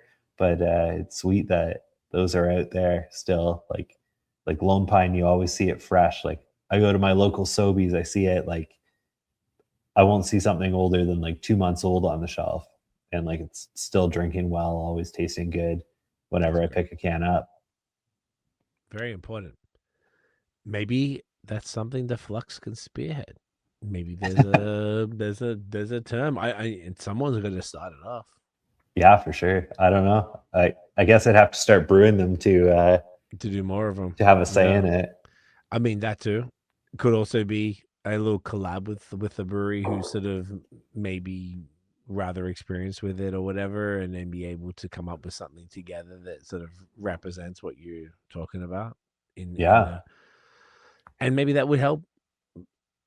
Oh, fucking ladybugs! You get a lot of we had ladybugs constantly that just flew right like a fly, and now it's crawling up the light. Dude, these things are the bane of my existence. I can't believe ladybugs piss me off more than anything else. Yeah, those boxwood elders, they're terrible too. Box elder bugs, don't get me started. I don't want to say the name because I don't want to summon them. They are the bane of our existence as well. Like this year, the last couple of years have actually been not so bad. The first year we lived here, they were to the point we couldn't use the backyard. It was so bad. Really? You had to, pour like hot water and soap all over. They were just like on the fence, just covered the fence almost like a paint. Like they just covered it. And you had to like pour them on there and stuff. I almost wanted to call the city and be like, if there's any box elder trees around here, can we force the neighbors to cut them down? Because this is ridiculous. Yeah. If you fill a spray bottle with soapy water, you can just soak them down. It doesn't need to be hot, and it will just cook the outsides of them, and they'll all die. Okay, that's pretty good. Maybe we could do that. Because I was just getting like a mop bucket, filling it up with hot water, putting in like hand soap, or whatever, kitchen soap, whatever, and then pouring that on them, and that was doing the job. But now they've been there. Oh, fuck, they're the worst. It's just like, I feel like I'm just always cleaning up ladybugs everywhere all the time. We just started vacuuming them up because I'm like, I'm not going to kill you. I'm just going to put you in the vacuum, and then that's up to you. You got the little mini one. Yeah, I want to see more of the Westies. Like, I guess we're all very aligned, obviously, that we want to see more of them, and maybe there needs to be a little bit more clarification as to exactly what consumers are getting into, and particularly because there's more newer consumers who maybe haven't experienced what we all did in the 2010s. Or before, so that they are introduced to it in a way that is going to make them want to continue to drink them, as opposed to being like, what's this bitter, piney, like weird shit? Like it's a quite intense flavor that isn't for everyone, and everyone who makes fun of IPAs, that's what they're making fun of. They're not making fun of haze, like on the internet, whatever. Like they always talk about hops and bitterness. It's like such old school stupid jokes, and it's maybe funny for the mainstream people, but I'm like, you fucks don't know shit. So it would be nice to see that, and get more people into it and all of that. But yeah, is that so? Then moving forward to bring it home, we're coming up on 4 hours, and this is a banger, dude. I knew it was going to be a fun long one. This is awesome. Flew by, eh? 4 hours, crazy. It just cut out. I didn't hear what you said there. Oh, it cut out. I'm sorry. We're almost 4 hours. Yeah. Crazy, huh? Yeah. Awesome. We went hard, but it flew by super quick. As far as, we're recording this is going to come out in January 2026, but we're recording this just before Christmas 2025. What can you say that, publicly, that you're excited for Flux for 2026? What do what are some things that you guys are working on that you can talk about? Events, beers that you're going to be dropping, or styles that you want to explore a bit more, all of that fun stuff. Yeah, I think that like this new patio, getting people out there enjoying it, that's going to be wild. Getting kind of like all the way through the summer, having people come out that maybe hadn't been in a couple months, or they're kind of our summer folk coming out and seeing it. I think it's going to be exciting for everyone. Like personally, I can't wait to be out there in a thunderstorm in the summer, like watching the rain bounce off the pond and having a cold glass of a new lager in my hand. Like I look forward to that. Yeah, like I think that the brewery is just in such a good spot. Like Jeremy's always kind of always a step ahead of us, knowing what he needs to do, and always like he executes these little like upgrades to the brewery like before we even could imagine what it would be like. And it's really cool to just be like, oh, like this is even better than I could imagine. And then it's like everyone's just working so well together with like Tara does a label, it's fantastic. You know, that everyone on the bar now is just like so friendly and always going to make like the best experience for everyone. The food's always going to be fire, like every day of the week, no matter what's in the kitchen, you're going to have fantastic food. Today I had a hot dog with bacon, bruleed bananas, and peanut butter, and that's wild. But like they pulled it off. It was something. So like you kind of know that like whatever happens when you come to Flux, there's always going to be something new. It's going to be like an experience. So like bring some friends and enjoy it, because bring some friends, bring some family. It's going to be a good time and kind of escape from whatever your life is. You're like there in a like pond side having a good time, and there's probably going to be a bunch of people around also having a good time. That's exactly my experience every time I've been there. Pond side. I like that. I'm just gonna write that down as a concept. Pond side. That's dope, dude. Yeah, like everything you guys are doing is phenomenal. I'm so glad that we like touched base a couple of years ago and then we reconnected for this, and just my experiences there. Like it's really cool to meet some people and then try the beer, be blown away from it, and then go see the space. And that's what we got. Well, Nate hasn't been yet, but that's what I got to experience. I was like, fuck, man. I'm like, it's so, I kind of feel like that's what it's all about. For sure, yeah. Getting to do that and experience it more, and then seeing all the things you're describing is exactly what it's like to pull up, and just sitting by the water, and it's just so calm and everyone's so chill, and like, I don't know, it's just such a vibe. It's so wonderful. And then now you got this new winter patio where sort of added some additional seats. You're a little closer to the pond with all of that as well, and being able to stay warm and eat some good food and walk through that heated corridor now. And yeah, man, I feel like I gotta be honest, the beers are arguably, the first time they were fucking insane. That's what I was saying to you. I was like, oh, I hope there's some Oktoberfest stuff left. You're like, nah, we're out of that, but there's going to be some fire. I'm like, okay. Exceptional lineup of stuff, man. Like the haze is batting way above its what's the term? You know what I'm saying? It's Yeah. slaying. The haze is slaying in a way that people do not expect your haze to slay. The crispies are just absolutely impeccable. The stout, this is phenomenal. It's yeah, I'm just a huge fan, man. I love everything you guys are doing. I think you really like, I love how much you care about everything, and then and your history. We were talking about that when we're hanging out, as far as like, we didn't touch on it much tonight, but just like, working through even at Elora and getting really into process, because that there was so much of particular beers that were going out and you couldn't fuck around. You would have learned how to make sure things are the same every time, which is the key skill for any brewer.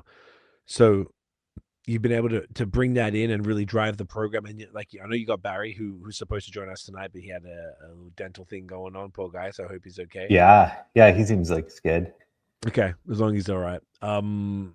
But yeah, man, you guys holding down this beer program essentially for Dolo, and you got someone to help you, but for the most part, I don't know, it's all very impressive, and I see the way you're going, and now you're able to get, you're doing these collabs with friends of yours like Elora, and then all the ones for the anniversary, and then it's only it's so exciting. I feel like you should be super stoked to see what's about to happen next year, and man, there's so much stuff. I really want people to discover what you're doing, though. That would be my main message here, as far as I really want, if you are able to get some Flux beers wherever you're based at, like, please do. You've always, is it fair to say you've always got etc. and you've always got the Yeah, so we always barrel? have kind of day job, drawing board, old sport, etc., and kaleidoscope. The fruit and kaleidoscope always changes, but it's always something tasty. And then we've got a few extra taps there to play around and kind of have something new, fun, and seasonal. And by the time this podcast is dropping, we'll be packaging up a delicious Dortmunder that I had a little splash of today, and it's going to be nice. See, that's a beautiful thing, and I just want people to come and try it and just understand, like, oh, okay, these guys are not messing around, and understand what it is that you're dealing with, and whatever, you know, if you've got a local bottle shop or a restaurant, bar, whatever, ask for it, get it on and get down and check it out for yourself. I think that would be the most important thing as well, and get down to visit the space and actually experience it, whether it's in winter or otherwise. And just try it, man. I'm a massive fan. I want to let's do this every year. I'd love this to. is a beautiful thing. I mean, obviously we're gonna do it when Nate comes back. We're giving him shit beforehand. Obviously because he's not back until next year. This is the last, even though we're spacing it out. This is the last podcast recording of 2025. So it's sweet. It's a beautiful thing, man. Like, dude, thank you for hanging out. Thank you for this. Thank you for everything that you're doing, man. Thank you.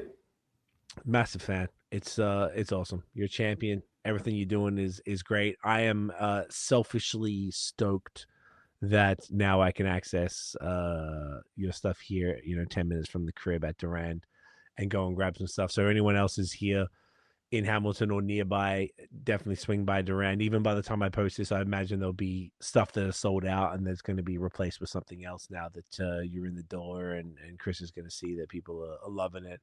Want to see some kegs on the bar there, and yeah, man, I'm excited for you, and I feel like everything that you're doing is sick, and it's going to be cool to be at a a spot for a couple of years to have achieved what you have, and bringing in these collabs. I imagine Jeremy and anyone other people involved in the business are pretty stoked at, like, the co-signs are pretty. They're exciting. You can't pretend it's not massive and awesome. For sure. Yeah.